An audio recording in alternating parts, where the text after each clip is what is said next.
S.I. Klegg, Book 5. By John McElroy. Preface. S.I. Klegg, of the 200th IND, and Shorty, his partner, were born years ago in the brain of John McElroy, editor of the National Tribune. These sketches are the original ones published in the National Tribune, revised and enlarged somewhat by the author. How true they are to nature every veteran can abundantly testify from his own service. Really, only the name of the regiment was invented. There is no doubt that there were several men of the name of Josiah Klegg in the Union Army, and who did valiant service for the government. They had experiences akin to, if not identical with, those narrated here, and substantially every man who faithfully and bravely carried a musket in defense of the best government on earth had sometimes, if not often, experiences of which those of S.I. Klegg are a strong reminder. The Publishers. This book is respectfully dedicated to the rank and file of the grandest army ever mustered for war. S.I. Klegg. Chapter 1. The Deacon Provides. Resorts to highway robbery and horse stealing. The Deacon was repaid 70-fold by C's and Shorty's enjoyment of the stew he had prepared for them, and the extraordinary good it had seemed to do them as they lay wounded in the hospital at Chattanooga, to which place the Deacon had gone as soon as he learned that S.I. was hurt in the battle. "I won't go back on Mother for a minute," said S.I., with brightened eyes and stronger voice, after he had drained the last precious drop of the broth, and was sucking luxuriously on the bones. "She can cook chickens better'n any woman that ever lived. All the same, I never knowed how good chicken could taste before. Jehoshaphat, the way that does take the wrinkles out down here," said Shorty, rubbing appreciatively the front of his pantaloons. "I feel as smooth as if I'd been starched and ironed, and there's new life clear down to my toenails. If me and S.I. could only have a chicken a day for the next 10 days, we'd feel like going up there on the ridge and bootin' old Bragg off the hill. Wouldn't we, S.I.?" "Guess so," acceded S.I. cheerily. "If every one made us feel as much better as this one has." "How in the world did you get the chicken, Pap?" "Little boys should eat what's set before 'em, and ask no questions," said the father, coloring. "It's bad manners to be pryin' around the kitchen to find out where the victuals come from." "Well, I've got to take off my hat to you as a forager," said Shorty. "A man that can find a chicken in Chattanooga now, and hold on to it long enough to get it in the pot, can give me lessons in the art. When I get strong enough to travel again, I want you to learn me the trick." The Deacon did not reply to the raillery. He was pondering anxiously about the preservation of his 4 remaining chickens. The good results manifest from cooking the first only made him more solicitous about the others. Several half-famished dogs had come prowling around, from no one knew where. He dared not kill them in daylight. He knew that probably some, if not all, of them had masters, and the worse and more dangerous a dog is, the more bitterly his owner resents any attack upon him.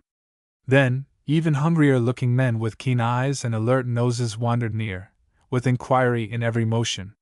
He would have liked to take Shorty into his confidence, but he feared that the ravenous appetite of convalescence would prove too much for that gentleman's countenance. He kept thinking about it while engaged in what he called doing up the chores, that is, making S.I. and Shorty comfortable for the day, before he lay down to take a much-needed rest. He had never been so puzzled in all his life.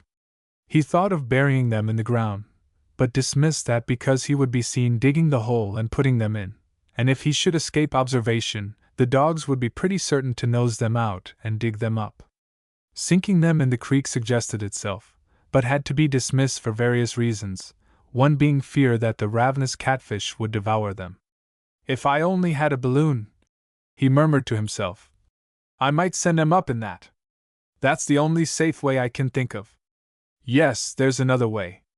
I've intended to put a stone foundation under that crib, and daub it well, so's to stop the drafts. It orter be done, but it's a hard day's work, even with help, and I'm mortal tired. But I suppose it's the only way, and I've got to put in stones so big that a dog can't pull them out." He secured a couple of Negroes, at prices which would have paid for highly skilled labor in Indiana, to roll up enough large stones to fill in the space under the crib, and then he filled all the crevices with smaller ones, and daubed over the whole with clay.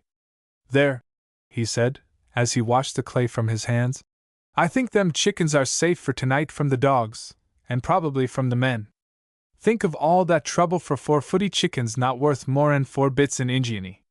They're as much bother as a drove o' steered be. I think I can now lay down and take a wink o' sleep. He was soon sleeping as soundly as only a thoroughly tired man can, and would have slept no one knows how long, had not Shorty succeeded in waking him towards morning, after a shaking which exhausted the latter's strength. "Wake up, Mr. Clegg," said Shorty. "It must be been rainin' dogs, and they're tryin' to tear the shanty down." The deacon rubbed his eyes and hastened a moment to the clamor outside. It seemed as if there were 1,000 curs surrounding them, barking, howling, snarling, fighting, and scratching. He snatched up a club and sprang out, while Shorty tottered after. He ran into the midst of the pack, and began laying about with his strong arms. He broke the backs of some, brained others, and sent the others yelping with pain and fright, except 2 particularly vicious ones, who were so frenzied with hunger that they attacked him, and bit him pretty severely before he succeeded in killing them. Then he went around to the end of the crib nearest his precious hoard, and found that the hungry brutes had torn away his clay and even the larger of the stones, and nothing but their fighting among themselves had prevented the loss of his chickens. "What in tarnation set the beasts onto us?" inquired Shorty wonderingly. "They were wuss'n cats around catnip, rats after aniseed, or cattle about a spot o' blood. I've felt that me and S.I. was in shape to bring the crows and buzzards around, but didn't expect to start the dogs up this way. I've got 4 chickens hid under the underpinnin' there for you and S.I., confessed the deacon. The dogs seemed to be smelled them out and was after 'em. He went to the hiding place and pulled out the fowls one after another. "They are all here," he said. "But how in the world am I goin' to keep 'em through another night?" "You ain't goin' to keep 'em through another night, are you?" asked Shorty anxiously, as he gloated over the sight. "Le's eat 'em today." "And starve tomorrow?" said the thrifty deacon rebukingly. "I don't know where any more is comin' from. It was hard enough work gettin' these. I had calculated on cookin' one a day for you and S.I. That'd make 'em provide for 4 more days. After that only the Lord knows what we'll do. Inasmuch as we'll have to trust to the Lord at last, anyway," said Shorty, with a return of his old spirit. "Why not go the whole gamut? A day or 2 more or less won't make no difference to him. I feel as if I could eat 'em all myself without C's help. I tell you what I'll do," said the deacon, after a little consideration. "I feel as if both S.I. and you can stand a little more'n you had yesterday. I'll cook 2 today. We'll send a big cupful over to Captain McGillicuddy. That'll leave us 2 for tomorrow. After that we'll have to trust to Providence. If ever there was a time when he could use his ravens to advantage," said the irreverent Shorty, "it's about now. They carried bread and meat to that old prophet. There's a lot o' mighty good men down here in this valley now in terrible want of grub, and nothin' but birds can get over the roads to the rear very well. Don't speak lightly o' the Lord and his ways, Shorty," said the deacon severely. "As the hymn says, here, take these chickens in one hand and this pistol in the other, and guard 'em while I go down to the branch and wash and get some water. Then I'll cook your breakfast." Again the savory smell of the boiling chickens attracted sick boys, who begged for a little of the precious food. Having doubled the quantity, the deacon was a little more liberal, but he had to restrain Shorty, who, despite his own great and gnawing hunger, would have given away the bigger part of the broth to those who so desperately needed it. "No, Shorty," said the prudent deacon. "Our first duty is to ourselves. We can help them by getting you and S.I. on your feet. We can't feed the whole army o' the Cumberland, though I'd like to." A generous cupful was set aside for Captain McGillicuddy, which his servant received with gratitude and glowing reports of the good the former supply had done him. With the daylight came the usual shells from the rebel guns on Lookout Mountain. Even the deacon was getting used to this noisy salutation to the morn, and he watched the shells strike harmlessly in the distance with little tremor of his nerves. As the firing ceased, amid the derisive yells of the army, he said quietly, "That last shell's saved me a good deal o' work diggin'. It tore out a hole that'll just do to bury the carcasses of these dogs." Accordingly, he dragged the carcasses over after breakfast, and threw the dirt back in the hole upon them. The 2 remaining chickens were stowed in a haversack, and during the day hung outside from the ridgepole of the crib, where they were constantly under the eye of either the deacon or Shorty, who took turns watching them. That night the deacon slept with them under his head, though they were beginning to turn a little, and their increasing gameness brought a still larger herd of dogs about. But the deacon had securely fastened the door, and he let them rage around as they pleased. When they were cooked and eaten the next morning, the deacon became oppressed with anxious thought. Where were the next to come from? The boys had improved so remarkably that he was doubly anxious to continue the nourishing diet, which he felt was necessary to secure their speedy recovery. Without it they would probably relapse. He could think of nothing but to go back again to the valley where he got the chickens, and this seemed a most desperate chance, for the moment that either of the old couple set eyes on him he or she would give the alarm. He went to sleep thinking about the matter, and when he rose up in the morning, and had nothing to offer his boys but the coarse and uninviting hardtack, pork and coffee, he made up his mind to take the chances, whatever they might be. He set out again immediately after breakfast, and by cutting across the mountain came to the entrance to the valley a little after noon. Keeping close under cover of the woods, he approached within sight of the house, and carefully scanned it. What to do he had scarcely planned. He was only determined to have some fresh meat to take back to camp. He was going to get it as honestly and fairly as he could, but fresh meat he must have.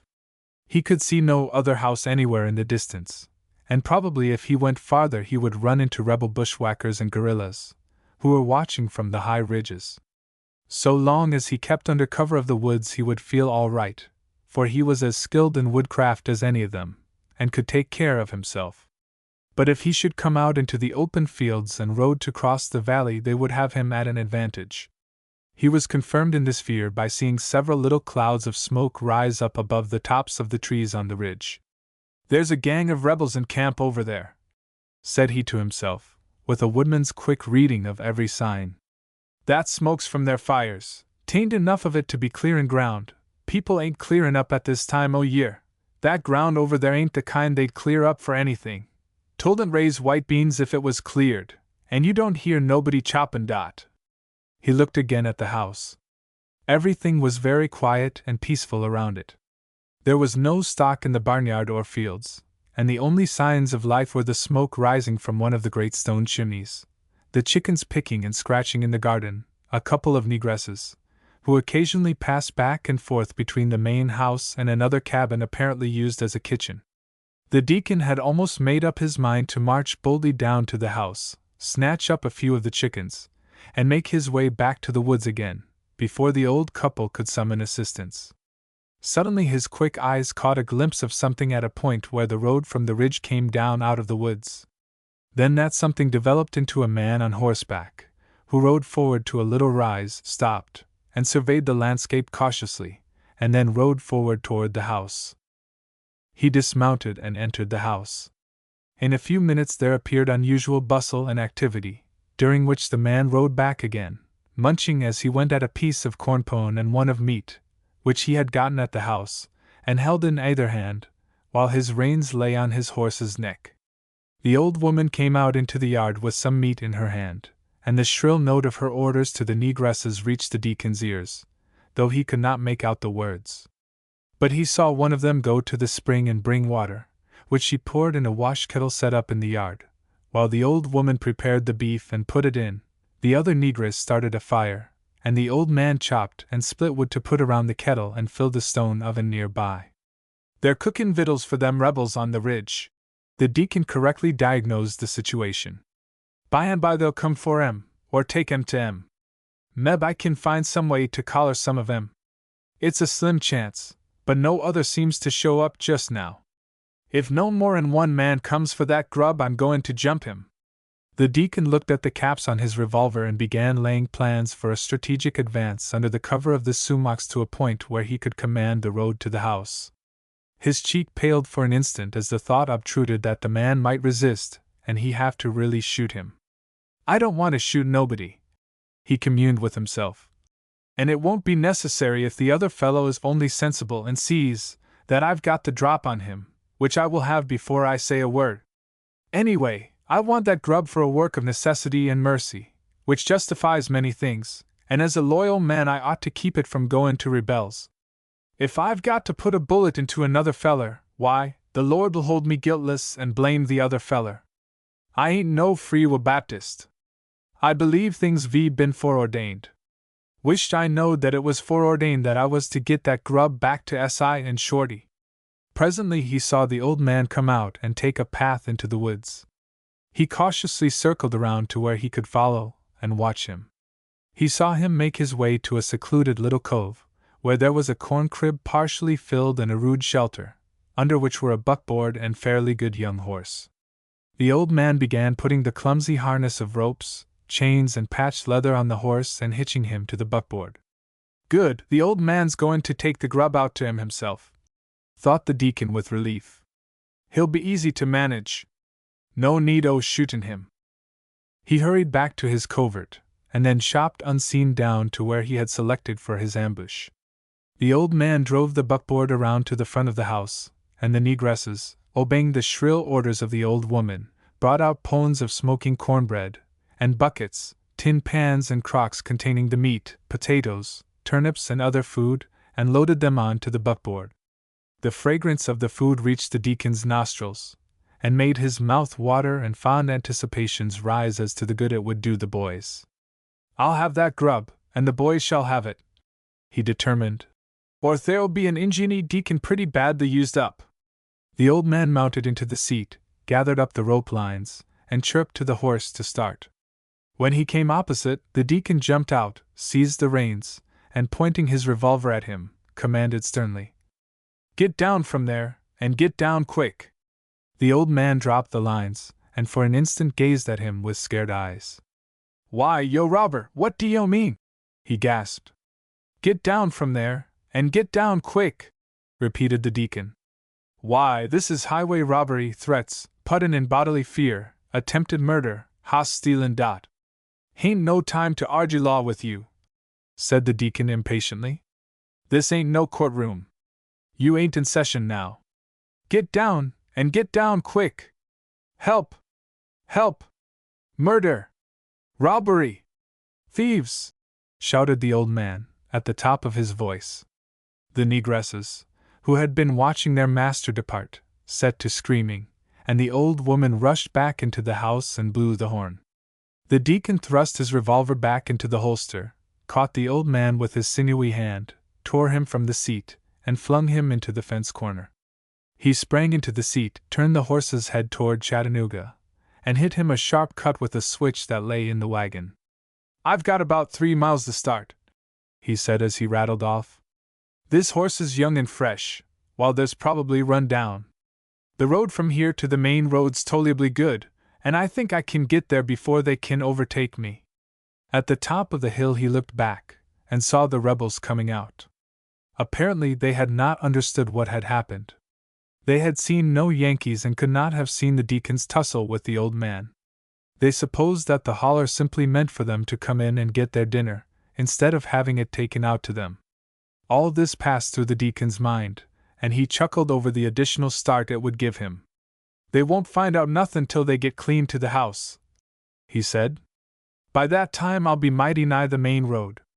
My, but wouldn't I like to have as many dollars as they'll be mad when they find the Yankee trick that's been played on 'em, with their dinner hauled off into the Union camp." He rattled ahead sharply for some time, looking back at each top of a hill for his pursuers. They did not come in sight, but the main road to Chattanooga did, and then a new trouble suggested itself. "I won't never dare haul this load uncovered through camp," he said to himself. "The first gang o' roustabout teamsters that I meet'll take every spoonful of the victuals, and I'd be lucky if I have the horse and wagon left. I must hide it some way. How? That's a puzzler." At length a happy idea occurred to him. He stopped by a cedar thicket, and with his jackknife cut a big load of cedar boughs, which he piled on until every bit of food was thoroughly concealed. This took much time, and as he was finishing he heard a yell on the hill behind, and saw a squad of rebels riding down toward him. He sprang to the seat, whipped up his horse, and as he reached the main road was rejoiced to see a squad of Union cavalry approaching. "Here, old man," said the lieutenant in command. "Who are you, and what are you doing here?" "I'm a nurse in the hospital," answered the deacon unhesitatingly. "I was sent out here to get some cedar boughs to make beds in the hospital. Say, there's some rebels out there, comin' down the hill. They saw me and tuck after me. You'll find 'em right over the hill." "That's a pretty slick horse you're driving," said the lieutenant. "Looks entirely too slick to belong to Chattanooga. It's a much better horse than mine. I've a notion. Say, them rebels are just over the hill, I tell you," said the deacon in a fever of apprehension of losing his steed. "They'll be on top of you in a minute if you don't look out." "Right over the hill, did you say?" said the lieutenant, forgetting for the moment the horse. "Attention there, boys. Look out for the rebels. Advance carbines, forward, trot! I'll come back directly and take another look at that horse." The squad trotted up the hill in the direction the deacon had pointed, and as he drove off as fast as he could he heard the spatter of exchanging shots. Late in the evening, as he drove off the pontoon into Chattanooga and turned to the right toward his corn crib, he muttered over to himself, "They say that when a man starts down the path of sin and crime the road seems grease for his swift progress. The other day I'd begun with petty larceny and chicken stealin'. Today it's been highway robbery, premeditated murder, horse stealin', grand larceny, and tellin' a deliberate lie. What'll I be doin' this time next week? I must get that old man's horse and buckboard back to him somehow, and pay him for his victuals. But how am I goin' to do it? The army's terribly demoralizin'. I must get SI back home soon, or I won't be fit to associate with anybody outside the penitentiary. How can I ever go to the communion table again?" Chapter 2. The deacon attempted restitution. Tried to return the horse to his owner. SI and Shorty were on the anxious lookout for the deacon when he arrived, and not a little worried lest something might have befallen him. C's weakness made him peevish and fretful, and Shorty was not a great deal better. "It's an awful risk to have an old man and a civilian come down here into camp," SI complained. "And he oughtn't to go about alone. He's always been used to mingling with the quiet, honest, respectable people. Up home the people are as honest as the day is long. They're religious and peaceable, and paps never knowed no other kind. He wouldn't harm nobody for the world, and none o' them'd harm him. He's only a child among these toughs down here. I wish one of us was able to be with him all the time. That father o' yours is certainly quite an innocent old party," Shorty answered consolingly. "And the things he don't know about army life make more'n a pamphlet. But he has a way of wakin' up to the situation that is sometimes very surprisin'. I wished I was able to go about with him, but I think he's fully able to take care o' himself around in camp. There's always somebody about who won't see an old man and a citizen imposed on. But what I'm afraid of is that he's wandered out in the country, huntin' for somethin' for us to eat, and the guerrillas got him." And he and SI shuddered at the thought of that good old man in the hands of the merciless scoundrels who infested the mountains and woods beyond the camps. "Yes," mourned SI. "Pap's likely to mosey out into the country, jest like he would on Bean Blossom Crick, and stop at the first house he come to, and set down with them on the porch, and talk about the weather, and the crops, and the measles in the neighborhood, and the revivals, and the price o' pork and corn, and whether they'd better hold their wheat till spring, and who was comin' up for office, and all the time the bushwhackers be sneakin' up on him. And him know no more about it than where the blackbirds was roostin'. He's jest that innocent and unsuspicious like." "If they've ketched him," said Shorty fiercely, "we'll find out about it, and when we get able, we'll go out there and kill and burn everything for 5 miles around. I'll do it if I have to spend the rest o' my life at hard labor on the dry Tortugas."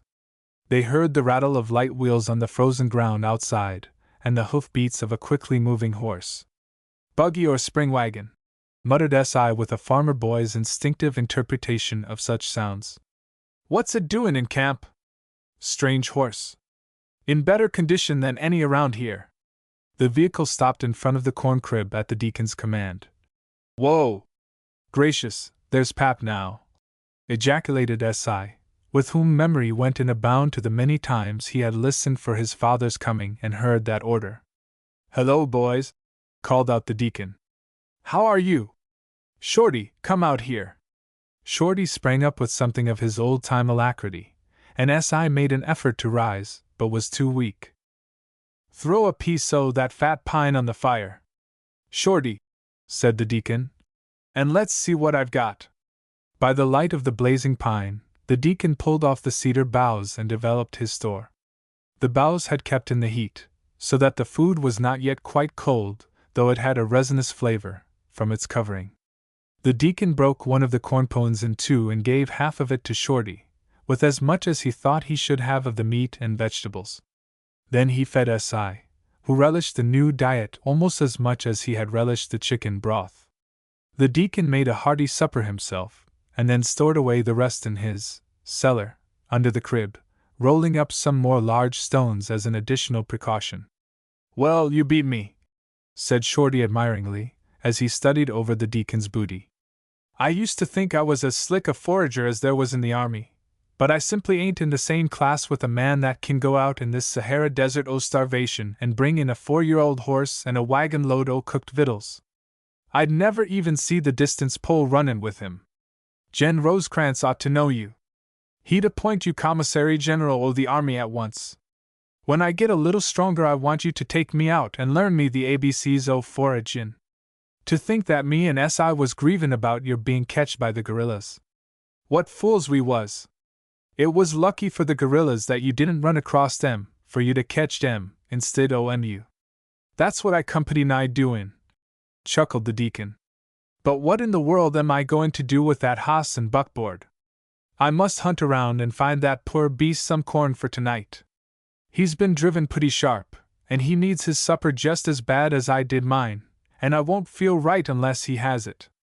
Then I must try to get him back to his owner tomorrow. If he's here tomorrow," said Shorty, looking at the animal carefully, "it'll be a miracle. That's too good a hoss to be kept in this camp by anybody lower'n a brigadier general. The boys'll steal him, the captains take him, the colonel seize him, and the brigadier generals appropriate him for the government's service. They'll call it by different names, but the horse goes all the same. I don't see how you're going to keep him till mornin'. You can't put him in your cellar. If they don't steal him, it's because it's too dark to see him. I'm sorry to say there's an awful lot o' thieves in the Army o' the Cumberland." And Shorty looked very grieved over the deplorable lack of regard in the Army for the rights of property. He seemed to mourn this way for several minutes, and then broke out with, "Say, Mr. Clegg, I've any day. That quartermaster o' the Maumee Muskrats is a sport from way back. He'd give his very eyes for a good hoss, one that kin beat everybody else's. The way the horses are run down now, this one can carry a heavy handicap, and beat any one in camp. I'll bet I can take this hoss over to him and get $150 in greenbacks for him, for he can win a bushel o' money with him the very first day." "Shorty," said the deacon, in a tone that made that worthy start, "necessity and the stress o' circumstances may force me to do many things which are agen my conscience, and for which I shall repent in sackcloth and ashes, if needs be, but I hain't yet been reduced to sellin' stolen property. The Lord save me from that. That hoss and wagon's got to go back to the owner, if I risk my life in taking 'em." Shorty wisely kept his reply to himself, but he thought how absurd it was to have men about the Army who were too old and set in their ideas to learn Army ways. He muttered to himself, "If he succeeds in getting that hoss out in camp agin, I'll expect to see the back o' my neck, or something else quite as wonderful." The deacon finally succeeded in getting a couple of ears of corn and a handful of fodder for the horse's supper, and it was decided that Shorty should watch him the first part of the night, and the deacon from thence till morning. As the deacon pondered over the matter in the early morning hours, he saw that his only chance of getting the horse back was to start with him before daylight revealed him to the men in camp. "I'll drive him well outside our lines, and as near to the house as I think it prudent to go, and then turn him loose," he said to himself. "If he's got the sense o' the horses up north he'll go straight home, and then my conscience will be clear. If he don't, I'll have done all I could. The Lord don't ask unreasonable things of us, even in atonement." So he cooked as good a breakfast for the boys as he could prepare from his materials, woke up Shorty and put him in charge, and an hour before daybreak turned the horse's head toward the pontoon bridge, and started him on a lively trot. He had only fairly started when a stern voice called out to him from a large tent. "Here, you, stop that trotting." "What do you mean? Don't you know that it's strictly against orders to trot horses in their present condition?" "Excuse me, Captain," said the deacon. "I blank your captain," roared the voice. "I'm no captain." "Major," said the deacon deprecatingly. "To thunder with your majors, you ignorant fool." "You." "I beg your pardon, Colonel. I was." "What's the matter with you, you ignoramus?"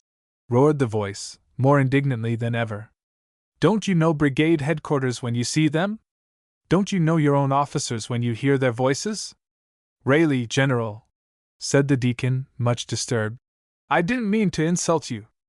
I'm only a citizen, and a stranger in the camp, and—" "A citizen and a stranger," echoed the voice. "What are you doing in here, anyway? Orderly, bring that man in here till I see him." The orderly started to obey, when a regiment which had been ordered to report at headquarters came up at quick step, halted, and ordered arms with much clatter. The frightened horse bounded off down the road, with the deacon sawing on the lines and trying to stop him. He only slowed down when he came up near a corral of other horses, to which he turned for companionship and sympathy. "Frosty mornin' makes that hoss pretty frisky," said the deacon, as he readjusted his hat, and got himself in shape after his jolting. "Lucky, though. I didn't like that old general's voice. I'm afraid he had it in for me, and would made me trouble for lawyerin' his dignity by callin' him captain. Big officers are awfully tetchy. Here, who are you? And what are you doin' out there?" came the stem inquiry from the dark depths of one of the sheds. "Excuse me, General," answered the deacon hastily. "I—" "General? Who are you callin' general, you fool? Don't try to be funny with me. You know I'm no general. I meant colonel." The deacon started to explain. "The blazes you did! You expect colonels to run hoss corrals and manage mule boarding houses, do you? Stop your blim nonsense and answer my questions." "Major, I was trying to say. I'll major you when I get my boots on and get out there. Don't think to shut my eye up callin' me big titles." "But, Captain? I'm no captain, either. I'm plain Jim Crimmins, quartermaster sergeant, in charge o' this corral that you're stealin' around. I'm comin' out there to break every bone in your body. You infernal sneaks pestered the life out o' me stealin' my corn and my mules, even. I've been watching you perootin' around in the dark for a long time. I'm goin' to stop this business if I've got to kill every thievin' varmint in the army o' the Cumberland. Don't you dare move till I come out, or I'll put a bullet through you. Do you hear? I don't believe I've got any more time to waste on that Bellerin' bull-calf," said the deacon to himself. He gathered up the lines, turned the horse's head toward the road, and gave him a lick with a switch, and he dashed off, followed by a couple of shots from Mr. Crimmins, to give color and confirmation to the story that worthy related later in the day of a particularly audacious attempt on the part of sneak thieves to get away with his mules and corn, and which was frustrated by his vigilance and daring. As the horse slowed down to a walk again, a sergeant of the guard at the head of a squad stepped out and took him by the reins. "Here, who are you, and where are you going so early in the morning?" he inquired. "My name's Josiah Klegg, sir," said the deacon, prudently ignoring titles. "I'm from Ingeny, and am down here tending to my son, who belongs to Company Q, 200th Ingeny Volunteers, and who was shot at Chickamauga. I borrowed this hoss and wagon from a man out in the country to bring in some victuals for him and his partner, and some boughs for 'em to sleep on, and I'm taking 'em back to him. Well, that story may be true, and it mayn't. Probably it ain't. Men don't get up before daybreak to take back borrowed horses. You're up to some devilment, probably taking information or contraband out to the rebels. I haven't time now to investigate. I'll put you under guard until I have. As for the horse, we've got use for him. McCook's cavalry needs about 1,000 such as he. We're out looking for horses now. Unhitch him, boys." The deacon started to make an earnest protest, but at that moment the rebels on Lookout Mountain made their usual daylight salute to the camp. The size of the squad had attracted their attention, and a shell shrieked over and struck quite near. This was too much for the nervous horse. He made a convulsive leap, which scattered the guards around him and almost threw the deacon out of the seat. When the latter recovered himself, and got the horse under control again, the guards were far away, and he was at the approach to the pontoon bridge. "I'll be plagued," mused the deacon, as the horse moved over the bridge at a slow walk, and gave him time to think. "The army's a terrible place. I had no sort o' trouble when I was doing something that meb I oughtn't to have done, but the minute I start out to do a right thing I meet no end o' difficulties. But these are the obstacles that Satan always puts in the way of the righteous. I'm going to get this boss back to its owner, or know the reason why. Get up there." He soon came to a piece of the road which was in full view of the rebels on Lookout Mountain. They had been preparing the day before to stop all travel by that route, and the Deacon's was the first vehicle that had appeared since they had got their guns planted. They waited until he was fairly out into the open, and sent a shell which struck a panel of the fence off to the left, burst with a crash, and sent rails, chunks, stones, and pieces of brush flying through the air. The horse became frantic, and tore up the hill at such a rate the buckboard and harness speedily went to pieces, and the deacon was flung in the ditch, while the horse galloped wildly over the hill. The Union artillerymen on Moccasin Point had evidently anticipated just such an attempt on the part of the rebels. Instantly a score of guns which had been placed to cover that spot thundered out, and their shells could be seen striking and tearing up the ground all around where the shot came from. Other rebel guns came to the assistance of the first one. The Union batteries within reach started in to help their side, and in a minute the whole country was shaking with the uproar. "Well, I'll be dummed," muttered the deacon, crawling out of the ditch, shaking himself together again, cleaning off the mud, and trying to comprehend what was happening. "Did anybody ever see sich a commotion kicked up over one 4-year-old hoss, and not a particularly good hoss at that?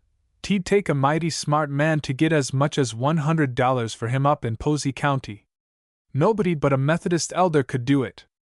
I've sold a better hoss than that for $80, and got all he was worth." He stood for a few minutes and looked at the grand display until the Union batteries, satisfied that they had finally quashed the impudent rebel, ceased firing, and then he looked around. "Well, that buckboard's done for. I can't take it back. It's only good for kindlin' wood now. But I may catch the hoss and take him back." He went up on top of the hill, and saw the horse standing under a tree, apparently pondering over what had happened, and wondering whether he should run farther or remain where he was. The horse gave him a glad whinny of recognition, as if congratulating him on escaping from the crash of matter. "Yes, you beast," snorted the deacon. "I'm safe, but no thanks to you. You done your best to kick my brains out. Twice your condemned heels just grazed my eyebrows. All the thanks I get for trying to save you from being starved to death there in Chattanooga, and get you back home. But you go back home all the same." He led the horse to a rock, mounted him, and started up the road. He reached the point where the road to the house turned off, and was debating whether he should go farther or turn the horse loose there, when he saw a company of cavalry coming up the main road from the other direction, that toward Bridgeport. Though they wore blue overcoats, he had learned enough about army life to not trust this implicitly, so he prudently rode into the woods to watch them until he could make sure. The company came up to where the roads parted, and he overheard a man who rode by the captain at the head, and who wore a semi-soldier costume and seemed to be a scout or guide, tell the captain, "Their camp's right over there on that ridge," pointing to the crest on which the deacon had seen the smoke. "They're probably on the lookout for us, and we'll have to be very careful if we get near enough to jump them. I thought I saw one of their lookouts about here when we came up. Yes, there he is in there." The deacon had started to ride boldly toward them when he was sure they were Union troops, and a couple of the men, who in their dealings with bushwhackers had learned that it is best to shoot first and ask questions afterward, had promptly fired, and cut twigs uncomfortably near the deacon's head. His horse plunged, but he kept him in hand and called out, "Hold on! Hello? Don't do that. I'm a friend. I'm from Indiany. You're a devil of away from home, and in a bad neighborhood.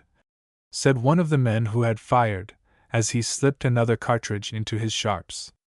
The captain interrogated him as to who he was and what he was doing out there, while the scout fidgeted in his saddle over the time that was being wasted.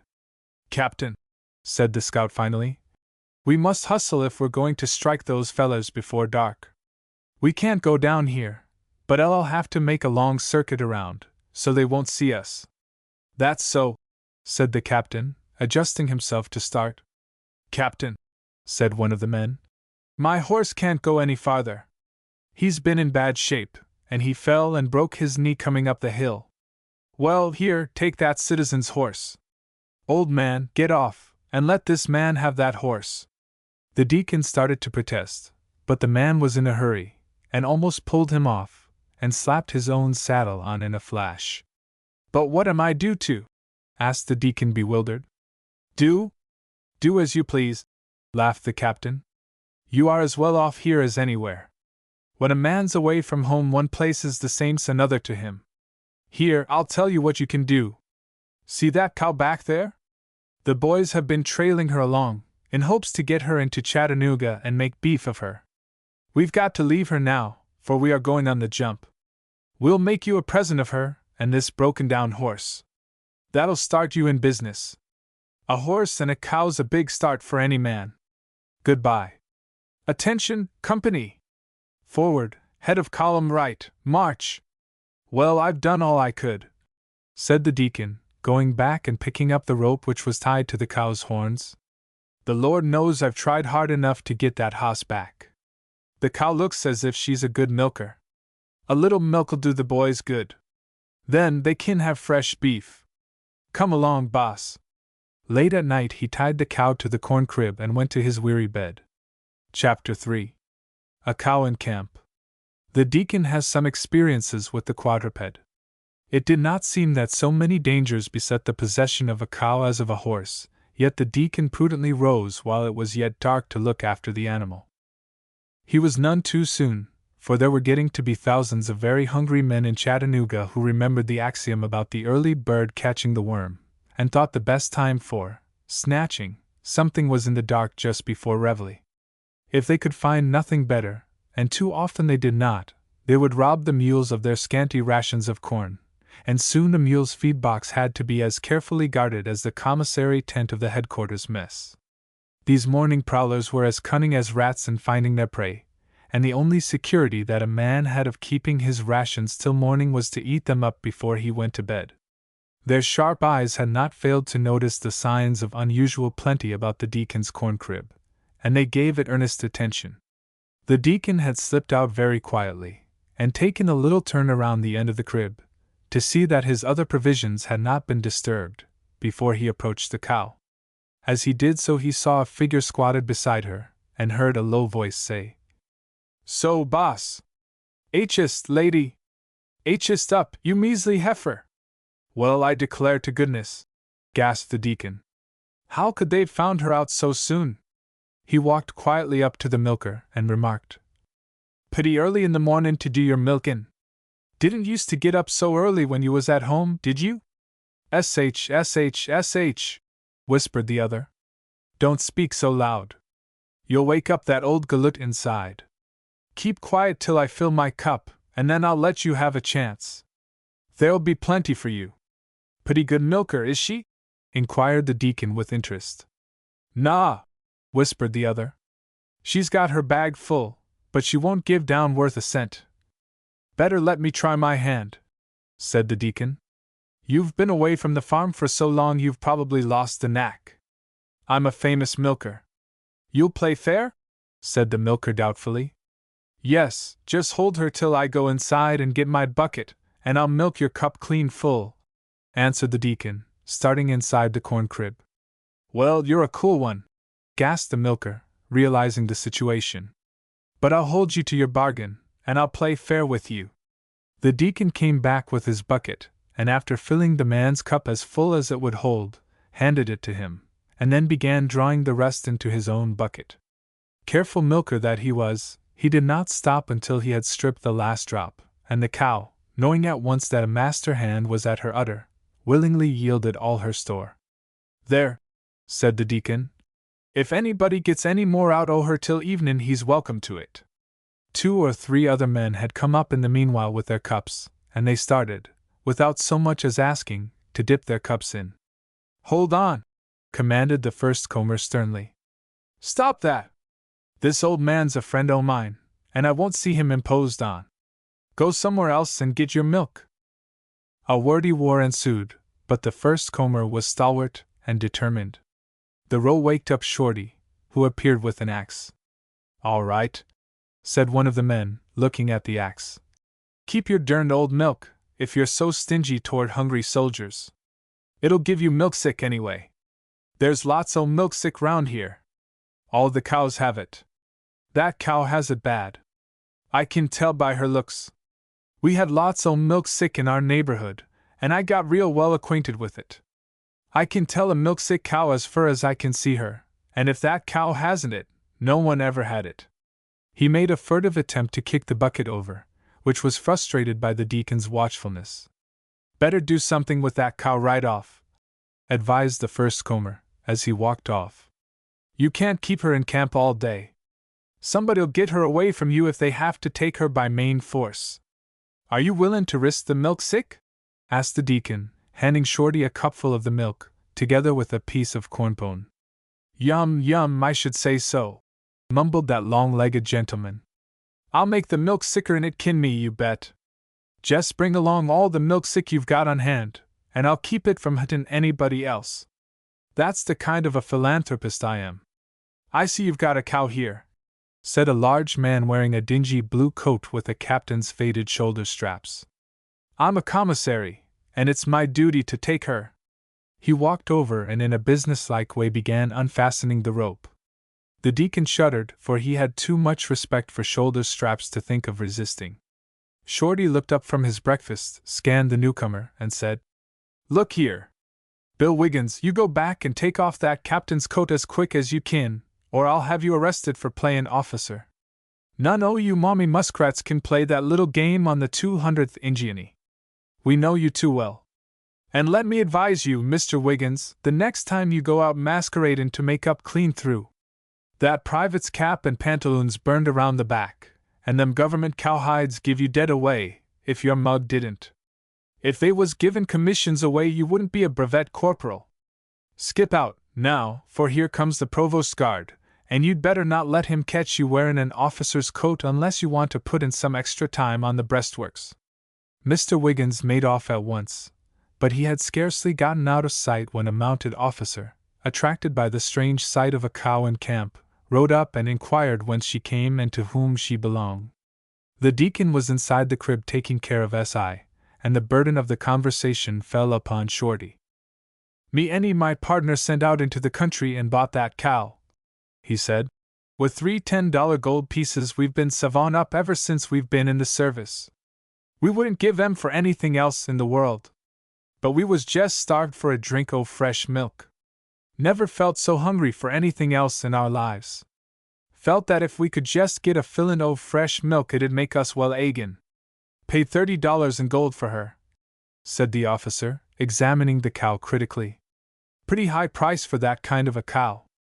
Well, I don't know about that, answered Shorty argumentatively, and scenting a possible purchaser. Good fresh cows are mighty scarce anywhere at this time o' year, and particularly in this region. Next spring they'll be much cheaper. But not this one. That's no ordinary cow. If you'll look carefully at her you'll see that she's a thoroughbred. I'm a boss judge o' stock myself, and I know. Look at her horns, her bag, and her lines. She's full 3/4 Jersey. What's the other quarter?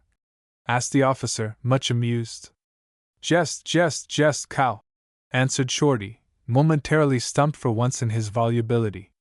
And then he went on more garrulously than ever, to make amends. She's as gentle as a lamb, will live on 2 ears o' corn and a kind word a day, and give 2 gallons o' milk, nearly all cream. Me and my partner wouldn't take $10 in gold for that cow. We're going to send her up home as soon as the lines are open, to start our stock farm with. Where did you say you got her? Said the officer, getting off his horse and going up closer to examine the animal. Oh, we bought her from a man named Wilson over in the Sequatchie Valley. You must have heard of him. We've known him a long time, before he moved down here from Ingeni. Runs a fine stock farm. Cried like a baby when he parted with his cow. Wouldn't have done it, but he had to have the money to buy provisions for his family. Let me see, said the officer, looking at him. Seems to me I ought to know you. Where do you belong? Company Q, 200th Ingeni Volunteers. I thought so. I do know you. You are Shorty. I don't want to say anything against your honesty or your veracity, but if Jen Rosecrans was to order me to get him the smartest forager and smoothest liar in the Army of the Cumberland, I think I should order you to report at headquarters. You do me proud, said Shorty with a grin, but an inward feeling that trouble was impending. Now tell me the truth. Where did you get that cow? I have been telling you the truth, protested Shorty with an injured air. Why should I tell you a lie about a little thing like a cow? You are not within a mile of the truth. I know it. Look here, I believe that is Jen Rosecrans's own cow. She's gone, and I got an order to look around for her. I've never seen her, but from the description given me I believe that's she. Who brought her here? Great Jehoshaphat, he's after the Deacon, thought Shorty with a shudder. I mustn't let him get him. Then he spoke out boldly. I brung her here. Shorty, said the officer with a smile, I admire your talents for prevarication more than I can express as a good, offhand, free-going, single-gated liar. You have few equals and no superiors. Your lies usually have so much probability in them that they seem better than the truth, for your purposes. But this has no probability whatever in it. I doubt if you are able to walk to headquarters. If you were well and strong, I should believe you quite capable not only of stealing the cow from Army headquarters, but President Lincoln's cow from his back door of the White House. But you are good now because you haven't strength enough to be up to any devilment. Now tell me, who brought that cow here? I brung her here myself, I tell you. I felt unusually pert last night. Felt that I had to snatch something just to keep my hand in, like.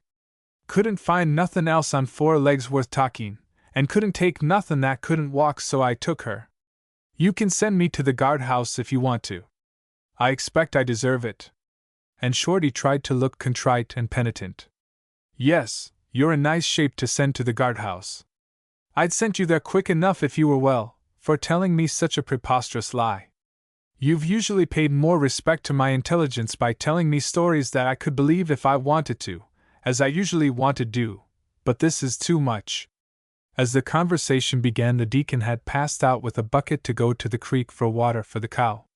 He now came back, set the bucket down in front of the cow, and began, from force of long habit in caring for his stock, to pick off some burrs, and otherwise groom her. Say, my friend, said the officer, who brought that cow in? Shorty had been frantically trying to catch the deacon's eye, and was making all manner of winks and warning gestures without avail, for the deacon answered frankly. I brung her in. You're just the man I'm looking for, returned the officer. Then turning to a sergeant who had just come up at the end of a squad, he said, Here, sergeant, take charge of this citizen and this cow, and bring them both up to Army headquarters. Don't let that citizen get away from you. He's a slick one. As they moved off, Shorty bolted into the crib and shouted, Great Jehoshaphat, S.I., that dad of your N.S.A. goner. He's got nerve that looms up like Lookout Mountain. He's a genius. He's got get up and get to spare. What do you think he done last night?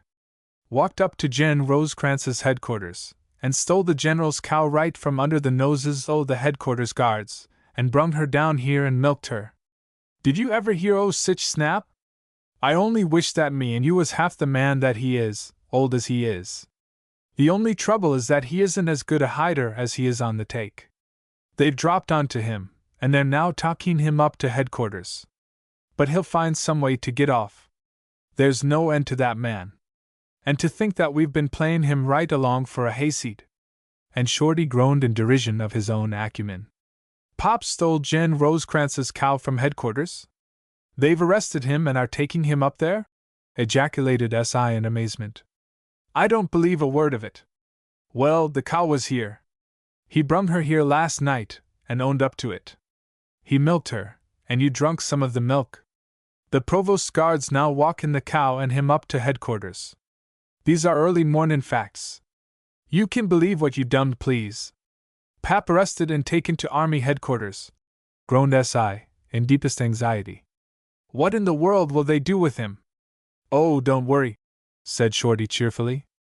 Your dad ain't as green as you are, if he has lived all his life on the Wabash.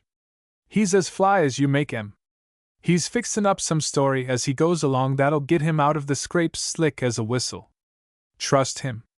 Shorty, said S.I. severely, my father don't fix up stories. Understand that. He's got some explanation for this. Depend upon it. They call it explanation when it gets a feller out, and blamed lie when it don't, muttered Shorty to himself, as he went out again, to follow the squad as far as he could with his eyes. Anyway, I'll bet on the Deacon. The squad arrived before headquarters, and the officer dismounted and went in. Early as it was, he found the indefatigable Rosecrans at work with his staff and clerks. General, I've found your cow, and got the man who took her, said the officer. Good, said the general joyfully. Now we'll have some fresh milk again. I can give up anything cheerfully, rather than fresh milk. Say you've got the thief, too? Continued the general, relapsing into one of his testy moods. Put the rascal at the hardest labor you can find. I'll give him a lesson that stealing from headquarters don't pay. The rascals in my army seem to think that I and everything I have belongs to them as much as it does to me. But I'll draw the line at my cow and my horses. They can steal everything else but them. Hold on a minute. I'll go out and see if it's really my cow. Yes, that is she. Glad to see you back, missy, said the general, patting the cow on the back.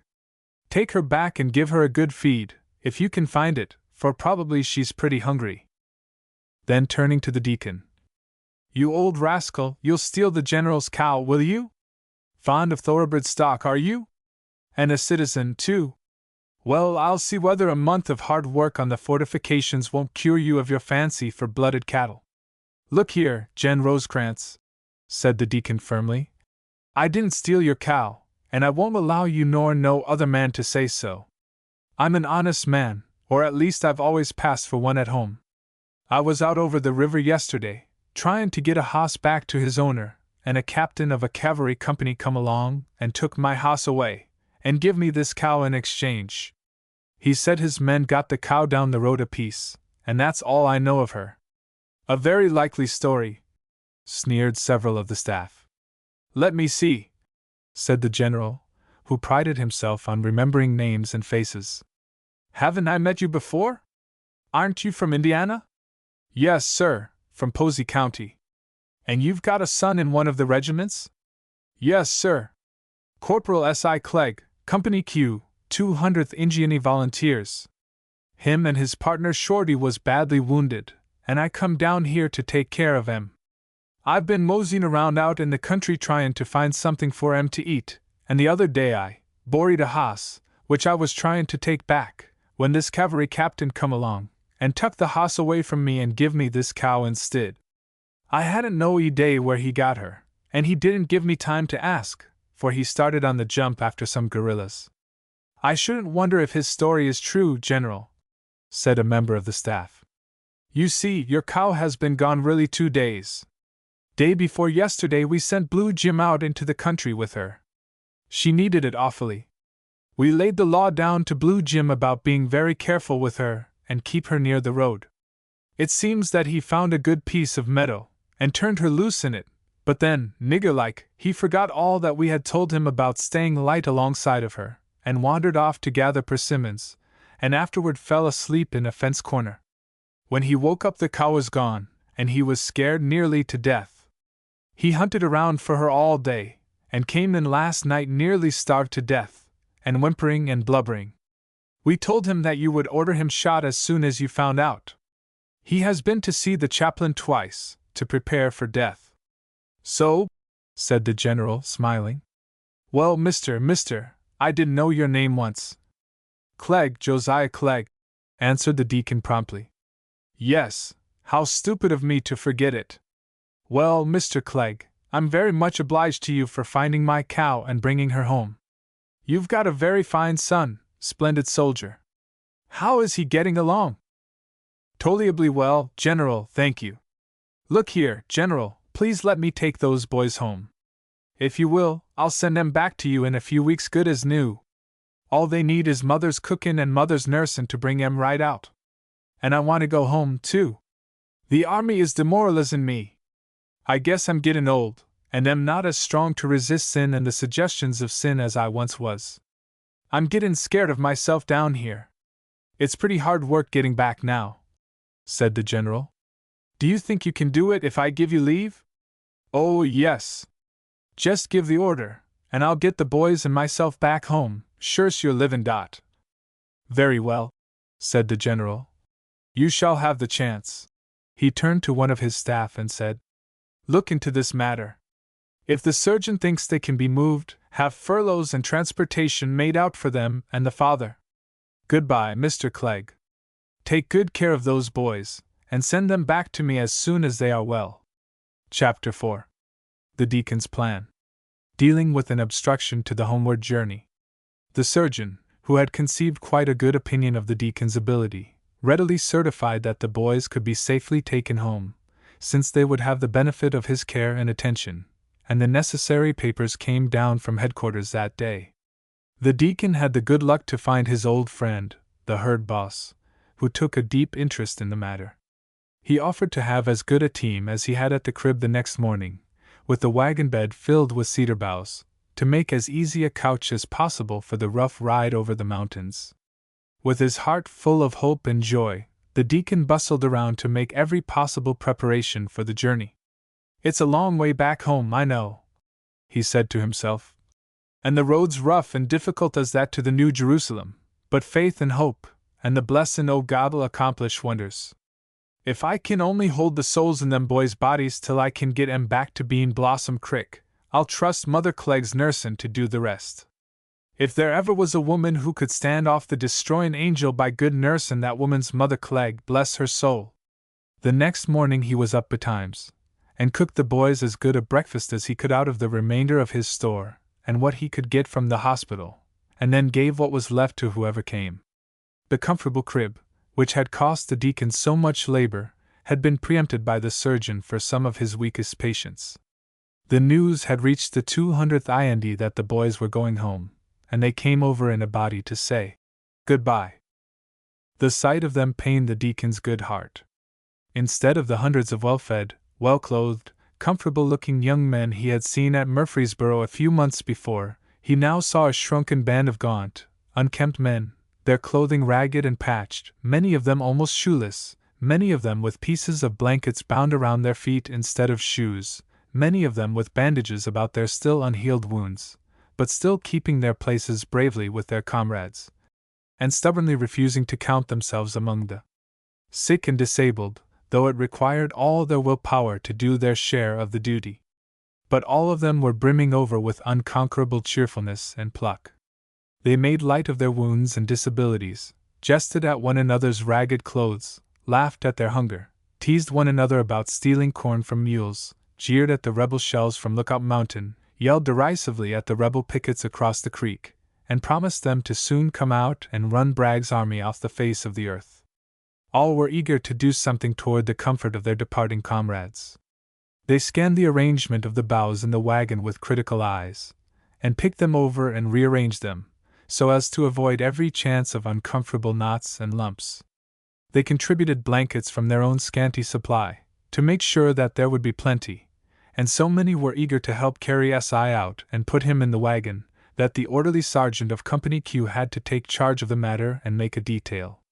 The teamster was given strong admonitions as to careful driving, and fearful warning as to what would happen to him in case of an accident. "Hain't anything to send back home with you, boys, this time, but our love," said one of them. "That's the only thing that's safe nowadays from being stole, because no one can eat or wear it. Tell the folks to pay no attention to what the paper says. No danger o' being run out o' Chattanooga.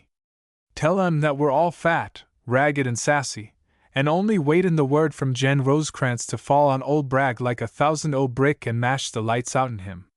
Yes, joined another. Tell them we've got plenty to eat, sich as it is, and good enough, what there is of it. Don't worry about us. We're only blowing up our muscle to get a good lick at old Bragg. Your muscle, said Shorty, satirically. You've got about as much muscle now as a mosquito. But you're good stuff all the same, and you're going to everlastingly lick the rebels when the time comes. I only wished I was here to help you do it. I don't think I'll go any further than Nashville. I'll be well enough to come back by that time. I'll see S.I. and his father off safely, and then gather up a crowd of other convalescents, and come back and clean the rebels off your cracker line. Goodbye, boys, piped out S.I. I'll be back soon. Don't bring on the big battle till I do. I want to help.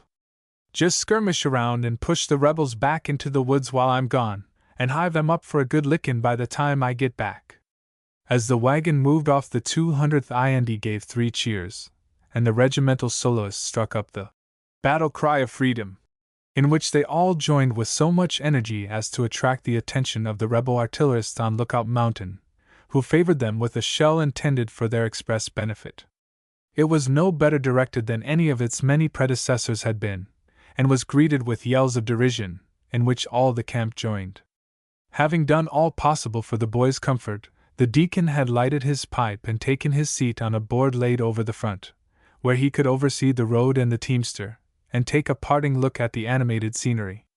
The wagon pulled into the line of those moving out toward Bridgeport, and jogged along slowly for some hours until it was nearing the top of one of the hills that jutted out close to the Tennessee River, at the base of Lookout Mountain. The deacon saw, with a little nervousness, that they were approaching the open space in which he had had his experience with the horse and buckboard, and he anxiously scanned the Craven House slope for signs of a rebel cannon.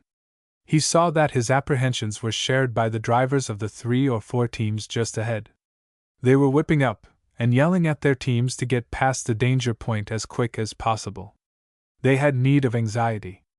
A scattering volley of shots came from the bushes and the rocks on the opposite side of the Tennessee River, and one of the leaders in the team just ahead of him dropped dead in his tracks. The teams in front were whipped up still harder, and succeeded in getting away.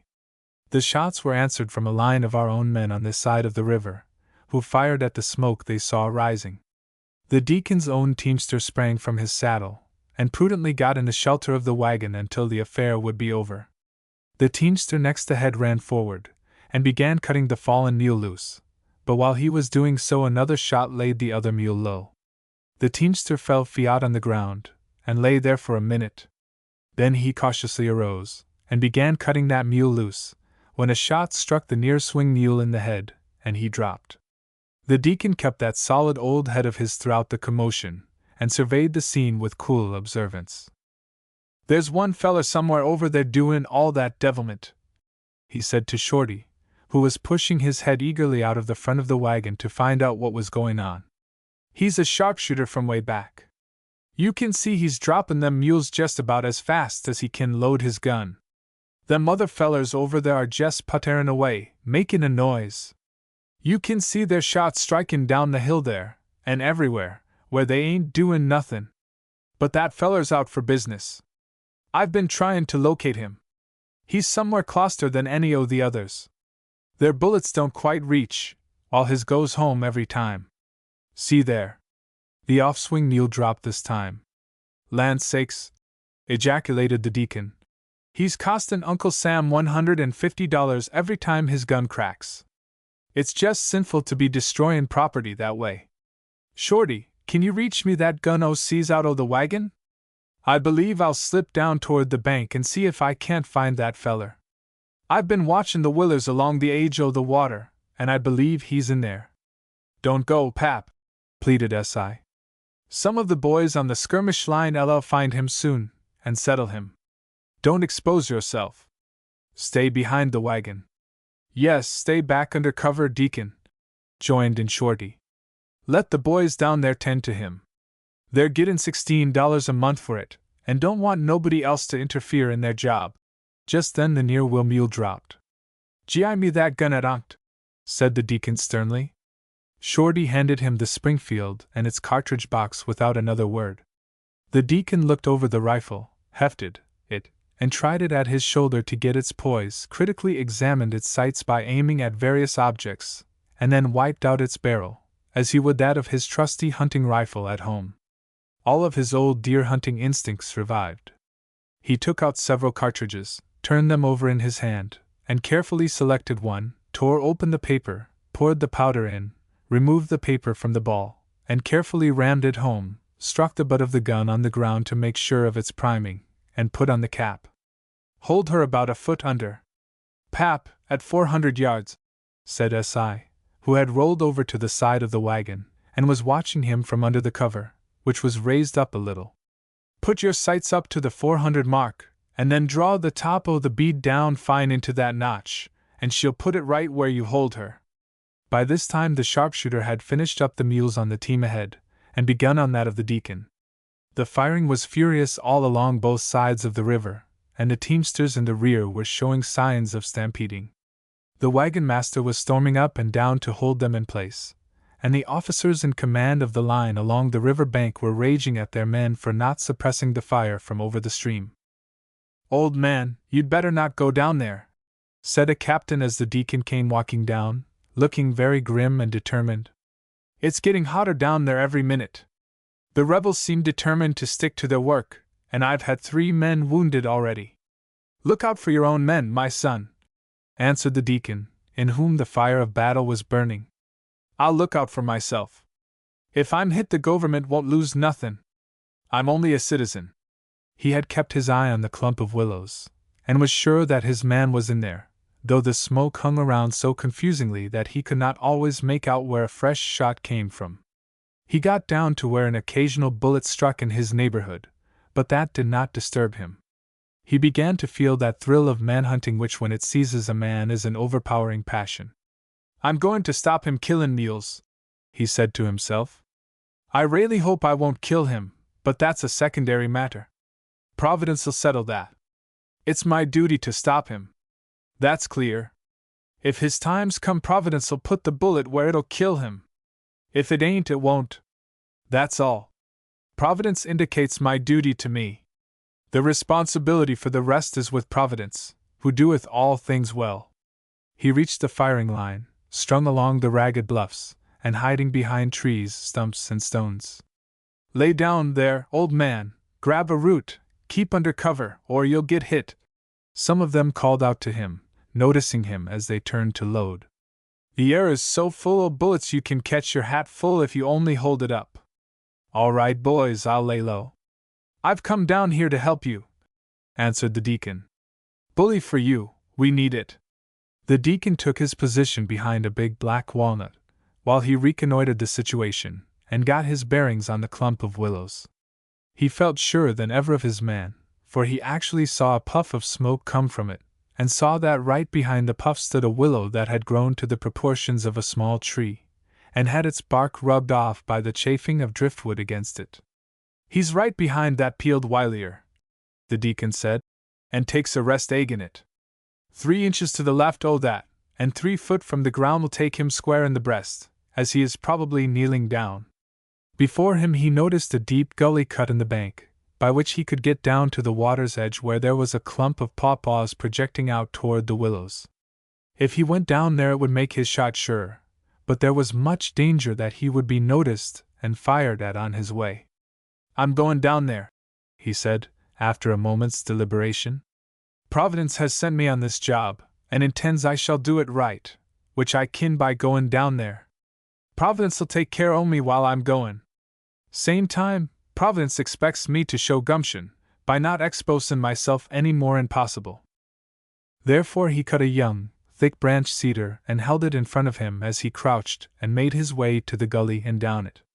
He had nearly reached the cover of the pawpaws, and was beginning to congratulate himself that his cedar screen and the turmoil on the bank above had enabled him to escape attention, when a bullet struck a stone to his left, and threw it against him with such force as to almost knock all the breath out of his body.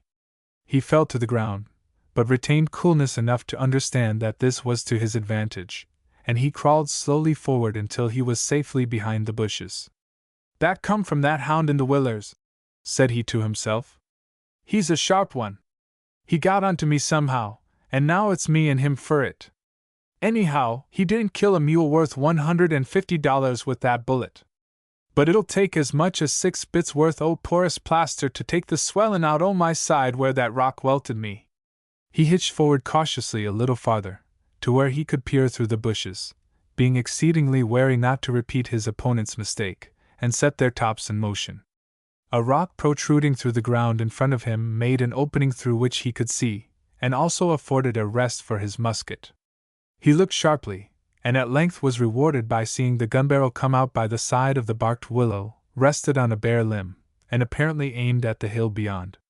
He took a long breath to steady his nerves, stretched out his legs to make himself more at ease, pushed his musket forward until he got exactly the right poise, aimed about 9 inches below the level of his opponent's gun barrel, and a little to the left, drew his bead down to a hair's nicety in the hind's sight, and pulled the trigger just as the rebel sharpshooter did the same.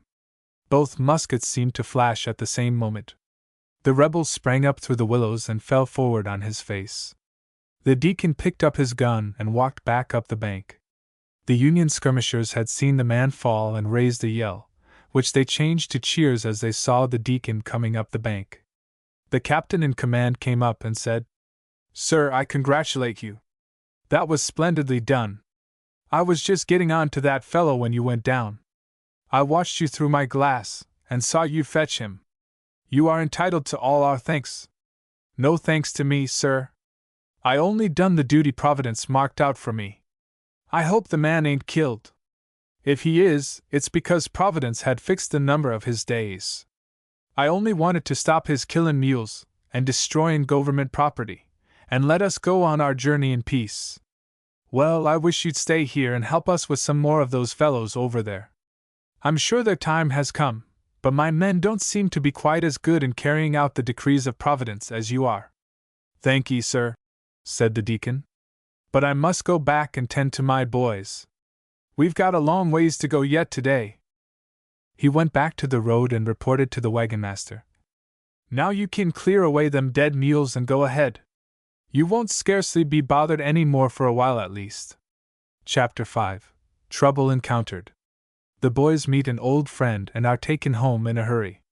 It was not until late the next afternoon that the wagon train finally reached Bridgeport, and the weak, worn-out mules had at last a respite from straining through the mud, under the incessant nagging of the teamsters' whips and their volleyed blasphemy.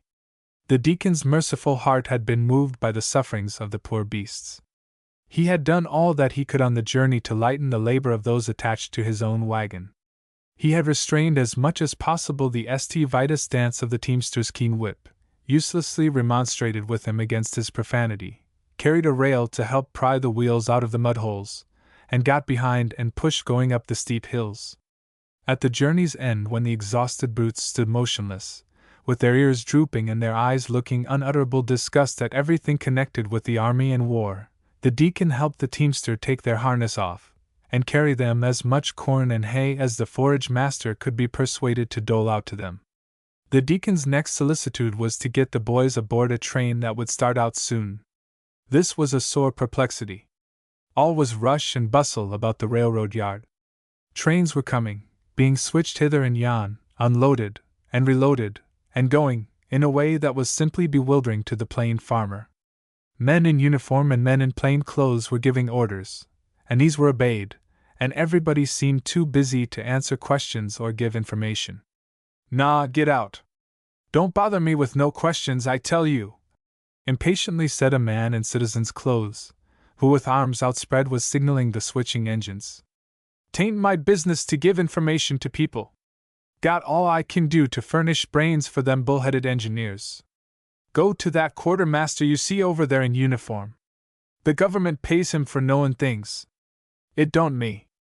I don't know anything about the different cars, my friend," said the quartermaster haughtily. "That's the business of the railroad people. I simply order them to make up the trains for me, and they do the rest. There's a yard master over there. Go ask him." "Blazes and brimstone!" exploded the yard master. "How in the devil's name do you suppose I can tell anything about the trains going out? I'm just pestered to death by such fool questions, while the life's being worried out of me by these snoozers with sardine labels on their shoulders, who strut around and give orders, and don't know enough about railroading to tell a baggage check from a danger signal. If they'd only let me alone, I'd have all these trains running in and out like shuttles in a loom. But as soon's I get one arranged, down comes a shoulder's trap and orders something different. Go off and ask somebody that wears brass buttons and a basswood head. Don't bother me. Get out of the way of that engine there. In despair, the deacon turned to a man who wore a major's shoulder straps. No, he answered. I'm sorry to say that I cannot give you any information. I'm only in command of the guards here. I haven't anything to do with the trains. The quartermasters run them, and they run them as they run everything they have anything to do with, like the old man and woman run their fulling mill on the Kankakee, that is, like this mixin' o' military and civilian, said the irritated deacon. It's worse than mixin' religion and politics, and preachin' and tavern keepin'. Down there in camp everything was straight and systematic. Every feller what don't have nothin' in his shoulder straps bosses all the fellers what hain't no shoulder straps at all.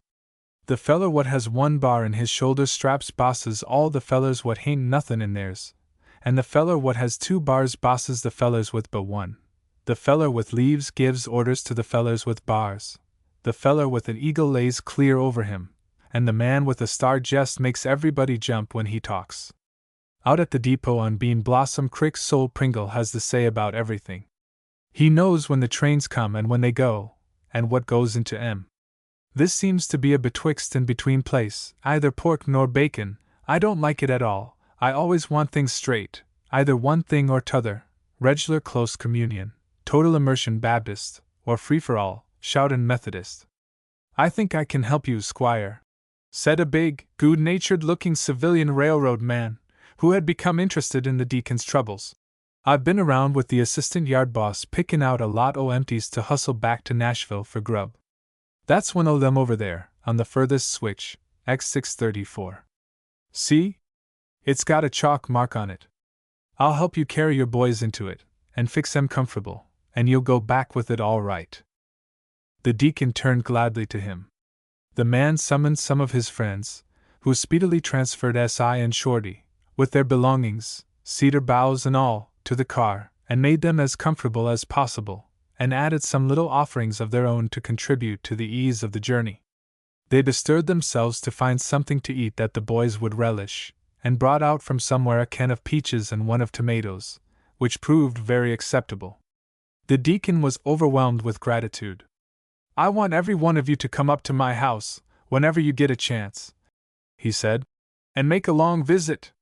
You shall have the very best that there is on my farm, and if you don't live well it won't be Maria Clegg's fault. She'll just lay herself out to be good to men who's been good to her son, and when she lays herself out to get up a dinner the Burnett house in Cincinnati takes a back seat. Feeling entirely at ease, he climbed into the car, with a copy of the Cincinnati Gazette, which he had bought of a newsboy, lighted his pipe, put on his spectacles, and settled down to a labored, but thorough perusal of the paper, beginning at the headlines on the upper left-hand corner, and taking in every word, advertisements and all, as systematically as he would weed a garden bed or milk a cow. The deacon never did anything slipshod, especially when he had to pay 10 cents for a copy of the Cincinnati Gazette. He was going to get his full money's worth, and if it was not in the news and editorials, he would take it out of the advertisements and patent medicine testimonials.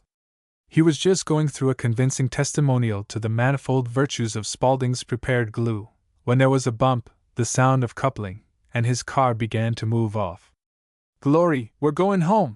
shouted the deacon, waving his paper exultingly to the railroad men who had been so helpful. But he exulted prematurely. The engine rattled ahead sharply for a few hundred yards, and then began backing to opposite the spot where it had started from. "That's all right," said his railroad's friends encouragingly. "She's just run back on the other switch to take up a couple more cars. She'll go ahead all right presently." "I hope it is all right," said the deacon, a little abashed. "But I never had any use for a hoss that went back more'n he did for'ard." But this was only the first of many similar experiences, which occupied the rest of the day. Good gracious, do they want to wear the track and wheels and engines clean out? Grumbled the deacon. No wonder they're all out o' order. If I jammed my wagon back and forward this way it wouldn't last a month.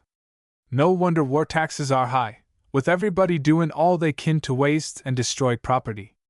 I've a great mind to write to Jen Rosecrans or President Lincoln callin' attention to the way their hired men monkey around, and waste time, and don't accomplish nothin'. Some time after dark, and after the deacon's patience had become well nigh exhausted, the railroad men came around with a lantern, and told him that at last it was settled, and the train would move out very soon. There had been conflicting orders during the day, but now the chief quartermaster at Nashville had ordered the train forward. Sure enough, the train pulled out presently, and went rattling up toward Shelbyville. Again the deacon's heart bounded high, and after watching the phantom-like roadside for a while, he grew very sleepy, and crawled in alongside of S.I. He waked up at daylight, and went at once to the car door, hopefully expecting to recognize the outskirts of Nashville, or at least Murfreesboro. To his dismay, he saw the same sutler's shanty, mule corral, pile of baled hay, and the embalmer's sign on a tree which had been opposite them while standing on the track at Bridgeport. Shorty swore volubly, and for once the deacon did not check him, but was sinfully conscious in his heart of approving the profanity. Swearin's awful wicked and low, he said to himself. A sensible man can get along without it ordinarily, by the grace o' God and hard tryin', though I've knowed a yoke o' dumb steers in a stumpy field to pity nigh overcome me. But the army's no common experience, and I s'pose a man's justified in bustin' out in a time like this. Old Job was lucky that he didn't have to ride on an army railroad. His railroad friend again came up with some hot coffee and broiled meat, and explained that after the train had reached a station some miles out it got orders to run back and clear the track for some trains of troops from the Army of the Potomac which were being rushed through. The deacon's heart almost sank in despair, but he took the coffee and meat, and helped the boys to it. As they were all eating they heard a voice outside which struck on the chords of their memories. Where is that yard boss? Where is that yard boss? Find him and send him to me, immediately. That sounds like Levi Rosenbaum, said Shorty. S.I. nodded affirmatively. The deacon looked out, and recognized Levi dressed in the height of fashion. On his jetty curls sat a glossy silk hat. His clothes looked as if just taken from the tailor's shop, and they fitted him to perfection. A large diamond flashed from his scarf pin, and another gleamed in a ring on his right hand as he waved it in giving orders to the men around. Every eye was fixed on him, and when he spoke there was hastening to obey. The yard boss was coming at a run. Why are those cotton cars still standing there this morning, after the orders I gave you yesterday? Asked Levi, in tones of severest reprehension, as that official came up. Why, Mr. Rosenbaum, said that official apologetically. He was the same man who had so severely snubbed the deacon the day before. You see, I had the train made up and all ready to start, when there came orders. Whose orders? Demanded Levi. Who dares give orders that override mine? You go at once and have an engine, the best one you have, hitched on. Couple on my car, and be ready to start in 15 minutes. 15 minutes I give you, continued he, looking at his watch. Tell the train dispatcher to clear everything into switches until we get to Murfreesboro, and have the operator at Murfreesboro lay by everything till we get to Nashville. The yard boss rushed off to execute the order. Great Jehoshaphat, what's come over Levi? Muttered Shorty. Has he become the high mook of the whole army? Have they put him in Jen Rosecrans's place? Will I dare to speak to such a high flyer? Said the deacon doubtfully. Levi's eyes flashed from one point to another, rested on the deacon for a moment, and the latter wreathed his face with a grin of recognition. Then Levi's stern countenance relaxed with a still broader grin. Hello, squire, he shouted joyously. Is that you? Where are the boys?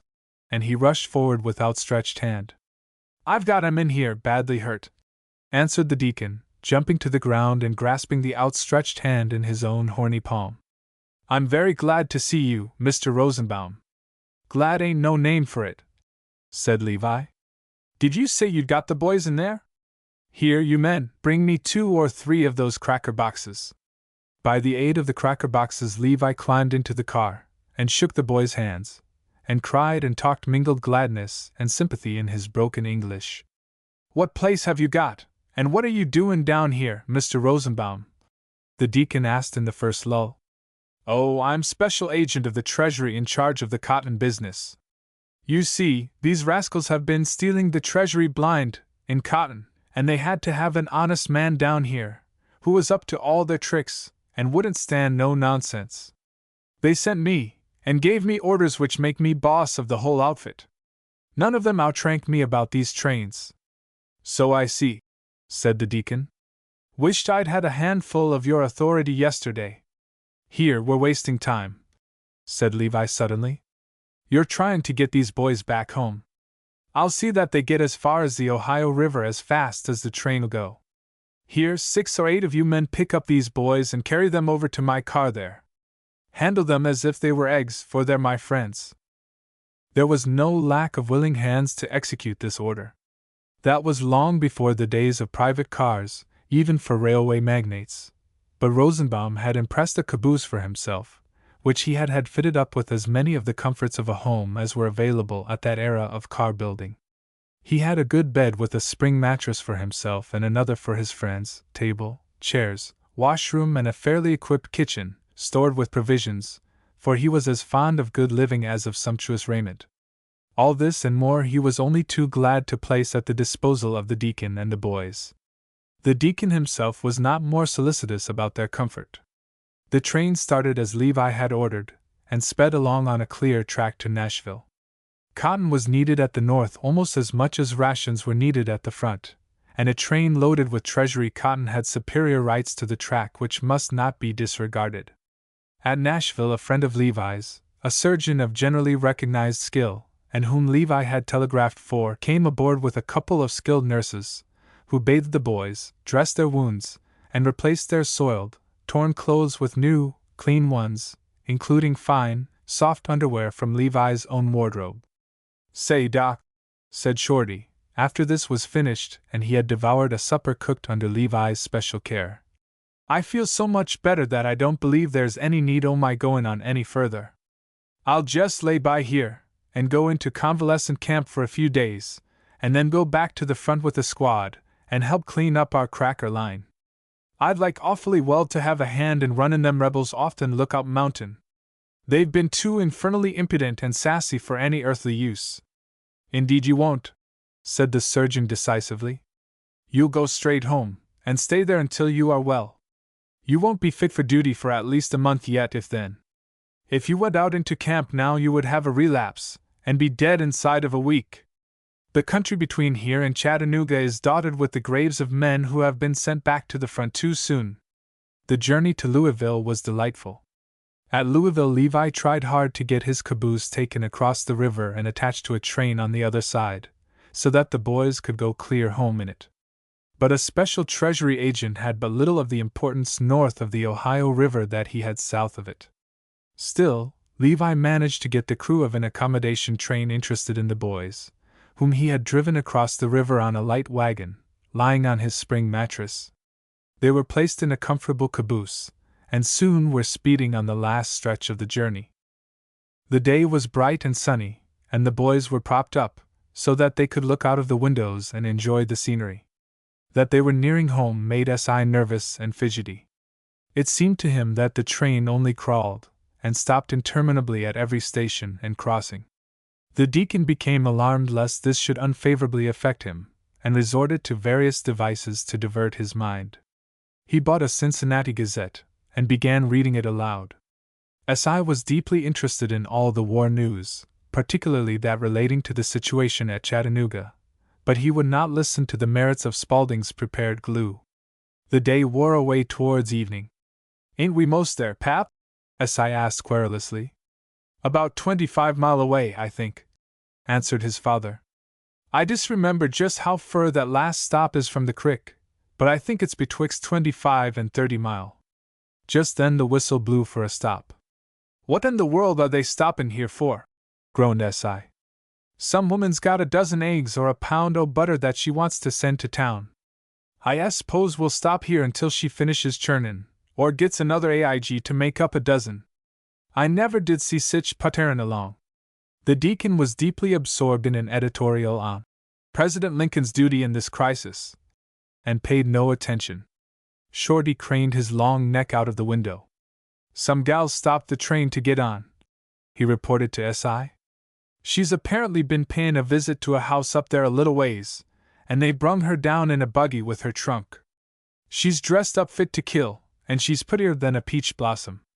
Jehoshaphat SI, I believe she's the very same gal that you was castin' sheep's eyes at when you was home.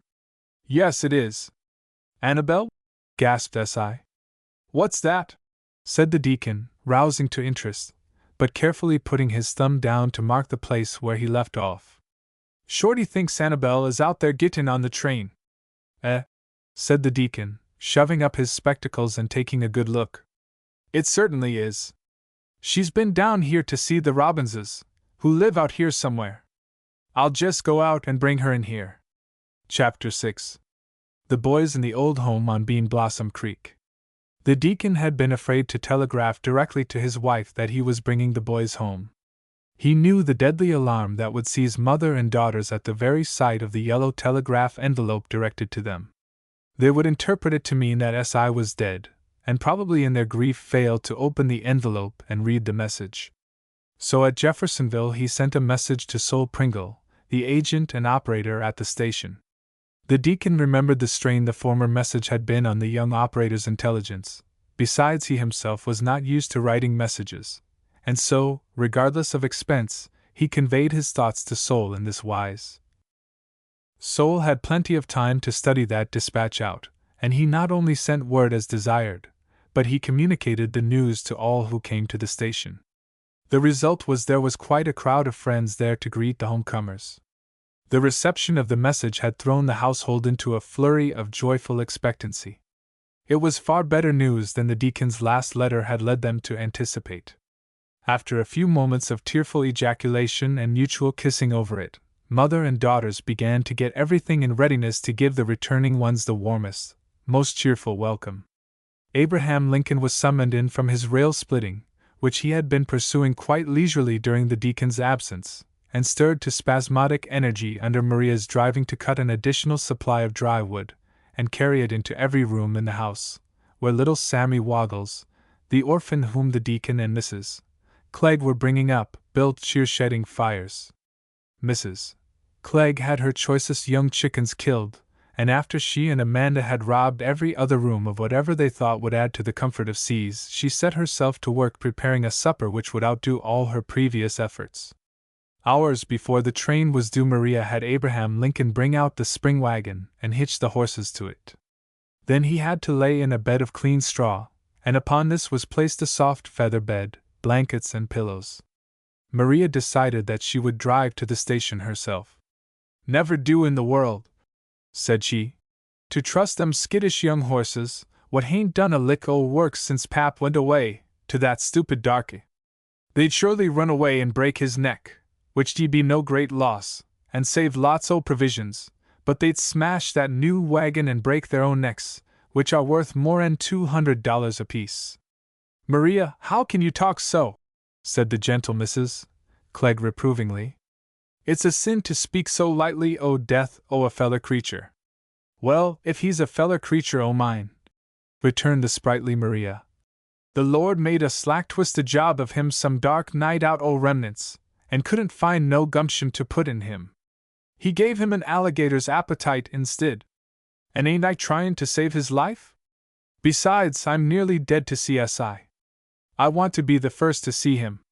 This aroused Amanda, but Maria stood on her rights as the elder sister, had her way, as she usually did, and drove away triumphantly fully 2 hours before train time.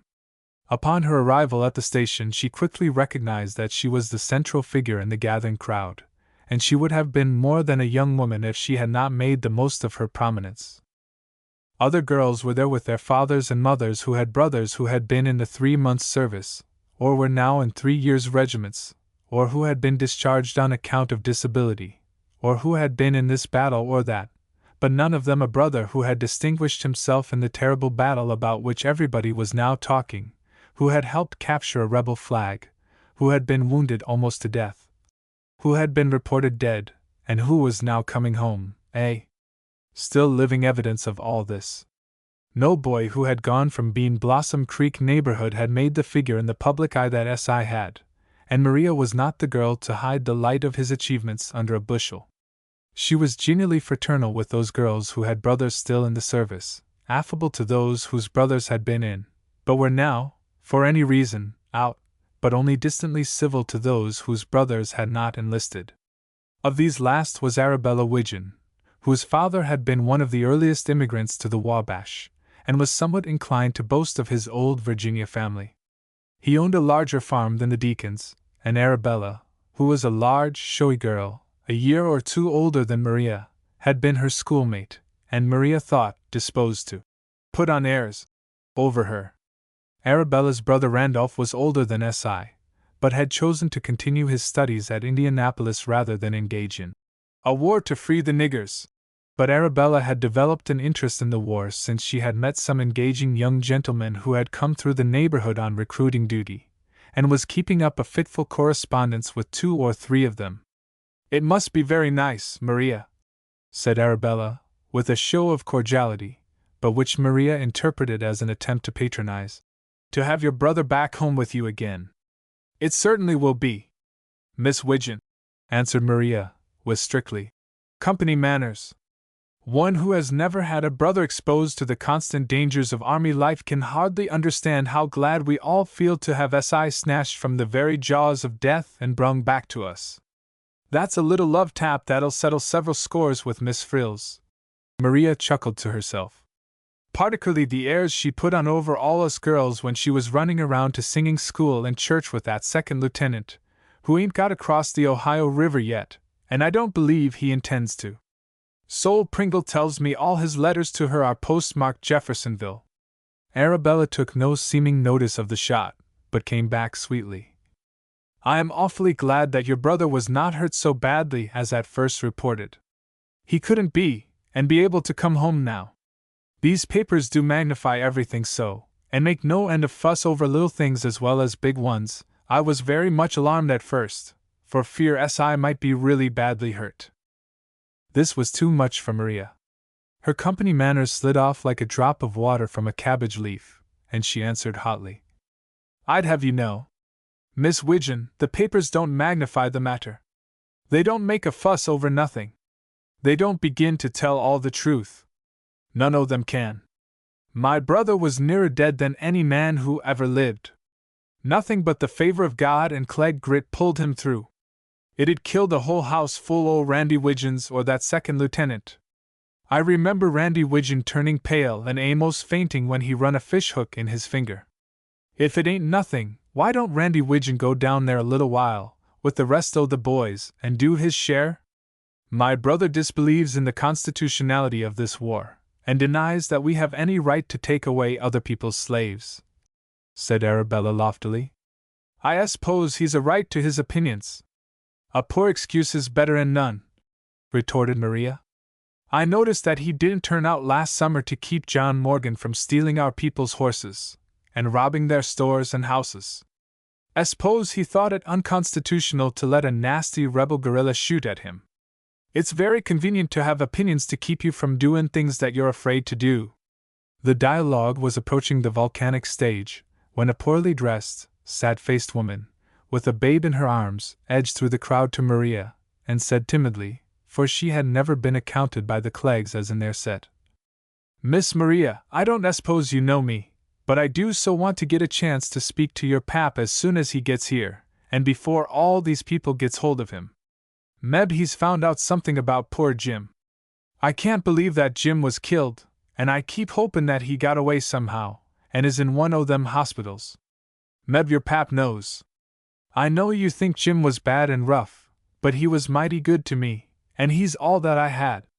I'm nearly dead to hear about him, but I can't write, nor can Jim.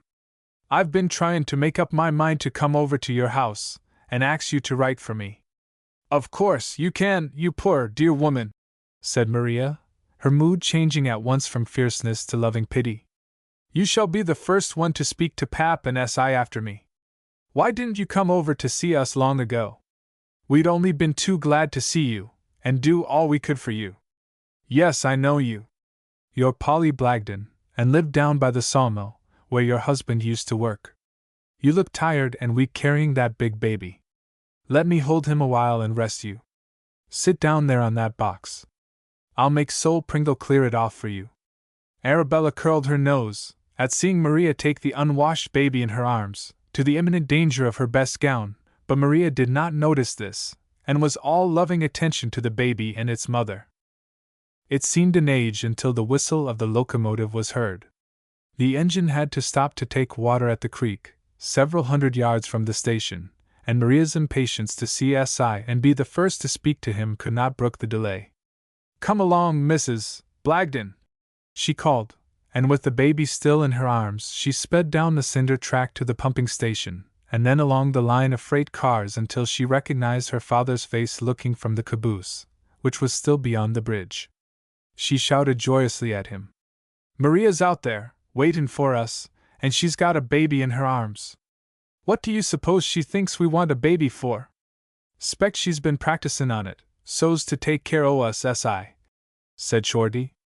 "I believe we've been more trouble to your father than we was to our mothers when we was teeth and dot." "I've been repaid for all, more'n repaid for all," said the Deacon. "Especially since I'm once more back home, and out o' the reach o' the sheriffs o' Tennessee. I'll stay away from Chattanooga till after the grand jury meets down there. If it does its duty, there'll be several bills with Josiah Clegg's name entirely too conspicuous. I want to be able to get out to the next covenant meetin', Pap," said S.I. with a grin, "and hear you confess to the brethren and sisters all that you've been up to down at Chattanooga." "Well, you won't get there," said the Deacon decisively. "We don't allow nobody in there who hain't arrived at the years o' discretion, which'll keep you out for a long time yet." The train pulled over across the bridge, and handing the baby to its mother, Maria sprang in, to recoil in astonishment at the sight of Annabel's blushing face. "You mean thing," said Maria, "to steal a march on me this way, when I wanted to be the first to see S.I. Where in the world did you come from, and how did you find out he was comin' home on this train? S.I., you didn't let her know before you did us, did you?" She was rent by the first spasm of womanly jealousy that any other woman should come between her brother and his mother and sisters. "Don't be cross, Maria," pleaded Annabel. "I didn't know nothin' of it. You know I've been down to see the Robinses, and intended to stay till tomorrow, but something moved me to come home today, and I just happened to take this train. I really didn't know. Yet," and the instinctive rights of her womanhood and her future relations with S.I. asserted themselves to her own wonderment, "I had what the preachers call an inward promptin', which I felt it my duty to obey, and I now think it came from God. You know I ought to be with S.I. as soon as anybody." And she hid her face in her hands in maidenly confusion. "Of course you ought, you dear thing," said Maria, her own womanhood overcoming her momentary pique.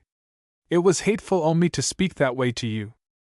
And she kissed Annabel effusively, though a little deadness still weighed at her heart over being supplanted, even by the girl she liked best in all the world after her own sister. If the young folks had not been so engaged in their own affairs, they would have seen the Deacon furtively undoing his leathern pocket-book and slipping a greenback into the weeping Mrs. Blagden's hand, as the only consolation he was able to give her.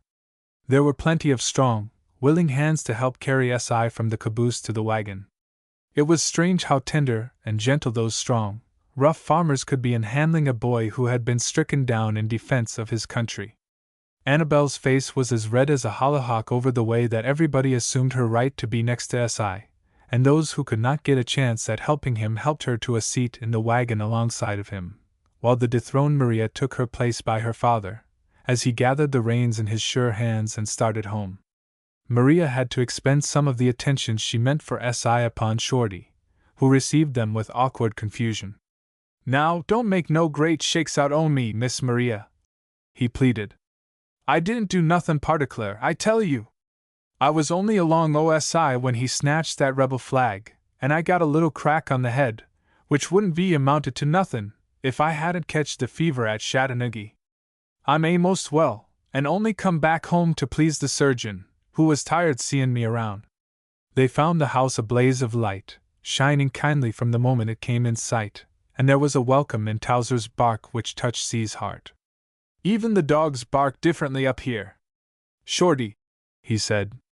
It's full and honest, and don't mean no harm. You know that old Towser ain't barkin' to signal some bushwhackers that the Yankees 's comin'. It sounds like real music. It was Mrs. Clegg's turn to receive a shock when she rushed out to greet her son, and found Annabel by his side.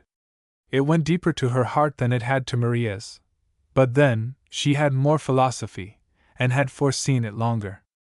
After everything had been done, after she had fed them her carefully prepared dishes, after the boys had been put to bed in the warmed room, and she knew they were sleeping the sound sleep of deep fatigue, she went to her own room to sit down and think it all over. There Maria found her, wiping away her tears, and took her in her arms and kissed her. It's right. It's all right. It's God's ways, said the mother. Chapter 7. Weeks of convalescence. Plenty of nursing from loving, tender hands. What days those were that followed the arrival of the boys home. In Shorty's hard, rough life he had never so much as dreamed of such immaculate housekeeping as Mrs. Clegg's. He had hardly been in speaking distance of such women as C's mother and sisters. To see these bright, blithe, sweet-speeched women moving about the well-ordered house in busy performance of their duties was a boundless revelation to him. It opened up a world of which he had as little conception as of a fairy realm. For the first time he began to understand things that S.I. had told him of his home, yet it meant 100-fold more to him than to S.I., for S.I. had been brought up in that home. Shorty began to regard the Deacon and S.I. as superior beings, and to stand in such awe of Mrs. Klegg and the girls that he became as tongue-tied as a bashful schoolboy in their presence. It amazed him to hear S.I., when the girls would tease him, speak to them as sharply as brothers sometimes will, and just as if they were ordinary mortals. S.I., you ought to be more careful in talking to your sisters, he remonstrated when they were alone. You've been among rough men so long that you don't know how to talk to real ladies. Oh, come off, said S.I. petulantly. What's a-eating you? You don't know them girls as well as I do. Particularly Maria. She'll run right over you if you let her. She's one o' the best girls that ever breathed, but you've got to keep a tight rein on her. The feller that marries her's got to keep the whip hand or she'll make him wish that he'd never been born. Shorty's heart bounded at the thought of any man having the unspeakable happiness of marrying that peerless creature, and then having the meanness not to let her do precisely as she wanted to. Both the boys had been long enough in the field to make that plain farm home seem a luxurious palace of rest. The beds were wonders of softness and warmth, from which no unwelcome reveille or cross-grained orderly sergeant aroused them with profane threats of extra duty. Instead, after peeping cautiously through the door to see that they were awake, the girls would come in with merry greeting, bowls of warm water, and soft, white towels fragrant of the lawn. Maria would devote herself to helping Shorty get ready for breakfast, and Amanda to S.I. Shorty trembled like a captured rabbit when Maria first began her ministrations. All his blood rushed to his face, and he tried to mumble something about being able to take care of himself, which that straightforward young woman paid not the slightest attention to. After his first fright was over, there was a thrilling delight about the operation which electrified him. When the boys were properly washed and combed, Mrs. Klegg, her kind, motherly face beaming with consciousness of good and acceptable service, would enter with a large tray, laden with fragrant coffee, delicious cream, golden butter, her own peerless bread and bits of daintily broiled chicken. S.I., said Shorty, one morning after he had finished the best breakfast he had ever known. The girls had gone away with the things, and he was leaning back thinking it all over in measureless content. If the preachers preached that a feller'd go to such a place as this when he died if he was real good, how good we'd all be, and we'd be rather anxious to die. How in the world are we ever going to get up spunk enough to leave this and go back to the field? You'll get tired o' this soon enough, said S.I. It's awful nice for a change, but I don't want it to last long. I want to be able to get up and get out. I hate awfully to have women folks putterin' around me. The boys could not help rapidly recovering under such favorable conditions, and soon they were able to sit up most of the day. In the evening, ensconced in the big shaker rocking chairs, sitting on pillows, and carefully swathed in blankets, they would sit on either side of the bright fire, with the family and neighbors forming the semicircle between, and talk over the war interminably. The neighbors all had sons and brothers in the army, either in the 200th IND or elsewhere, and were hungry for every detail of army news. They plied Si and Shorty with questions until the boys' heads ached. Then the deacon would help out with his observations of camp life. "I'm not going to believe," said one good old brother, who was an exhorter in the Methodist Church, "that the army is sich a pitfall, sich a snare to the feet o' the unwary as many try to make out. There's no need of any man or boy who goes to serve his country and his God, fallin' from grace and servin' the devil. Don't you think so, too, Deacon? There's no reason why he shouldn't be just as good a man there as he is at home. Don't you think so, too, Deacon Clegg?" Hemmed the deacon, getting red in the face, and avoiding answering the question by a vigorous stirring of the fire, while Si slyly winked at Shorty. "I impressed that on son Jed's mind when he enlisted," continued the brother. "Jed was always a good, straight up and down boy, never gave me or his mother a minute's uneasiness. I told him to have no more to do with cards than with smallpox, to avoid liquor as he would the bite of a rattlesnake, to take nothin' from other people that he didn't pay full value for, that swearin' was a pollution to the lips and the heart. I know that Jed hearkened to all that I said, and that it sank into his heart, and that he'll come back, if it's God's will that he shall come back, as good a boy as when he went away." Si and Shorty did not trust themselves to look at one another before the trusting father's eyes, for Jedediah Bennett, who was one of the best soldiers in Company Q, had developed a skill at poker that put all the other boys on their mettle, and as for foraging, well, either Si nor Shorty ever looked for anything in a part where Jed Bennett had been. "Deacon," persisted Mr. Bennett, "you saw a great deal o' the army. You didn't see the wickedness down there that these copperheads as chargin', did you? You only found men wicked that'd be wicked any place, and really good men just as good there as at home?" "It's just as you say, Mr. Bennett," answered the deacon, coughing to gain time for a diplomatic answer, and turning so that the boys could not see his face. "A wicked man's wicked anywhere, and he finds more chance for his wickedness in the army. A good man ought to be good wherever he's placed, but there are positions which are more tryin' than others. By the way, Maria, bring us some apples and hickory nuts. Bring in a basketful o' them Rome beauties for Mr. Bennett to take home with him. You recollect them trees that I budded with Rome beauty scions that I got up the river, don't you, Bennett? Well, they bore this year, and I've been calculatin' to send over some for you and Mrs. Bennett. I tell you, they're beauties indeed. Big as your fist, red as a hollyhock, fragrant as a rose, and firm and juicy. I have sent for scions enough to bud half my orchard. I won't raise nothin' hereafter but Rome beauties and russets." The apples and nuts were brought in, together with some of Mrs. Clegg's famous crullers and a pitcher of sweet cider, and for a while all were engaged in discussing the delicious apples. To paraphrase Dr. Johnson, God undoubtedly could make a better fruit than a Rome beauty apple from a young tree, growing in the right kind of soil, but undoubtedly he never did. The very smell of the apple is a mild intoxication, and its firm, juicy flesh has a delicacy of taste that the choicest vintages of the Rhine cannot surpass. But Mr. Bennett was persistent on the subject of morality in the army. He soon refused the offer of another apple, laid his knife back on the plate, put the plate on the table, wiped his mouth and hands, and said, "Deacon, these brothers and sisters who have come here with me tonight are, like myself, deeply interested in the moral condition of the army, where we all have sons or kinsmen.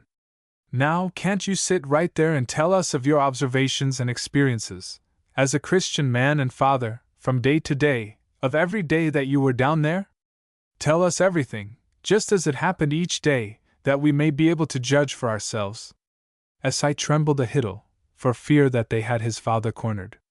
But the deacon was equal to the emergency. "It's a'most too late, now, Mr. Bennett," he said, looking at the clock. "For it's a long story. You know I was down there quite a spell. We can't keep these boys out o' bed late now, and by the time we have family worship it'll be high time for them to be tucked in. Won't you read us a chapter o' the Bible and lead us in prayer, Brother Bennett?" While Shorty was rapidly gaining health and strength, his mind was ill at ease. He had more time than ever to think of Jerusha Briggs, of Bad Axe, Wisconsin, and his surroundings accentuated those thoughts. He began by wondering what sort of a girl she really was, compared to C's sisters, and whether she was used to such a home as this. Was she as handsome, as fine, as high-spirited as Maria? Then his loyal soul reproached him. If she would have him, he would marry her, no matter who she was. Why should he begin now making comparisons with other girls? Then, she might be far finer than Maria. How would he himself compare with her, when he dared not even raise his eyes to Maria? He had not written her since the Tullahoma campaign. That seemed an age away, so many things had happened in the meanwhile. He blamed himself for his neglect, and resolved to write at once, to tell her where he was, what had happened to him, and that he was going to try to visit her before returning to the field. But difficult as writing had always been, it was incomparably more so now. He found that where he thought of Jerusha once, he was thinking of Maria 100 times. Not that he would admit to himself there was any likeness in his thoughts about the two girls. He did not recognize that there was anything sentimental in those about Maria. She was simply some infinitely bright, superior sort of a being, whose voice was sweeter than a bird's, and whose presence seemed to brighten the room. He found himself uncomfortable when she was out of sight. The company of S.I. or his father was not as all-sufficient and interesting as it used to be. When Maria went out of the room they became strangely dull and almost tiresome, unless they talked of her. Worse yet, as he grew stronger and better able to take care of himself, Maria dropped the familiarity of the nurse, and began putting him on the footing of a young gentleman and a guest of the house. She came no more into the room with the basin of warm water, and got him ready for his breakfast. She toned down carefully with every improvement in his strength.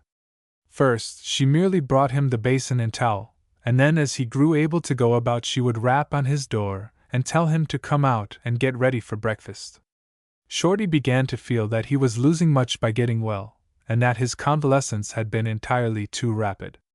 Then he would go off and try to compose his thoughts for a letter to Jerusha Briggs, but before he knew it he would find himself in the kitchen watching, with dumb admiration, Maria knead bread, with her sleeves rolled to her shoulders, and her white, plump arms and bright face streaked with flour.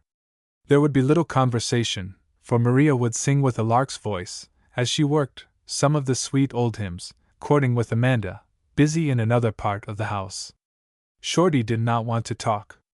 It was enough for him to feast his eyes and ears.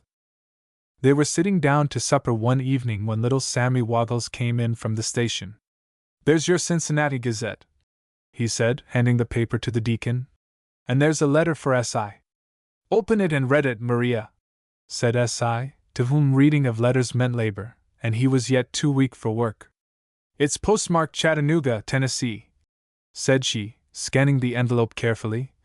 "And addressed to Sergeant Josiah Klegg, 200th Indiana Volunteer Infantry, Bean Blossom Creek, IND."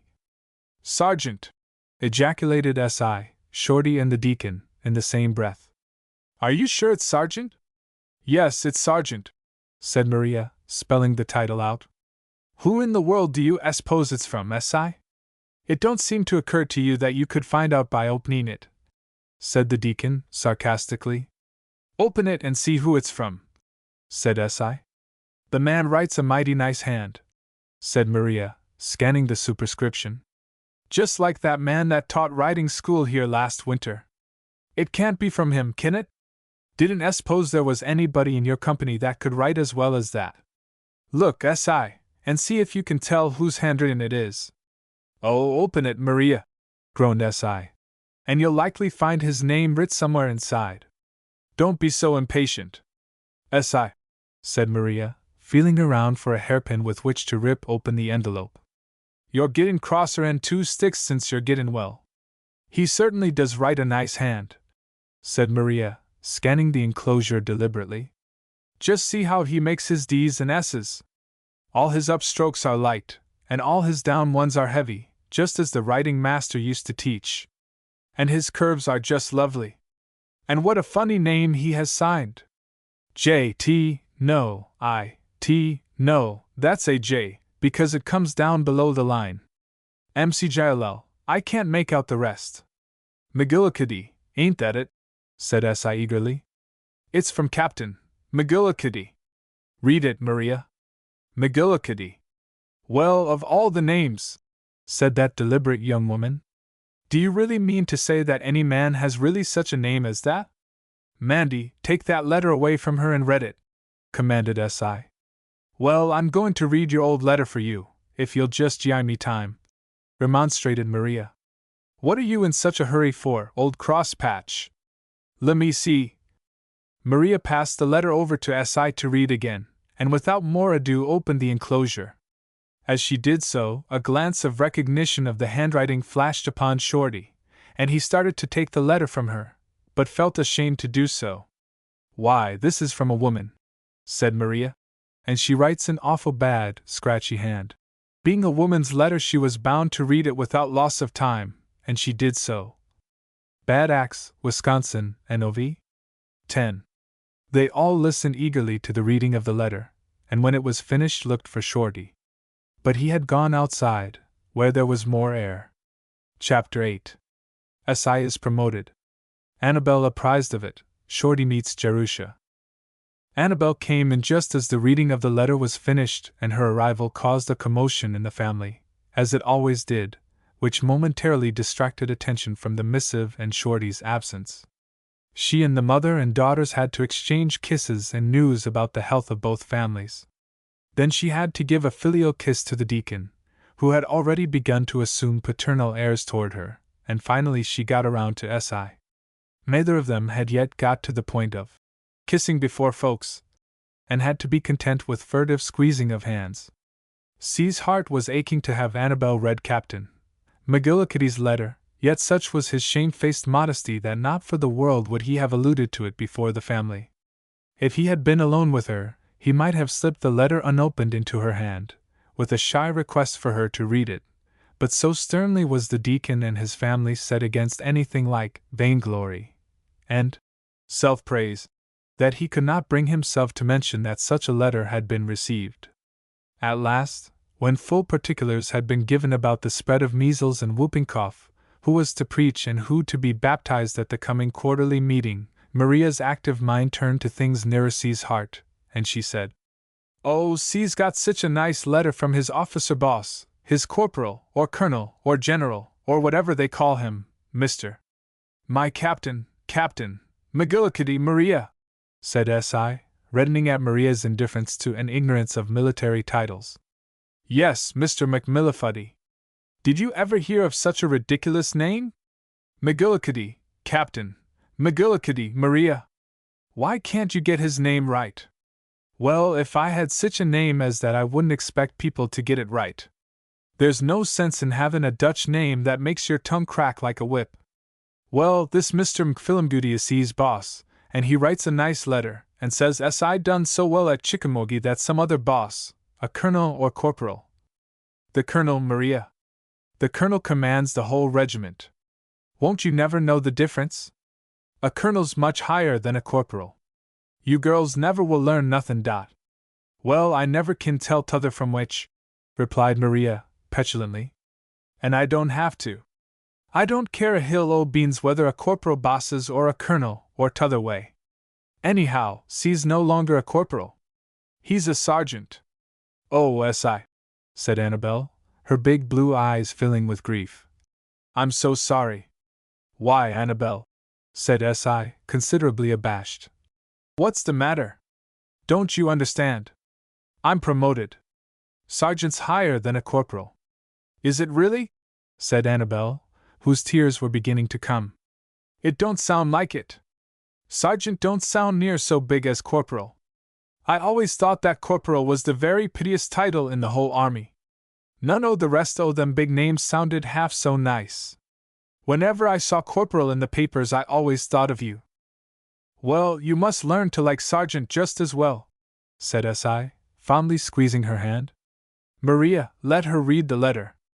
Well, Mr. Gilmacfuddy does seem like a real nice, sociable sort of a man, in spite of his name, she commented, as she finished.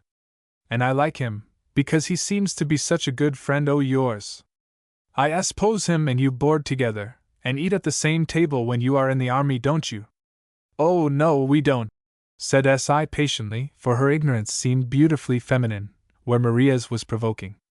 You see, dear, he's my captain, commands about 100 sich as me, and wears a sword and shoulder straps and other fine clothes, and orders me and the rest around, and has his own tent, all by himself, and his servant to cook for him, and we have to salute him, and do just what he says, and not talk back, at least so he can hear it, and just lots o' things. Then I don't like him a bit, pouted Annabel. He's a horrid, stuck-up thing, and puts on airs. And he hain't got no business to put on airs over you.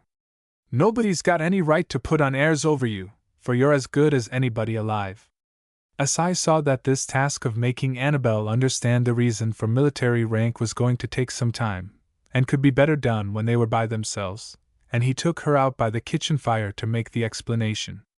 For the very first time in his whole life Shorty had run away from a crisis. With his genuine love of fighting, he rather welcomed any awkward situation in which men were concerned. It was a challenge to him, and he would carry himself through with a mixture of brass, bravado, and downright hard fighting. But he would have much more willingly faced the concentrated fire of all the batteries in Bragg's army than Maria's eyes as she raised them from that letter, and as for the comments of her sharp tongue, well, far rather give him Longstreet's demons charging out of the woods onto Snodgrass Hill. He walked out into the barn, and leaned against the fanning mill to think it all over. His ears burned with the imagination of what Maria was saying. He was very uncomfortable over what the rest of the family were thinking and saying, particularly the view that dear old Mrs. Klegg might take. With the Deacon and S.I. it was wholly different. He knew that, manlike, they averaged him up, one day with another, and gave him the proper balance to his credit. But Maria, there everything turned to gall, and he hated the very name of Bad Axe, the whole state of Wisconsin and everybody in it. He would never dare go back into the house and face the family. What could he do? There was only one thing: get back to his own home, the army, as soon as possible. Little Sammy Woggles came out presently to get some wood. Shorty called him to him. There was something fascinatingly mysterious in his tones and actions to that youth, who devoured dime novels on the sly. Sammy, said Shorty, I'm going away, right off, and I don't want the people in the house to know nothing of it. I want you to help me. You bet I will, responded the boy, with his eyes dancing. Going to run away? I'm going to run away myself some day. I'm awful tired o' havin' to get up in the mornin', wash my face and comb my hair, and do the chores, and kneel down at family prayers, and go to Sunday school, and stay through church, and then have to spell out a chapter in the Bible in the afternoon. I'm going to run away, and be a soldier, or go out on the plains and kill Injuns. I'm layin' away things now for it. See here? And he conducted Shorty with much mystery to a place behind the haymow, where he had secreted an old single-barreled pistol and a false face. You little brat, said Shorty, get all them fool notions out o' your head. This 's the best home you'll ever see, and you stay here just as long as the Lord'll let you. You're playin' in high luck to be here. Don't you ever leave, on no account. Then why were you going to run away? Asked the boy wonderingly. That's my business. Something you can't understand nohow. Now I want you to slip around there and get my overcoat and things and bring 'em out to me, without nobody seeing you. Do it at once. While Sammy was gone for the things, Shorty laboriously wrote out a note to S.I. upon a sheet of brown paper. It read, There, Sammy, he said, as he folded it up and gave it to the boy. Keep that quiet until about bedtime, when they begin to inquire about me. By that time I'll catch the train going east, and be skippin' out for the army. By the way, Sammy, can't you sneak into Miss Maria's room, and steal a piece o' ribbon, or something that belongs to her? I've got a big piece o' that new red Sunday dress o' hers, said Sammy, going to his storehouse and producing it. I cribbed it once, to make me a flag or something, when I'd be out fightin' the Injuns. Will that do you? Bully, said Shorty, with the first joyous emotion since the reception of the letter. It's just the thing. Here's $50 for you. Now, Sammy, can you write? They're making me learn, and that's one reason why I want to run away. With a doleful remembrance of his own grievances. What's the use of it, I'd like to know? It cramps my fingers and makes my head ache. Simon Kenton couldn't write his own name, but he killed more Injuns than every other man in the country. I guess you'd want to run away, too, if they made you learn to write. You little brat, said Shorty reprovingly. You don't know what's good for you. You do as they say, and learn to write as quick as you can. Then, in a softer tone. Now, Sammy, I want you to promise to write me a long letter, 2 sheets o' foolscap. Why, I never writ so much in all my life, protested the boy. It'd take me a year. Well, you've got to now, and it mustn't take you 2 weeks. Here's $1 for you, and when I get the letter I'll send you home a real rebel gun. Now you're to cross your heart and promise on your sacred word and honor that you'll keep this secret from everybody, not to tell a word to nobody. You must tell me all about what they say about me, and particularly what Miss Maria says. Tell me everything you can about Miss Maria, and who goes with her. What makes you like Maria better than you do Mandy? Inquired the boy. I like Mandy lots the best.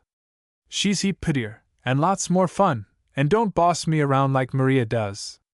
That's all you know about it, you little skeezicks. She don't boss you around half as much as she ought to. Then gentler. Now, Sammy, do just as I say, and I'll send you home a real rebel gun just as soon as I get your letter. A real gun, that'll be all my own, and will shoot and kick, and crack loud? Yes, a genuine rebel gun, that you can shoot crows with and celebrate Christmas, and kill a dog. Well, I'll write you a letter if it twists my fingers off, said the boy joyously. And you hope to be struck dead if you tell a word to anybody? Yes, indeedy, said the boy, crossing his heart earnestly. Shorty folded up the piece of dress goods tenderly, placed it securely in the breast pocket of his blouse, and trudged over to the station, stopping on the summit of the hill to take a last look at the house. It was a long, hard walk for him, for he was yet far from strong, but he got there before train time. It was the through train to St. Louis that he boarded, and the only vacant seat that he could find was one partially filled with the belongings of a couple sitting facing it, and very close together. They had hold of one another's hands, and quite clearly were dressed better than they were accustomed to. The man was approaching middle age, and wore a shiny silk hat, a suit of broadcloth, with a satin vest, and a heavy silver watch chain. His face was rather strong and hard, and showed exposure to rough weather. The woman was not so much younger, was tall and angular, rather uncomfortably conscious of her good clothes, and had a firm, settled look about her mouth and eyes, which only partially disappeared in response to the man's persistent endearments. Still, she seemed more annoyed than he did at the seating of another party in front of them, whose eyes would be upon them. The man lifted the things to make room for Shorty, who commented to himself, "Should think they was bride and groom, if they wasn't so old." There was a vague hint that he had seen the face somewhere, but he dismissed it, then settled himself, and busy with his own thoughts, pressed his face against the window, and tried to recognize through the darkness the objects by which they were rushing. They were all deeply interesting to him, for they were part of Maria's home and surroundings. After a while the man appeared temporarily tired of billing and cooing, and thought conversation with someone else would give variety to the trip. He opened their lunch basket, took out something for himself and his companion to eat, nudged Shorty, and offered him a generous handful. Shorty promptly accepted, for he had the perennial hunger of convalescence, and his supper had been interrupted. "Going back to the army?" inquired the man, with his mouth full of chicken, and by way of opening up the conversation. Huh? Said Shorty, nodding assent. "Where do you belong?" 200th Indiana Volunteer Infantry. If Shorty had been noticing the woman he would have seen her start, but would have attributed it to the lurching of the cars. She lost interest in the chicken leg she was picking, and listened to the continuance of the conversation. "I mean, what army do you belong to?" "Army o' the Cumberland, down at Chattanooga." Indeed, I might say that I belong to that army myself. I'm going down that way, too. You see, my congressman helped me get a contract for furnishing the Army of the Cumberland with bridge timber, and I'm going down to Louisville, and maybe further, to see about it. We've just come from St. Louis, where I've been delivering some timber in rafts. Where are you from? Bad Axe, Wisconsin, a little ways from La Crosse. It was Shorty's turn to start, and it flashed upon him just where he had seen that squarish face. It was in an ambrotype that he carried in his breast pocket. He almost choked on the mere thought of the chicken, but recovered himself, and said quickly, I have heard o' the place. Lived there long? Always, you might say. Father took me there as a child during the mine excitement, growed up there, went into business, married, lost my wife, and married again. We're now on what you might call our bridal tower. I had to come down here on business, so I brung my wife along, and worked it off on her as our bridal tower. Pretty cute, don't you think? And he reached over and tried to squeeze his wife's hand, but she repulsed it. The bridegroom plied Shorty with questions as to the army for a while after they had finished eating, and then arose and remarked, I'm going into the smoking car for a smoke. Won't you come along with me, soldier, and have a cigar? No, thanky, answered Shorty. I'd like to, awfully, but the doctor's shut down on my smoking till I get well. As soon as he was well on his way, the woman leaned forward and asked Shorty in an earnest tone, Did you say that you belonged to the 200th IND? Yes'm, said Shorty very meekly. To Company Q. The very same company, gasped the woman. Did you happen to know a Mr. Daniel Elliott in that company? Very well, mum. Knowed him almost as well as if he was my own brother. What sort of a man was he? Awful nice feller. I thought a heap of him. Thought more of him than any other man in the company. A nicer man you never knowed. Didn't drink, nor swear, nor play cards, nor chaw tobacco. Used to go to church every Sunday. Chaplain thought a heap of him. Used to call him his right bower, I mean his strong suit, I mean his two pair, ace high. No, either o' them's just a word the chaplain used, but it was something just as good, but more Bible-like. I'm so glad to hear it, murmured the woman. Oh, he was an ornament to the army, continued the unblushing Shorty, who hadn't had a good opportunity to lie in all the weeks that the deacon had been with him, and wanted to exercise his old talent, to see whether he had lost it. And the handsomest man! There wasn't a finer-looking man in the whole army. The colonel used to get awfully jealous o' him, because everybody that'd come into camp mistake him for the colonel. He'd a been colonel, too, if he'd only lived. But the poor fellow broke his heart. He fell in love with a girl somewhere up north, Pewter Hatchet, or some place like that. I never saw her, and don't know nothin' about her, but I heard that the boys from her place said that she was no match for him. She was only plain, ordinary-looking dot. That wasn't true, said the woman, under her breath. All the same, Elliot was dead stuck on her. Bimeby he heard some way that some stay-at-home widower was settin' up to her, and she was encouragin' him, and finally married him. When Elliot heard that, he was completely beside himself. He lost all appetite for everything but whiskey and the blood of widowers. Whenever he found a man who was a widower, he wanted to kill him. At Chickamauga, he'd pick out the men that looked old enough to be widowers, and shoot at them, and no others. In the last charge he got separated, and was by himself with a tall rebel with a gray beard. I surrender, said the rebel. Are you a widower? Asked Elliot. I'm sorry to say that my wife's dead, said the rebel. Then you can't surrender. I'm going to kill you, said Elliot. But he'd been throwed off his guard by too much talkin'.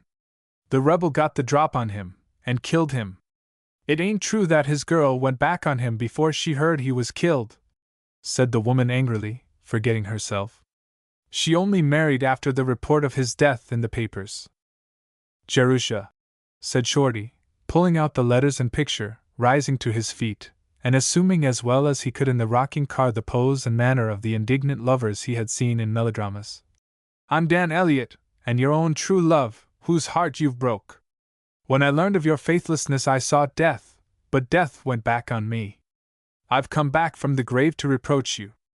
You preferred the love of a second-hand husband, with a silver watch chain and a raft o' logs, to that of an honest soldier who had no fortune but his patriotic heart and his Springfield rifle. But I'll not be cruel to you. There are the evidences of your faithlessness, that you was so anxious to get hold of. Your secret's safe in this true heart. Take 'em and be happy with your bridge timber contractor. Be a lovin' wife to your warmed-over husband. Be proud of his speculations on the needs o' his country. As for me, I'll go again to seek a soldier's grave, for I cannot forget you. As he handed her the letters and picture, he was dismayed to notice that the piece of Maria's dress was mixed in with them. He snatched it away, shoved it back in his pocket, pulled his hat down over his eyes, and with a melodramatic air, rushed forward into the smoking car, where he seated himself and at once fell asleep. He was awakened in the morning at Jeffersonville, by the provost guard shaking him and demanding his pass. Chapter 9. Shorty in Trouble. Has an encounter with the provost marshal. I ain't got no pass, said Shorty, in response to the demand of the provost guard. Been home on sick furlough. Goin' back to the front now. Left my papers at home. Forgot 'em. Heard all about lost and missing papers before, said the sergeant drilly. Fall in there, under guard. And he motioned Shorty to join the gang of stragglers and runaways which had already been gathered up. Look here, Sergeant, remonstrated Shorty. I don't belong in that pack o' shell-fever invalids, and I won't fall in with them. There's no yaller or cotton in me. I'm straight goods, all wool and indigo dyed. I've been promoted corporal in my company for good conduct at Chickamauga. I'm going back to my regiment o' my own accord before my time's up, and I propose to go my own way.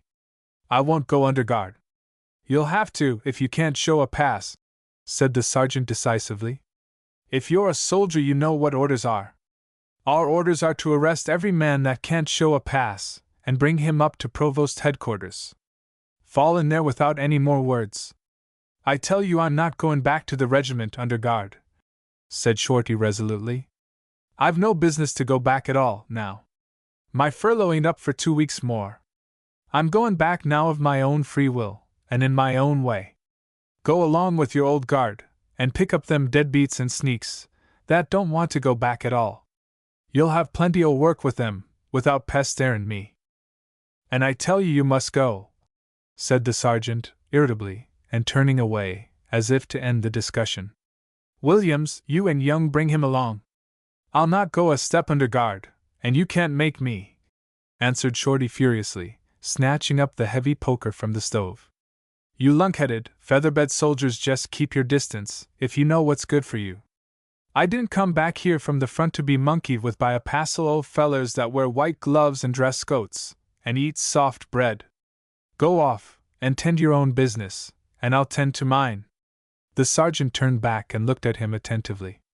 See here, he said, after a moment's pause. Don't you belong to the 200th IND? You bet I do. Best regiment in the Army o' the Cumberland. You're the feller they call Shorty of Company Q? Shorty nodded assent. I thought I'd seen you somewhere the moment I laid eyes on you, said the sergeant in a friendly tone. But I couldn't place you. You've changed a good deal. You're thinner 'an a fishing rod. Never had no meat to spare, acquiesced Shorty. But I'm an alderman now to what I was 6 weeks ago. Got a welt on my head at Chickamauga, and then the camp fever at Chattanooga, which run me down till I could have crawled through a grease flute. Well, I'm Jim Elkins. Used to belong to Company A, replied the sergeant. I recollect your stealing the caboose door down there at Murfreesboro. Say, that was great. How that conductor ripped and swore when he found his door was gone. I got an axe from you. You never knew who took it, did you? Well, it was me. I wanted the axe, but I wanted still more to show you that there was somebody in the camp just as slick on the forage as you were. But I got paid for it. The blamed old axe glanced one day, while I was chopping, and whacked me on the knee. A thief always gets fetched up with, said Shorty, in a tone of profound moralizing. But since it had to go, I'm glad one o' our own boys got it.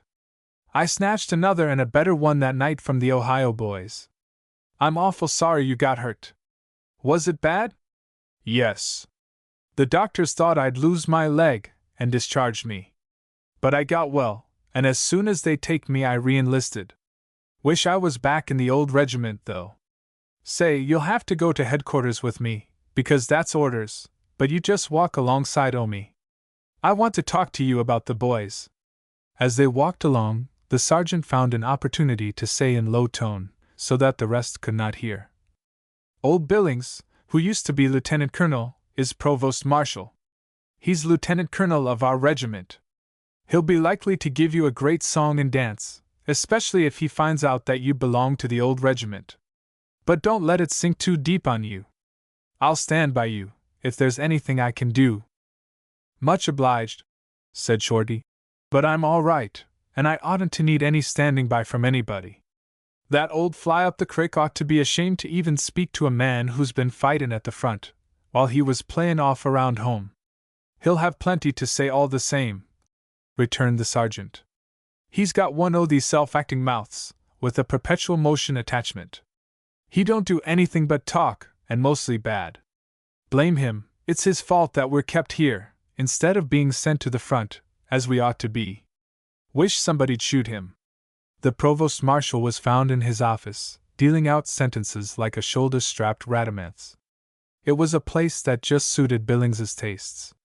There he could bully to his heart's content, with no chance for his victims getting back at him, and could make it very uncomfortable for those who were disposed to sneer at his military career. With a scowl on his brow, and a big chew of tobacco in his mouth, he sat in his chair, and disposed of the cases brought before him with abusive comments, and in the ways that he thought would give the men the most pain and trouble. It was a manifestation of his power that he gloated over. "Take the position of soldiers, you slouch and clodhoppers," he said, with an assortment of oaths, as the squad entered the office. "One think you a passel o' hawbucks half drunk at a log rollin', instead o' soldiers in the presence o' your superior officer. Shut them gappin' mouths, lift up them shockheads, button up your blouses, put your hands down to your sides, and don't no man speak to me without salutin'. And mind what you say, or I'll give you a spell on bread and water, and send you back in irons. I want you to understand that I'll have no foolishness. You can't monkey with me as you can with some officers.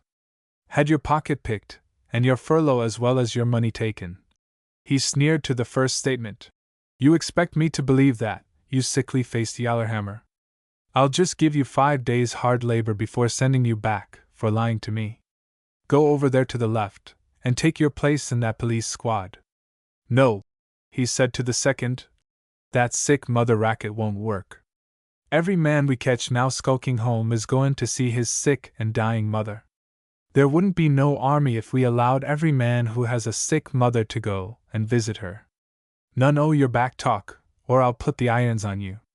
No," to a third, "you can't go back to your boarding place for your things, not even with a guard. I know you.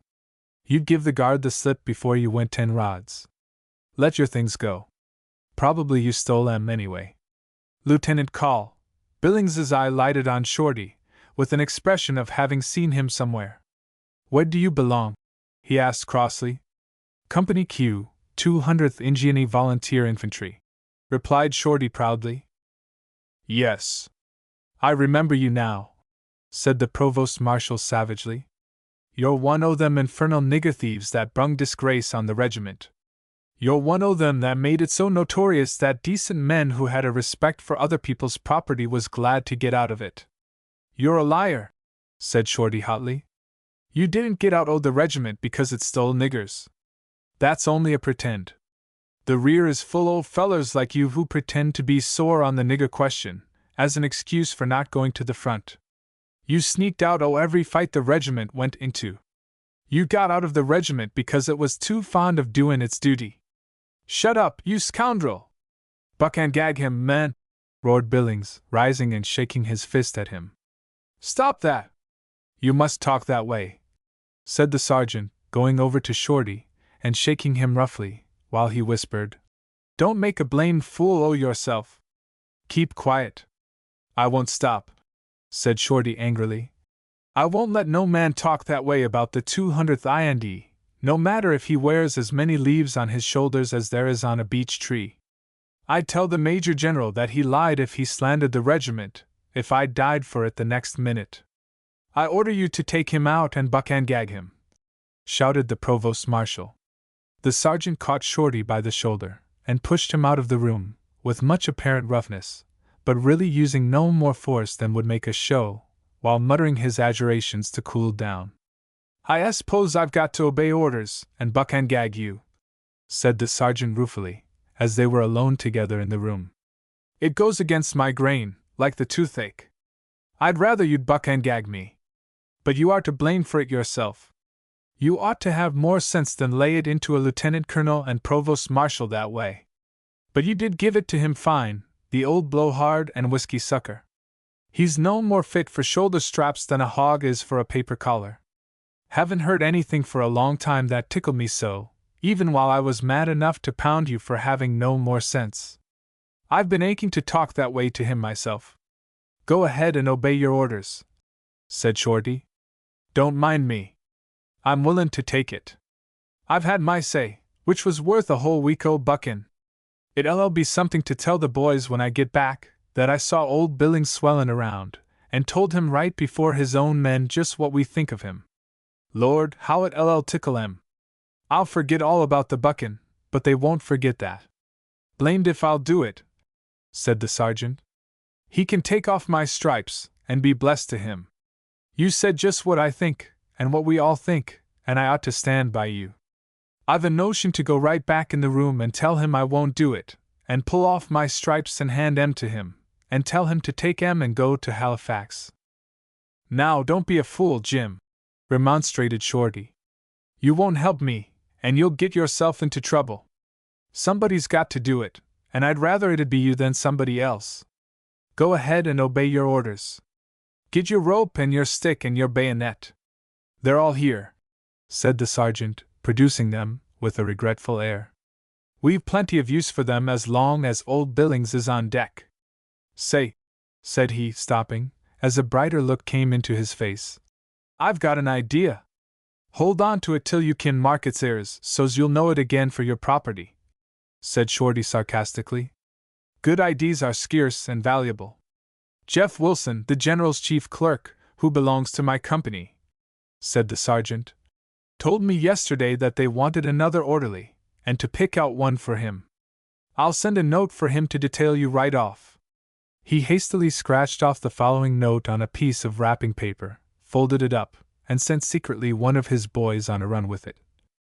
"Here, Sergeant," called out the provost marshal from the other room.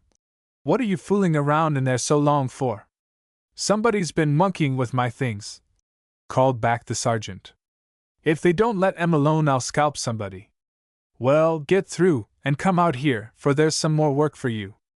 Make a good job with that scoundrel. I'll be in presently and see it." Shorty squatted down, and the sergeant made as easygoing an imitation as he could of the punishment. The messenger encountered the young general nearby, limping along on a conscientious morning inspection of things about his post. He had been but recently assigned to the position, to employ him while he was getting well of his wound received at Chickamauga, and was making a characteristic effort to know all about his command. He had sent his staff on various errands, but had his chief clerk with him to make notes. "What's that?" he inquired, as the messenger handed the latter the note. "Just a note from the sergeant of the guard about an orderly," answered the clerk. "Let me see it," said the general, who had an inveterate disposition for looking into the smallest details. "What's this? One of the 200th IND? Why, that was in my brigade. The 200th IND was cut all to pieces, but it stuck to that Snodgrass Hill tighter than a real estate mortgage. One of the boys in trouble? We'll just go over to the provost marshal's and see about him. It may be that I know him." The sharp call of the sergeant on duty outside to turn out the guard for the general. The clatter of muskets, as he was obeyed, the sudden stiffening up of the men lounging about the entrance into the position of the soldier, and their respectful salutes as the general limped in, conveyed to Lieutenant Call Billings' intelligence as to his visitor, and his whole demeanor changed to one of obsequious welcome. "Very unexpected, General, but very kind in you to visit me," he said, bowing and washing his hands with invisible soap. "No kindness at all, Colonel," said the general with official curtness. "Merely my duty to personally acquaint myself with all portions of my command. I should have visited you before. By the way, I understand you have picked up here a man belonging to my brigade, to the 200th IND. Where is he?" Billings's face clouded. "Yes, we have a man who claimed to belong to that regiment, a straggler, who hadn't any papers to show. I had no idea whether he was telling the truth. He was outrageously sassy, and I had to give him a lesson to keep a civil tongue in his head. Take a seat. I'll send for him." "No, I'll go and see him," said the general. "Where is he?" With a foreboding that the scene was going to be made unpleasant for him, Billings led the general into the guardroom. "Why, it's Shorty," said the general, recognizing him at once, "who ran back at Stone River, in a heavy fire, and helped me from under my horse." Shorty winked and nodded affirmatively. "What was the matter, Colonel?" inquired the general. "Well," said Billings defensively, "the feller is a straggler, without papers to show where he belonged, and he was very sassy to me, called me a liar, and said other mean things, right before my men, and I had to order him bucked and gagged to shut him up." "Strange," said General. "I always found him very respectful and obedient. I thought I hadn't a better soldier in my brigade." Shorty winked appreciatively at Sir Elkins. "Take out the gag, let him up, and let me hear what he has to say," said the general. Shorty was undone and helped to his feet, when he respectfully saluted. His weakness was so apparent that the general ordered him to sit down, and then asked him questions which brought out his story. "You were promoted corporal, if I recollect," said he, "for gallantry in capturing one of the rebel flags taken by my brigade." "Yes, sir," answered Shorty. Billings was feeling very uncomfortable. "He called me a liar, and a stay-at-home sneak, and other insulting things," protested he. "General, he slandered the 200 IND, which I won't allow no man to do, no matter what he has on his shoulders. I told him that he'd been fired out o' the regiment, and was a bummin' in the rear, and hadn't no business obusin men who was doin' and respectful." Very insubordinate, very unsoldierly," said the general. "Very unlike you, Corporal. I'm surprised at you. You were always very obedient and respectful. Always to real officers," said Shorty. "But—" "Silence," said the general, sternly. "Don't aggravate the offense. You were properly punished." "I ain't kickin' about it," said Shorty stubbornly. "I've got the worth of it. I think," continued the general, after having properly vindicated discipline, that blow you received on your head may affect your brain at times, and make you unduly irritable. I think I'll have the surgeon examine you. Put him in an ambulance, Wilson, and take him over to the surgeon. Then bring him to headquarters with the report." Turning to the lieutenant colonel, the general said, "I had another object in visiting you this morning. Colonel, I've got some good news for you. I've found your officers and men very weary of their long tour of provost duty here, and anxious to go to the front. Of course, I know that you feel the same way." Billings tried to look as if he did, but the attempt was not a success. "I have represented to headquarters, therefore," continued the general, "that it would be to the advantage of the service to have this fine full regiment sent to the front, and its place taken by one that has been run down by hard service, and so get a chance for it to rest and recruit. The general has accepted my views, and orders me to have you get ready to move at once.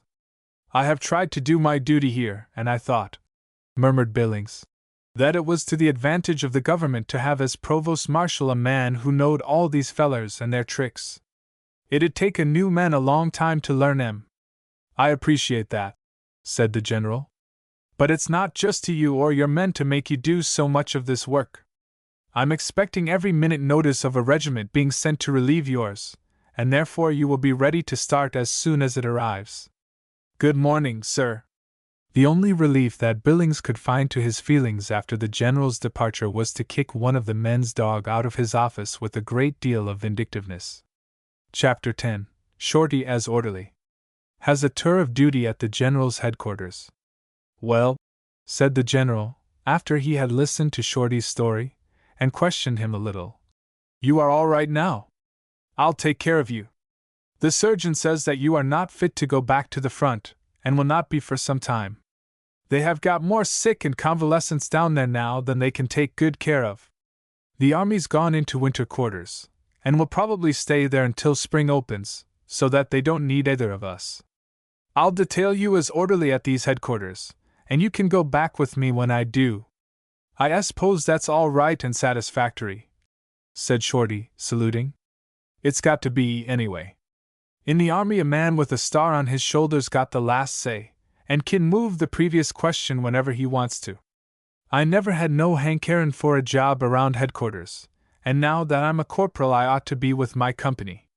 But they need you worse than they do me, and I've noticed that you was always as near the front as anybody, so I don't think I'll lose no chances by staying with you. I promise you that we shall both go as soon as there's any prospect of something worth going for, said the general, smiling. Report there to Wilson. He will instruct you as to your duties. Wilson's first instructions were as to Shorty's personal appearance. He must get a clean shave and a haircut, a necktie, box of paper collars, a pair of white gloves, have blouse neatly brushed and buttoned to his throat, and his shoes polished. Dress parade every day? Asked Shorty, despairingly. Just the same as dress parade every day, answered the chief clerk. Don't want any scarecrows around these headquarters. We're on dress parade all the time before the people and other soldiers, and must show them how soldiers ought to appear. You'll find a barber shop and a bootblack around the corner. Make for them at once, and get yourself in shape to represent headquarters properly. Don't know but I'd ruther go to the front and dig rifle pits than to wear paper collars and white gloves every day in the week, soliloquized Shorty, as he walked out on the street.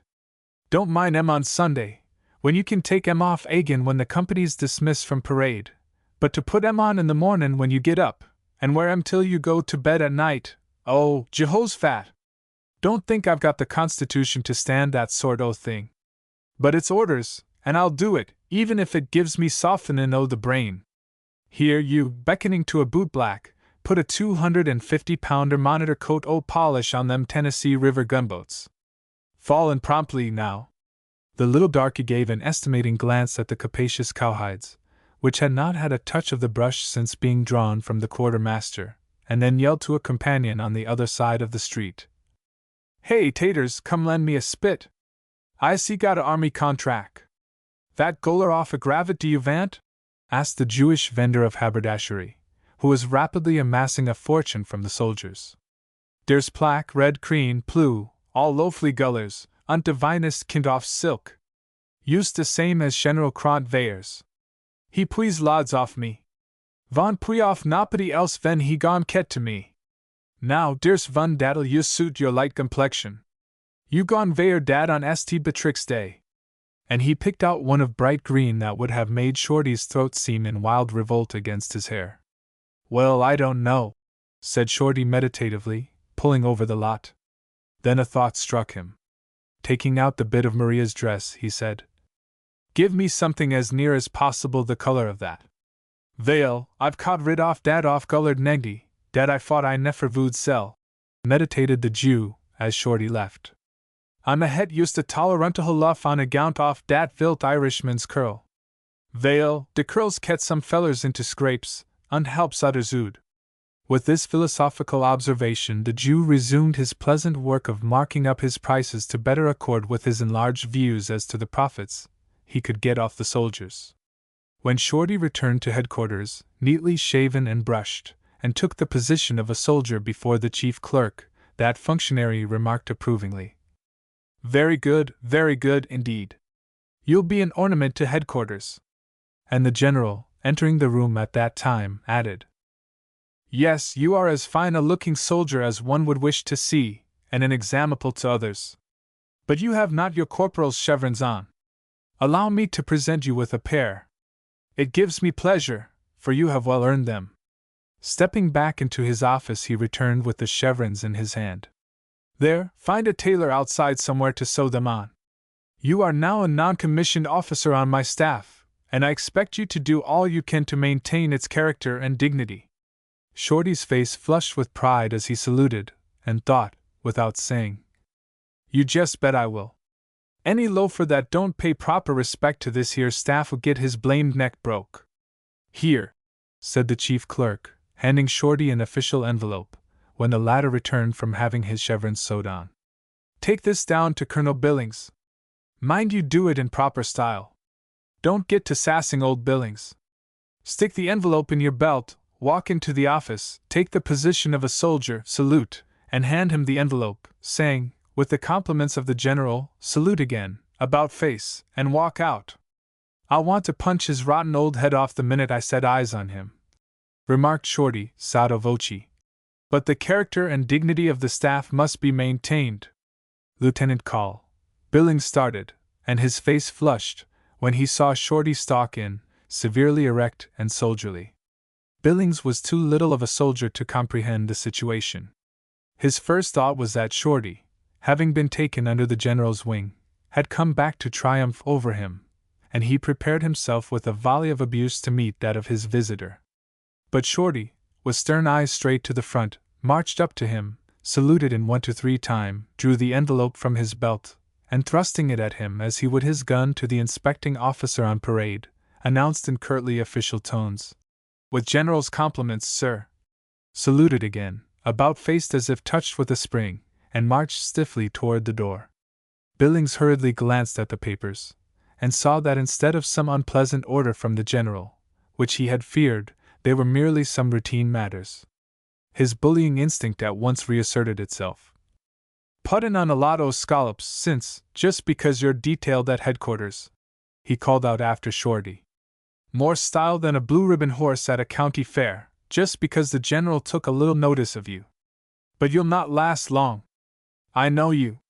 Sir, said Shorty, facing about and stiffly saluting.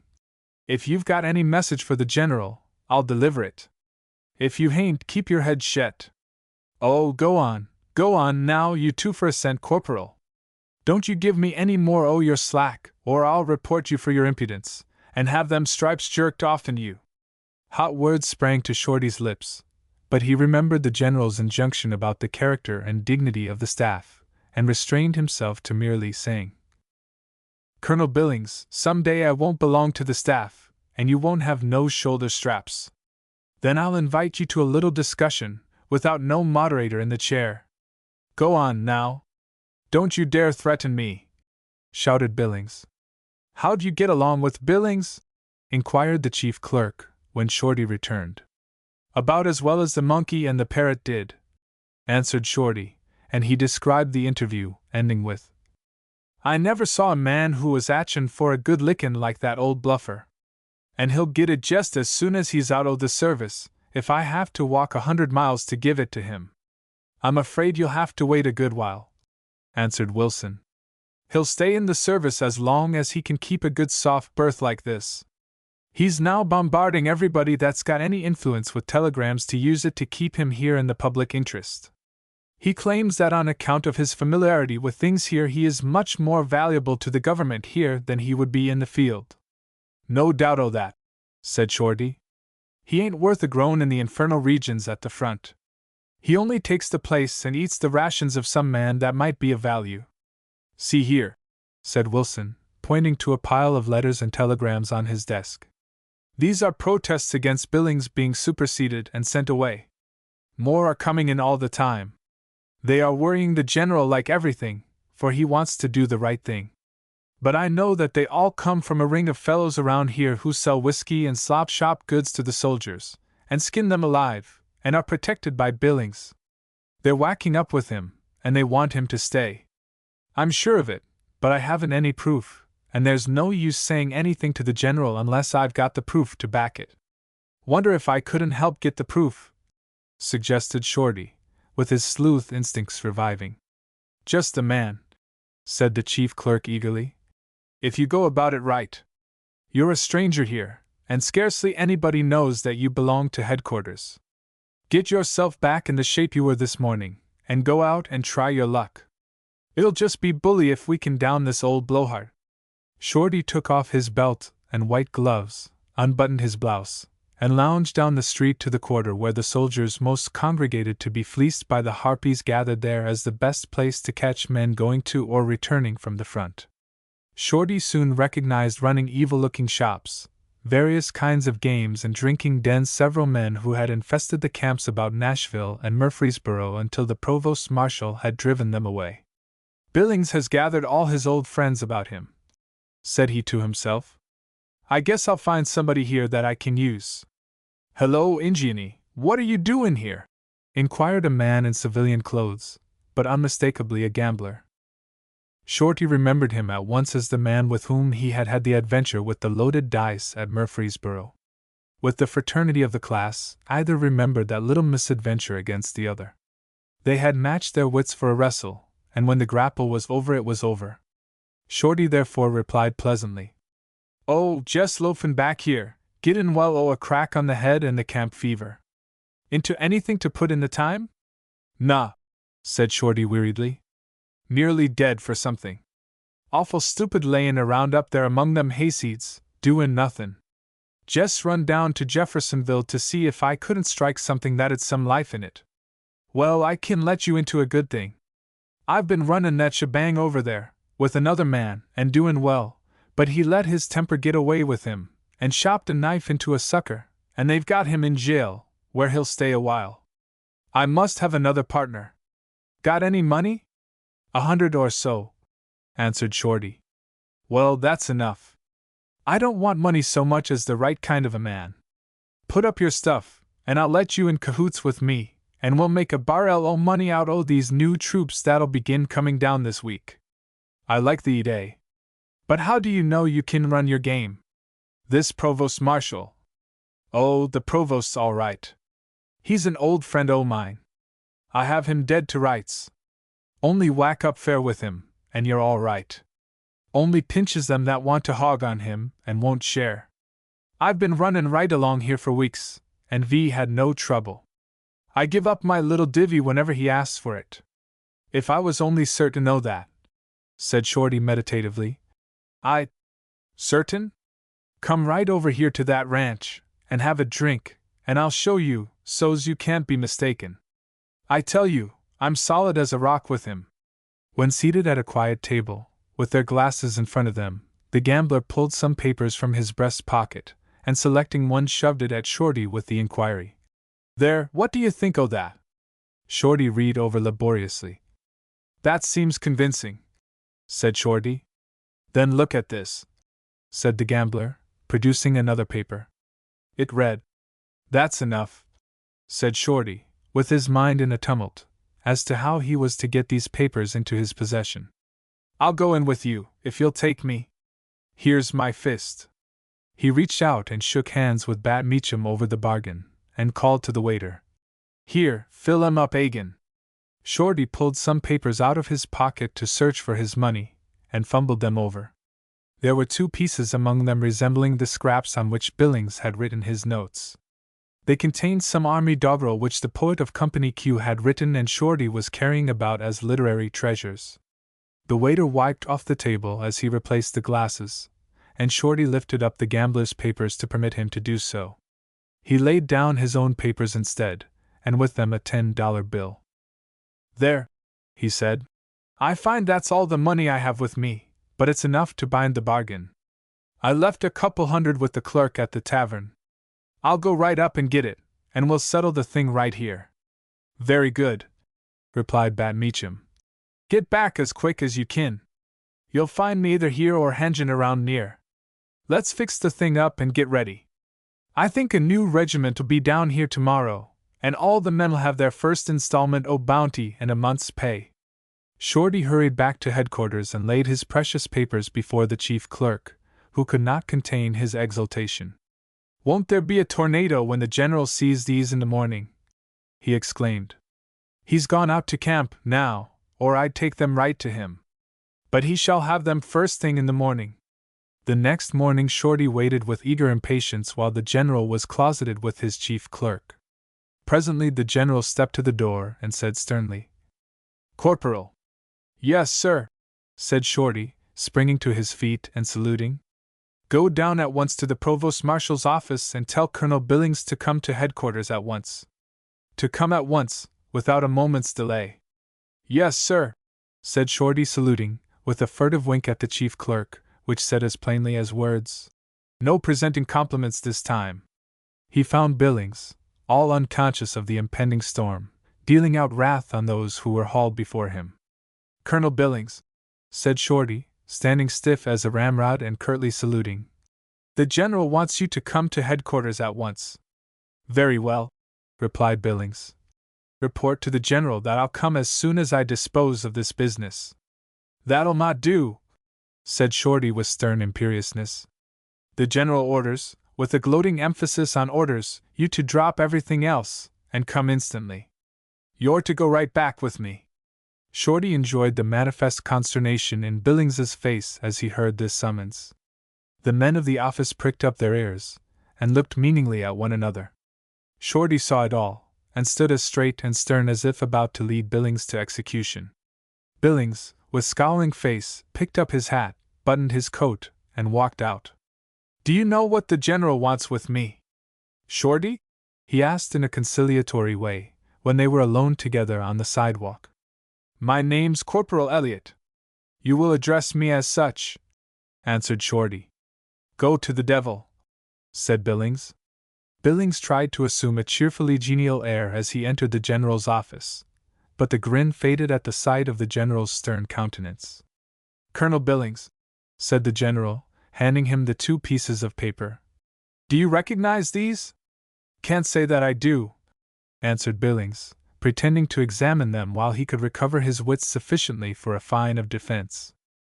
"Don't attempt to lie to me," said the general wrathfully, "or I'll forget myself sufficiently to tear the straps from your disgraced shoulders. I have compared these with other specimens of your handwriting, until I have no doubt. I have sent for you not to hear your defense, or to listen to any words from you. I want you to merely sit down there and sign this resignation, and then get out of my office as quickly as you can. I don't want to breathe the same air with you. I ought to court-martial you, and set you to hard work on the fortifications, but I hate the scandal. I have already telegraphed to Army Headquarters to accept your resignation by wire, and I shall send it by telegraph. I cannot get you out of the Army too quickly. Sign this, and leave my office, and take off your person every sign of your connection with the Army. I shall give orders that if you appear on the street with so much as a military button on, it shall be torn off you." As the crushed lieutenant colonel was leaving the office, Shorty lounged up and said, "See here, Mr. Billings, you're Mr. Billings now, and a mighty ornery Mr. too. I'm going to lay for you, and settle several little PINTs with you. You've been breedin' a busted head, and I'm detailed to give it to you. Get out, you hound." Chapter 11. Shorty runs headquarters. Gets entirely too big for his place. The disturbance in the Deacon's family when Shorty's note was delivered by little Sammy Woggles quite came up to that romance-loving youth's fond anticipations. If he could only hope that his own disappearance would create a fraction of the sensation, he would have run away the next day. It would be such a glorious retribution on those who subjected him to the daily tyranny of rising early in the morning, washing his face, combing his hair, and going to school. For the first time in his life the boy found himself the center of interest in the family. He knew something that all the rest were intensely eager to know, and they plied him with questions until his young brain whirled. He told them all that he knew, except that which Shorty had enjoined upon him not to tell, and repeated his story without variation when separately examined by different members of the family.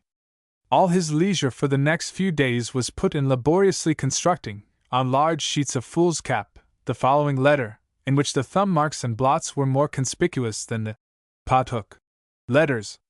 As soon as he saw that he was likely to remain at headquarters for some time, Shorty became anxious about that letter from Sammy, and after much scheming and planning, he at last bethought himself of the expedient of having the chief clerk write an official letter to Sam Elkins, the postmaster and operator at Bean Blossom Creek Station, directing him to forward to headquarters any communications addressed to Corporal Elliot, 200th IND volumes, and keep this matter a military secret. In spite of his prepossessions against it, Shorty took naturally to headquarters duty, as he did to everything else in the army. He even took a pride in his personal appearance, and appeared every morning as spick and span as the barber shop around the corner could make him. This was because the general saw and approved it, and because of the influence Maria had projected into his life.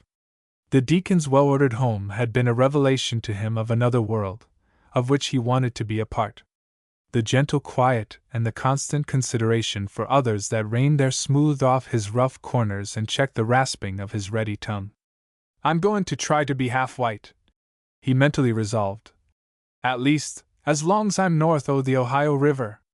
When I'm back agin at the front, I can take a rest from being respectable."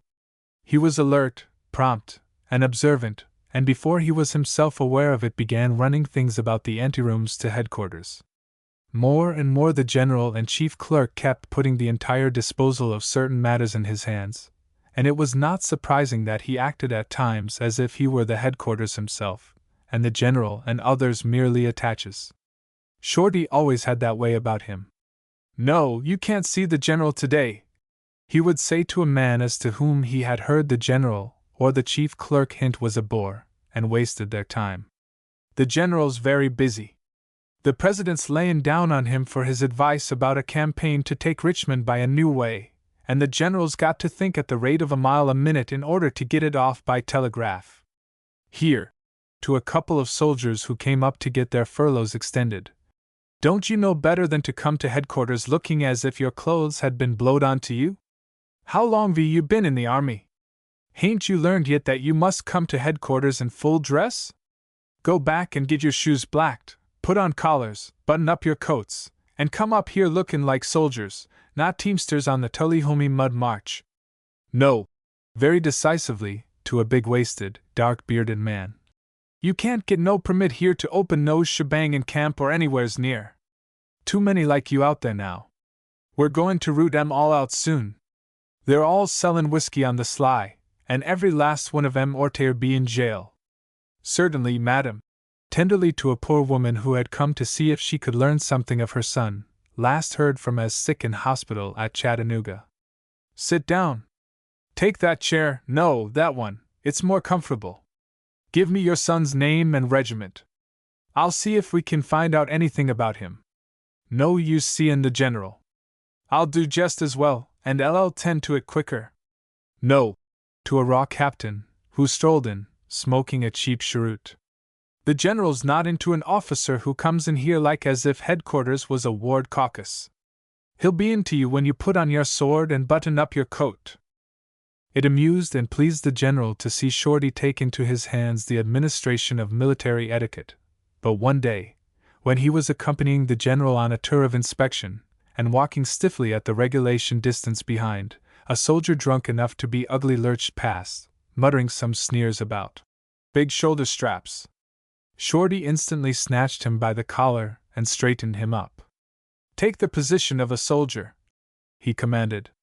The astonished man tried to obey. "Throw your chest out," commanded Shorty, punching him in the ribs. "Little fingers down to the seams of your pants," with a cuff at his ears. "Put your heels together and turn out your toes," kicking him on the shin. "Hold up your head," jabbing him under the chin. "Now respectfully salute." The cowed man clumsily obeyed. "Now take that to learn you how to behave after this in the presence of a general officer," concluded Shorty, giving him a blow in the face that sent him over. The general had walked on, apparently without seeing what was going on. But after they had passed out of the sight of the group which the affair had gathered, he turned and said to Shorty, "Corporal, discipline must be enforced in the army, but don't you think you were a little too summary and condign with that man? Hardly know what you mean by summary and condign, General, but if you mean warm by summary, I'll say that he didn't get it half hot enough. If I'd had my strength back, I'd 'a' condigned his head off. But he got his lesson just when he needed it, and he'll be condigned sure to behave decently hereafter." Just then ex-lieutenant Call Billings came by. He was dressed in citizen's clothes, and he glared at Shorty and the general, but there was something in the latter's face and carriage which dominated him in spite of himself. His camp associations asserted themselves, and instinctively his hand went to his hat in a salute. This was enough excuse for Shorty. He fell back until the general was around the corner, out of sight, and then went up to Billings. "Mr. Billings," said he sternly, "what was the general's orders about wearing anything military?" "Outrageously tyrannical and despotic," answered Billings hotly. "But just what you might expect from these abolition satraps, who are throttling our liberties.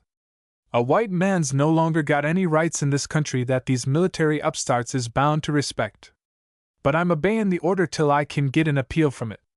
"You're a liar." "You're not," said Shorty, savagely. "Why, what in the world have I got on that's military?" asked Billings, looking himself over. "You're wearing a military salute, which you have no business to. You've got no right to show that you ever was in the army, or so much as seen a regiment. You saluted the general just now. Don't you ever let me see you do it to him again, or to no other officer. You mustn't do nothing but take off your hat and bow. You hear me?" Shorty was rubbing it in on his old tormentor in hopes to provoke him to a fight. But the cowed man was too fearful of publicity just then. He did not know what might be held in reserve to spring upon him. He shambled away, muttering, "Oh, go on! Grind down upon me! You'll be wanting to send me to a Lincoln Bastille next. But a day will come when white men'll have their rights again." Unfortunately for Shorty, however, he was having things too much his own way. There were complaints that he was acting as if he owned headquarters. Even the general noticed it, and would occasionally say in tones of gentle remonstrance, "See here, Corporal, you are carrying too big a load. Leave something for the rest of us to do. We are getting bigger pay than you are, and should have a chance to earn our money." But Shorty would not take the hint. With his rapidly returning strength there had come what S.I. termed one of his bullheaded spells, which inevitably led to a cataclysm, unless it could be worked off legitimately, as it usually was at the front by a toilsome march, a tour of hard fatigue duty, or a battle or skirmish. But the routine of headquarters duties left him too much chance to get fat and sassy. One day the general and his staff had to go over to Louisville to attend some great military function, and Shorty was left alone in charge of headquarters. There was nothing for him to do but hold a chair down, and keep anybody from carrying off the headquarters. This was a dangerous condition, in his frame of mind. He began meditating how he could put in the idle hours until the general should return in the evening. He thought of hunting up Billings, and giving him that promised thrashing, but his recent experience did not promise hopefully that he could nag that worthy into a fight that would be sufficiently interesting. "I'd probably hit him a welt and he'd go off bawling like a calf," he communed with himself. "No, Billings is too tame now, until he finds out whether we've got anything on him to send him to the penitentiary, where he ought to go." Looking across the street he noticed F. Klegg, whom he had known as a camp follower down in Tennessee, and was now running a place in the unsavory part of the town.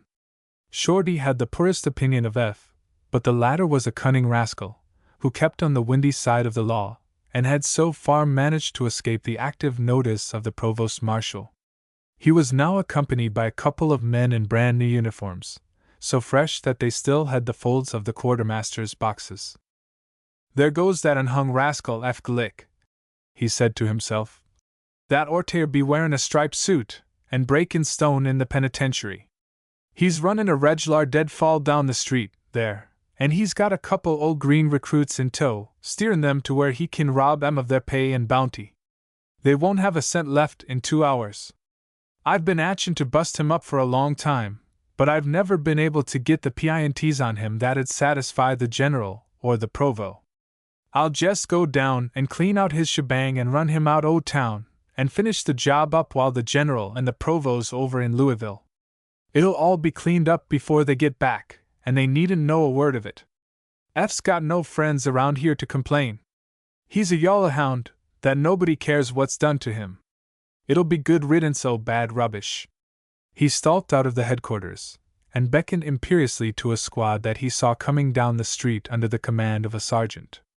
Seeing him come out of headquarters there was no question of his right to order, and the sergeant and squad followed. They arrived in front of F's place about the same time he did. "Take that man," said Shorty, pointing to F, "and put him aboard the next train that goes out. Think yourself lucky, sir, that you get off so easily. If you ever show your face back here again, you'll be put at hard labor on the fortifications for the rest o' your natural life. Hustle him off to the depot, a couple of you, and see that he goes off when the train does. The rest o' you bring out all the liquor in that place, and pour it into the gutter. Sergeant, see that nobody's allowed to drink or carry any away." Nothing more was needed for the crowd that had followed up the squad, anticipating a raid. Bottles, demijohns, and kegs were smashed, the cigars and tobacco snatched up, and the place thoroughly wrecked in a few minutes. Shorty contemplated the ruin from across the street, and strolled back to headquarters, serenely conscious of having put in a part of the day to good advantage. That evening the provost marshal came into headquarters and said, "I'm sorry, General, that you felt that Klegg place so bad that you were compelled to take personal action. I have known for some time that something ought to be done, but I've been trying to collect evidence that would hold Klegg on a criminal charge, so that I could turn him over to the civil authorities." "I do not understand what you mean, Colonel," answered the general. "I mean that Klegg place that was raided by your orders today. I gave no orders to raid any place. I have left all those matters in your hands, Colonel, with entire confidence that you would do the right thing. Why, one of my sergeants reported that a corporal came from your headquarters and directed the raid to be made." "A corporal from my headquarters?" repeated the general, beginning to understand. "That's another development of that irrepressible Shorty." And he called, "Corporal Elliott." "Yes, sir," responded Shorty, appearing at the door and saluting. "Did you raid the establishment of a person named F. Glick?" supplied the provost marshal. "Yes, Ephraim Glick." "Did you direct it, and if so, what authority had you for doing so?" "Yes, sir," said Shorty promptly. "I done it on my own motion. It was a little matter that needed tending to, and I didn't think it worth while to trouble either you or the provo about it. The feller's been dead ripe for killin' a long time. I hadn't nothin' else to do, so I thought I'd just get that job offen my hands, and not to have to think about it any more." "Corporal," said the general sternly, "I have not objected to your running my office, for I probably need all the help and brains and activity that I can get. But I must draw the line at your assuming the duties of the provost marshal in addition. He is quite capable of taking care of his own office. You have too much talent for this narrow sphere. Jen Thomas needs you to help him run the army. Tell Wilson to make out your transportation, so that you can start for your regiment tomorrow. The provost marshal and I will have to try to run this town without your help. It will be hard work, I know, but then, that is what we came into the service for." Shorty grumbled to another orderly as he returned to his place in the next room. "There, you see all the thanks you get for being a hustler in the way of doing your duty. I done a job for 'em that they should have tended to long ago, and now they sit down on me for it." Chapter 12. Shorty on a Hunt. Goes after Knights of the Golden Circle. That evening, as Shorty was gathering his things together, preparatory for starting to the front the next morning, Lieutenant Bigelow, one of the general's young aides, thrust his head through the doorway and said gleefully, "Here, Corporal, I want you. I've got a great lark. Our Secret Service people report a bad lodge of the Knights of the Golden Circle out here in the country that threatens to make trouble. It is made up of local scalawags and runaway rebels from Kentucky and Tennessee. They have a regular lodge room in a log house out in the woods, which they have fixed up into a regular fort, and they hold their meetings at nights, with pickets thrown out, and no end of secrecy and mystery. The general thinks that they are some of the old counterfeiting, horse-stealing gang that infested the country, and are up to their old tricks. But it may be that they are planning wrecking a train, burning bridges and the like. They've got so bold that the sheriff and civil officials are afraid of them, and don't dare go near them. I've persuaded the general to let me take out a squad and jump them. Want to go along?" "I'm your huckleberry," said Shorty. "I knew you'd be," answered the lieutenant. "So I got the general to let me have you. We'll get some 10 or 12 other good boys. That will be enough. I understand that there are about 100 regular attendants at the lodge, but they'll not all be there at any time, and a dozen of us can easily handle what we find there at home. A dozen be a great plenty, assented Shorty. More'd be in the way. Well, go out and pick up that many of the right kind of boys, bring them here, and have them all ready by 10 o'clock. You can find guns and ammunition for them in that room upstairs. Shorty's first thought was of his old friend Bob Ramsey, sergeant of the Provost's Guard. He found him and said, "See here, Bob, I've got something on hand better'n roundin' up stragglers and squelchin' Whiskey Rose. I've got to pick out some men for a little raid, where there'll be a chance for a red-hot shindy. Want to go along?" "You bet," answered the sergeant. "How many men do you want?" "I'll get 'em and go right along." "No, you don't," answered Shorty. "I'm to be the non-commish of this crowd. A lieutenant'll go along for style, but I'll run the thing." "But you're only a corporal, while I'm a sergeant," protested Bob. "'Tain't natural that you should go ahead of me. Why can't you and I run it together, you next to me?" "That's the correct thing." "Well then," said Shorty, turning away, "you stay and run your old Provo Guard. This is my show, and I ain't goin' to let nobody in it ahead o' me."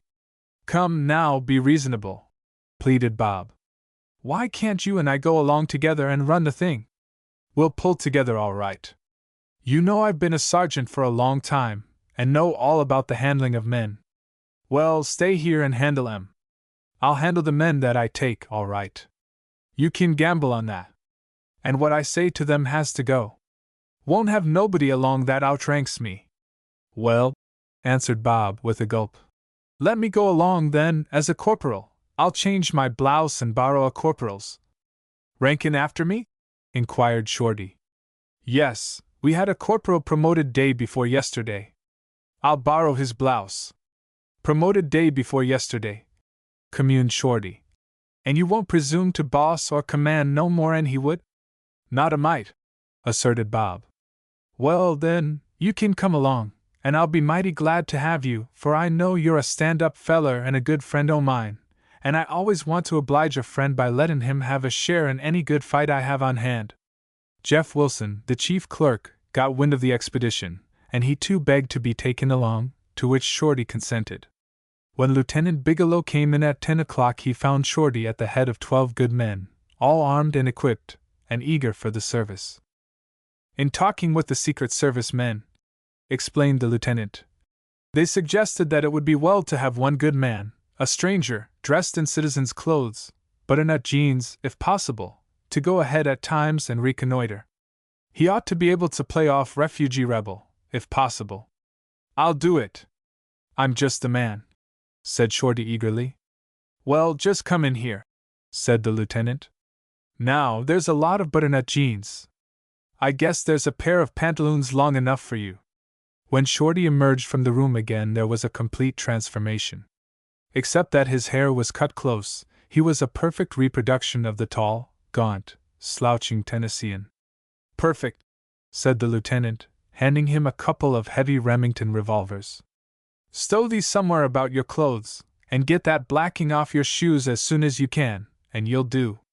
It was planned that they should sleep until near morning, when the spies of the Knights of the Golden Circle were not alert, enter a freight car, which they would keep tightly shut, to escape observation, while the train ran all day toward a point within easy reach of their quarry.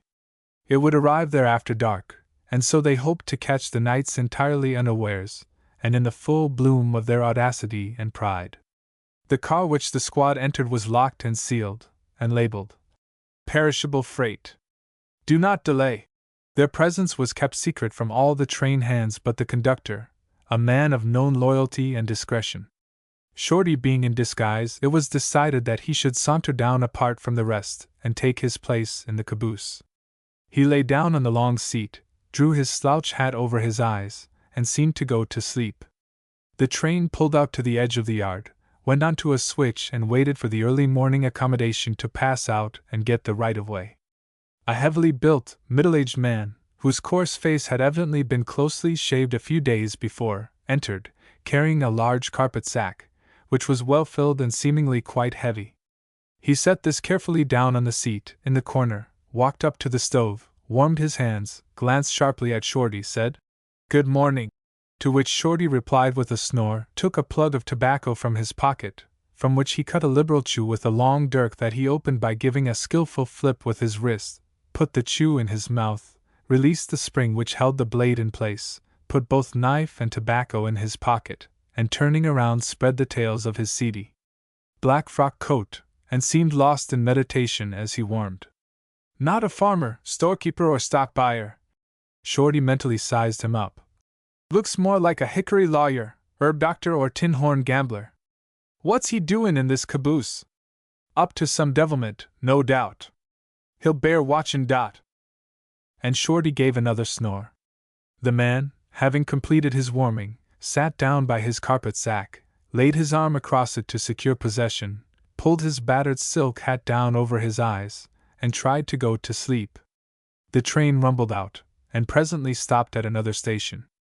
Another man got on, also carrying a large, heavy carpet sack. He was younger than the other, looked like a farmhand, was dressed partly in homespun, partly in store clothes, wore a weather-stained wool hat, and his sullen face terminated in a goatee. The first comber looked him over an instant, and then said, "Were you out late last night?" "I was," replied the second comber, scanning his interrogator. "Did you see a star?" "I did." "What star was it?" "It was the Star of Bethlehem."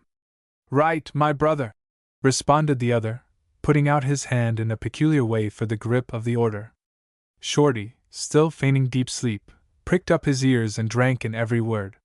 He had heard before of the greeting formula by which knights of the Golden Circle recognized one another, and he tried, with only partial success, to see the grip. He saw the two men whisper together, and tap their carpet sacks significantly.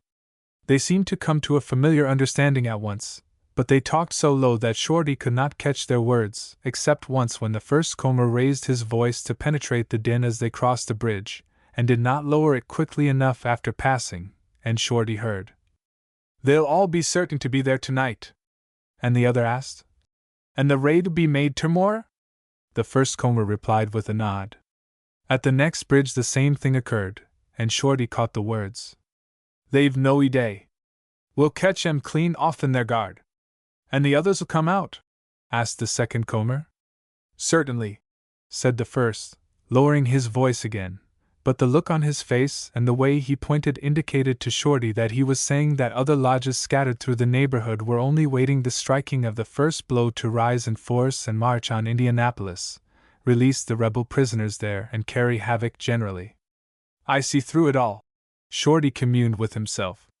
"They're going to the same place that we are, and V got them carpet bags filled with revolvers and cartridges. Somebody's going to have a little surprise party before he's a day older." The sun had now gotten so high that Shorty could hardly pretend to sleep longer. He gave a tremendous yawn and sat up. The older man regarded him attentively, the other sullenly. "You must have been out late last night, stranger," said the first. "I was," answered Shorty, giving him a meaning look. "Did you see a star?" inquired the older man. "I did," answered Shorty. "What star was it?" "The Star of Bethlehem," answered Shorty boldly. "You're right, my brother," said the man, putting out his hand for the grip. Shorty did the same, trying to imitate what he had seen.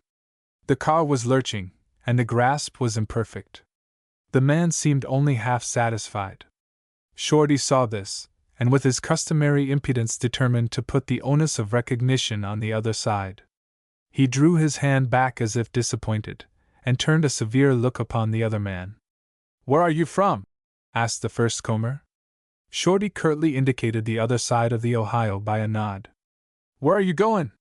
Shorty's face put on a severe look, as if his questioner was too inquisitive. "Just up here to tend to some business," he answered briefly, and turned away as if to close the conversation. "Say, I've got a right to know something about you," said the first newcomer. "I'm captain of this district, and have general charge o' things here, and men passin' through." "All right," answered Shorty. "Have general charge. I don't know you, and I have business with men who roost a good deal higher than you do." He put his hands to his breast, as if assuring himself of the presence of important papers, and pulled out a little ways the official-looking envelope which contained his transportation and passes. This had its effect. The captain weakened. "Are you from the Southern Army?" he asked in a tone of respect. "Before I answer any of your questions," said Shorty authoritatively, "prove to me who you are." "Oh, I can do that quick enough," said the captain, eagerly, displaying on his vest the silver star, which was the badge of his rank, and his floridly printed commission and a badly thumb-marked copy of the Ritual of the Knights of the Golden Circle. "So far, so good," said Shorty.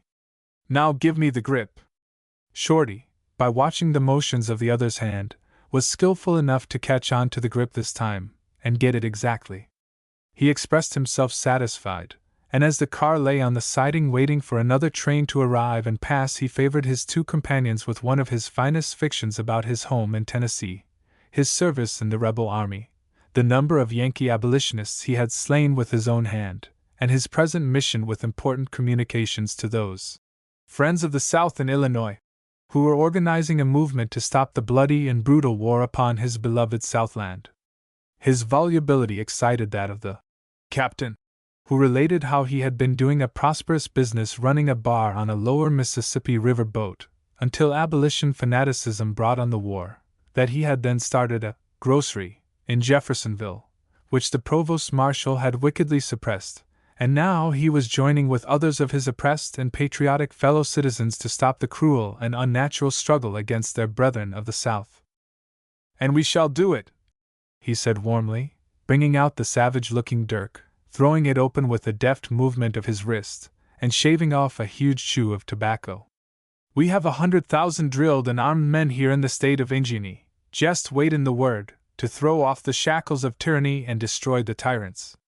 There's another 100,000 in Illinois and like numbers in other states. And they'll fight, too. They'll fight to the death, and every one of them is good for at least 3 of the usurper Lincoln's minions. I'd like nothing better than to get a good opportunity at 3 or 4 o.m., armed with nothing more in this knife. I'd like nothing better than the chance to sock it into their black hearts. Tolden't be the first time, nuther. The catfish around Jeffersonville could tell some stories if they could talk, about the Lincoln hounds I've fed to 'em. I only want a good chance at 'em again. I may go, but I'll take several of 'em with me. I'll die in my tracks afore I'll stand this any longer. I hate everything that wears blue worse than I do a mad dog.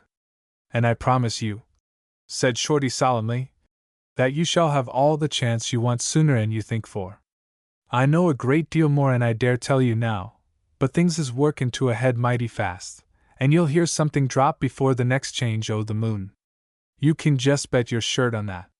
The day was passing, and as the evening approached the train was running through a wilder, heavily wooded country.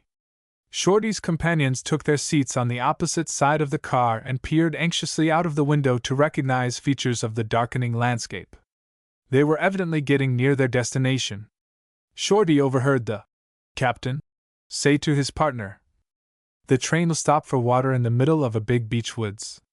We'll get off there and take a path that leads right to the lodge." "How far'll we have to tote these heavy carpet bags?" grumbled the other. Shorty slipped his hand into his pocket, grasped his revolvers and eased them around so that he could be certain to draw them when he wanted to. He was determined that those men should not leave the train before the stopping place arranged for his fellow soldiers. He felt confident of being able to handle the 2, but did not know how many Confederates might be in waiting for them. "I'll go it if there's 1,000,000 of 'em," said he to himself. "I'll save these 2 fellers anyway, if there's any good in .45 caliber bullets in their carcasses. I'm just atchin' to put a half-ounce o' lead just where that old scoundrel hatches his devilment." The engine whistled long and shrilly. "That's the pumping station," said the captain, rising and laying hold of the handles of the carpet bag. "Drop that. You can't leave this car till I give the word," said Shorty, rising as the train stopped, and putting himself in the door. "Can't, eh?" said the captain, with a look of rage as he comprehended the situation. His dirk came out and opened with a wicked snap. "I'll cut your black heart out, you infernal spy!" "You will, eh?" sneered Shorty, covering him with a heavy Remington. "How do you like the looks o' that, old butternut? Your murderin' dirk ain't deuce high. Move a step, and you'll know how it feels to have daylight through you. The captain smashed the window with a backward blow of his fist, thrust his head out, and yelled the rallying cry of the knights. Asa! Asa! The sound of rushing feet was heard, and a man armed with a shotgun came into the plane of light from the open caboose door. Shorty was on the lookout for him, and as he appeared, shouted, "Halt there! Drop that gun! If you move, I'll kill this whelp here and then you." "Do as he says, Stallings," groaned the frightened captain. "He's got the drop on me." "Drop your gun, but holler to the boys in the front car to come out." To Shorty's amazement, a score of men came rushing back from the car next ahead of the caboose. They had, by a preconcerted arrangement, been jumping on the train ever since it grew dark, and collected in that car. Some of them had guns, but the most appeared unarmed. "Well, I have stirred up a yaller jacket's nest for sure," thought Shorty, rather tickled at the odds which were arrayed against him. "But I believe I can handle 'em until either the train pulls out or the boys hear the ruction and come to my help." Then he called out sternly as he raised the revolver in his left hand, "I'll shoot the first man that attempts to come on this car, and I'll kill your captain, that I've got covered dead. You man with that shotgun, pint it straight up in the air or I'll drop you in your tracks. Now fire off both barrels." It seemed to every man in the gang that Shorty's left-hand revolver was pointing straight at him. The man with the shotgun was more than certain of this, and he at once complied with the order. There was a whistle, followed by a rush of men from a line further out, and every man of those around Shorty was either knocked down or rudely punched with a musket barrel in the hands of Lieutenant Bigelow's squad. "What in the world made you so long comin'?" asked Shorty, after all the prisoners had been secured. "Was you asleep?" "No," answered the lieutenant. "This is the place where we intended to get off. We were quietly getting out so as to attract no notice when you started your circus. I saw you were doing well, hiving those fellows together, so I let you go ahead, while I slipped the boys around to gather them all in. Pretty neat job for a starter, wasn't it?" Chapter 13. An Unexpected Meeting. Breaking up a den of copperheads. "Come, hustle these prisoners back into the car in which we were," commanded the lieutenant. "We'll leave it on the switch with a guard. Lock it up carefully, and one man'll be enough to guard it until we get back. Make haste, for we've no time to lose." "Shorty." "Corporal Elliott." Shorty corrected him, mindful of the presence of Sergeant Bob Ramsey. "Yes, excuse me. Corporal Elliott, while we are attending to the prisoners, you go on ahead and reconnoiter. You need not stop unless you see fit until you are clear into the lodge. Give one low whistle if you want us to stop, 2 to come ahead and 3 to go back." It was a moonless night, and the broom-like tops of the close-growing beeches made a dense darkness, into which Shorty plunged, but he could readily make out a well-beaten path, which he followed. Occasionally he could make out dark figures moving just ahead of him, or crossing the path. "Going to be a full attendance at the services this evening," he muttered to himself. "But the more the merrier. It'll ensure a goodly number at the mourner's bench when we make the call for the unconverted." Big and lumbering as Shorty sometimes seemed in his careless hours, no wildcat gliding through the brush was more noiseless-footed than he now. He kept on the darker side of the path, but not a twig seemed to crack or a leaf rustle under his heavy brogans. Twice he heard lumbering steps in his rear, and he slipped behind the big trunk of a tree, and saw the men pass almost within arm's length, but without a suspicion of his presence. "Well, for men working a dark lantern job, this is about the logiest crowd I ever struck," he said rather disgustedly. "An elephant'd have to step on 'em before they'd know he was around. They ain't hardly good fun." Presently he heard some rustling over to his right, and caught the low murmur of a voice. He cautiously made his way in that direction until he made an opening, with a number of men sitting on a log, while others were standing, leaning on their guns. "Probably a caucus outside to set up the pins before going into the full meetin'," he said to himself. "As I always like to be with the winning side, I guess I'll just join 'em." He advanced boldly into the opening. At the sound of his approach the men looked up, and one of those leaning on his gun picked it up and came toward him. "You are out late," he whispered, when within speaking distance. Yes, answered Shorty. And I was out late last night. Did you see a star? I did. What star was it? It was the Star of Bethlehem. The first speaker had seemed to start at the sound of Shorty's voice, but he recovered himself, and saying, You're right, my brother, put out his hand for the grip. Tain't right either, hissed Shorty. S.I. Clegg, what are you doing here? Shorty! Ejaculated S.I. joyfully, but still in a whisper. I thought I knowed your voice. Where in the world did you come from? I'm here on business, answered Shorty. I came up from headquarters at Jeffersonville. What brung you here? Oh, said S.I. We've been hearin' about this Copperhead Lodge for some time, and some of us boys who's home on furlough thought that we'd come down here with the deputy provost and bust it up. We've been plannin' it a week or two. All these that you see, there are soldiers. I've 15, includin' myself. The boys hastily conferred together as to the plan of operations, and one man was hurried back to inform Lieutenant Bigelow of the presence of the other squad. You seem to know most about this affair. Shorty, said S.I. You take command and make arrangements. Not for a minute. S.I. protested Shorty. You rank me and you must command, and I want you to hold your own over Bob Ramsey, who will try to rank you. Bob's a good boy, but he's rather too much stuck on his stripes. It was finally arranged that S.I. should move his squad out to near the edge of the path and wait for Lieutenant Bigelow to come up, while Shorty should go forward and reconnoiter. Shorty walked along the path toward the lodge. Suddenly the large figure of a man loomed up before him, standing motionless, on guard, in the road. You are out late, my friend, said he. Yes, answered Shorty. Did you see a star? Yes. What was it? The Star of Bethlehem. You are right, my brother, said the man, extending his hand for the grip. This rotten star in Brother Rigmarole's making me sick, muttered Shorty, with a hasty glance to see that the man was alone, and grasping his hand with a grip of iron, while with his left he clutched the sentry's throat. Before the man could utter a groan he wrenched him around and started him back for S.I. Arriving there he flung him under the trees, saying in a loud whisper, First sucker o' this spring's run. String him. S.I. Lieutenant Bigelow had come up in the meanwhile with the other squad, and they all moved cautiously forward to where they could get a dim sight of the lodge through the intervals between the trees.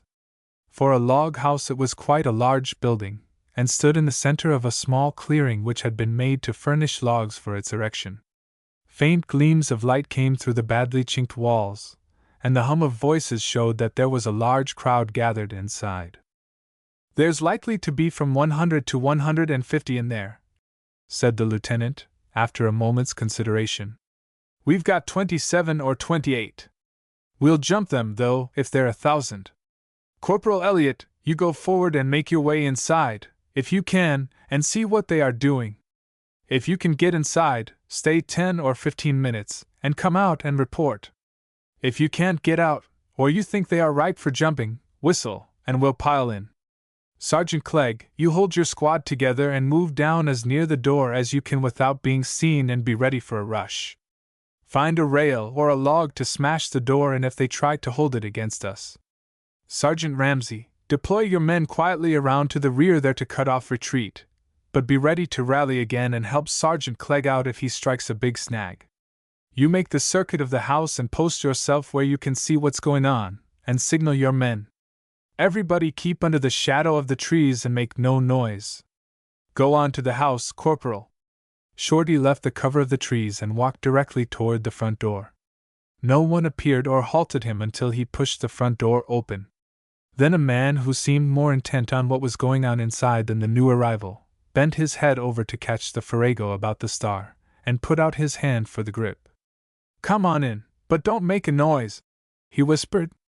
They're given the obligation, and I want to hear it. Shorty stood beside him for a moment, and then watched his opportunity, and pressed by him, to where he could see into the room. It was entirely dark except for the light of a single candle, shaded so that its rays fell upon a rude altar in the center of the room, draped with a rebel flag. Upon this lay a naked sword, skull and crossbones. Behind the altar stood a masked man, draped in a long shroud, who was mouthing in a sepulchral tone the obligation to several men kneeling in front of the altar. The dim light faintly revealed other masked and shrouded figures stationed at various places about the room and looming above the seated audience.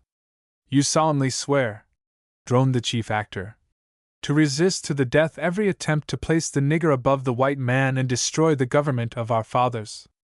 "We do," responded those kneeling at the altar. "Let it be so recorded," said a sepulchral voice from the other extremity of the room. A gong sounded dismally and a glare of lurid red light filled the room. "Reg'lar sons o' multi business, like I seen in St. Louis," commented Shorty to himself. "Masks, shrouds, red fire and gong, all the same. But where've I heard that croaking voice before?" "You solemnly promise and swear," resumed the sepulchral tones of the chief actor, "to do all in your power to restore the Constitution and laws of this country to what were established by the fathers and resist the efforts of nigger-loving abolitionists and evil-minded fanatics to subvert them." "We do," responded the kneeling men. Again the gruesome gong sounded, the red fire glared forth, and the hollow voice announced that it was so recorded. "I'll bet 6 bits to a picayune," said Shorty to himself, "that I know the rooster who's doing them high priest antics. Where'd I hear his voice before? And finally, brethren," resumed the chief actor, "do you solemnly promise and swear to cheerfully obey all orders given you by officers regularly appointed over you according to the rules and regulations of this great order and military discipline?" There was a little hesitation about this, but the kneeling ones were nudged and whispered to, and finally responded, "We do." Again it was funereally announced to the accompaniment of flashes of red fire and the gong that it was duly recorded. "Great Jehoshaphat, if it ain't old Billings himself that's doin' that heavy tragedy act," said Shorty, slapping himself on the thigh. "The old dregs o' the bottomless pit. Is there any deviltry that he won't get into?" His decision was confirmed a minute or two later, when, after some more fanfaronade, the initiation ended, the officers removed their masks and shrouds, and the candles in the sconces around the room were relighted. Billings took his seat on the platform at the end of the room farthest from the door, picked up the gavel and rapped for order. "Now, brethren," said he, having witnessed the solemn initiation of several brave, true men into our rapidly swelling ranks and welcomed them as real patriots who have united with us to resist to the bitter end the cruel tyrannies of the abolition despot at Washington, the vulgar rail-splitter of the Sangamon, who is filling this once happy land with the graves of his victims, we will proceed to the regular business for which we have assembled.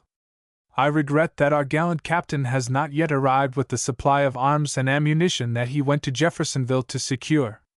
I thought I heard the whistle of the train some time ago, and have been expecting him every minute. He may be here yet. Not if that guard at the switch tends to his little business, he won't." Shorty chuckled to himself.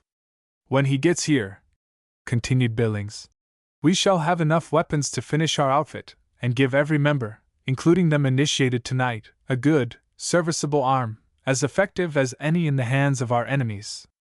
We shall then be in shape to carry out the several projects which we have before discussed and planned. We shall be ready to strike at any moment. When we do strike, success is sure. The Southern armies, which have so long bravely battled for the Constitution and the laws and white men's rights, are again advancing from every point. Every mail brings me glad good news of the organization of our brave friends throughout this state and Illinois. They're impatient to begin. The first shot fired will be the signal for an uprising that'll sweep over the land like a prairie fire." And he stopped abruptly, contracted his brows, and gazed fixedly at Shorty. "Brother Walker," said Billings, "there's a tall man settin' close by the door that I seem to be seen before, and yet I don't exactly recognize. Please hold that candle nigh his face till I can see it more plainly." Shorty happened to be looking at another man that minute, and did not at first catch the drift of Billings's remarks. When he did, he hesitated an instant whether to whistle or try to get out. Before he could decide, F. Glick, whom he had raided at Jeffersonville, struck him a heavy blow on the side of his head and yelled, "He's a traitor! He's a spy! Kill the infernal, egg-sucking hound!" There was a rush of infuriated men, which carried Shorty over and made him the object of a storm of blows and kicks. So many piled on him at once that they struck and kicked one another in their confusion. The door was torn out, and its pieces fell with the tumble of cursing, striking, kicking men that rolled outside. S.I. rushed forward with his squad, and in an instant they were knocking right and left with their gun barrels. So many fell on top of Shorty that he was unable to rise and extricate himself. Not exactly comprehending what was going on, but thinking that the time for them to act had come, the 4 boys to whom S.I. had given the duty of making the rush with the log to break down the door, came bolting up, shouting to their comrades, "Open out there for us!" Their battering ram cleaned off the rest of those still pummeling Shorty, and drove back those who were swarming in the door. Shorty sprang up and gave a rib-breaking kick to the prostrate Klegg. The crowd inside at first recoiled at the sight of the soldiers, but frightened for his own safety, Billings shouted, as he sheltered himself behind the altar, "Don't give way, men! There's only a few of them. Draw your revolvers and shoot down the scum! Drive them away!" A score of shots were fired in obedience, but S.I., making his voice ring above the noise, called out, "Stop that firing, or I'll kill every man in the house. If there's another shot fired, we'll open on you and keep it up till you're every one dead. Surrender at once!" "Go at 'em with the bayonet, S.I.," yelled Shorty. "I'm going around to catch old Billings. He's in there, and tried to sneak out the back way." As Shorty ran around the corner, he came face to face with a stalwart Irishman, one of the pluckiest of the squad brought from Jeffersonville. His face was drawn and white with fright, and he fumbled at his beads. "Oh, Corporal," he said with chattering teeth, "Oi've just seen the very divil himself, so I have. I started to run up to the house when the ruction begun, when suddenly the ground opened up at me very fate, and out came a ghost, tin fate hoy, wid av foire, and brathing flames, and he started for me, and all." "What damned nonsense is this, O'Brien?" asked Shorty angrily. "Are you drunk, or just naturally addled? Come along with me and we'll—" "Not for 1,000 loives," groaned the Irishman. "Howly saints, what is old Clutie after me for? Is it for aught in that little taste o' ham last Friday? Holy Mary, save me, there he is again!" "Where, you flannel-mouthed Mick?" asked Shorty savagely.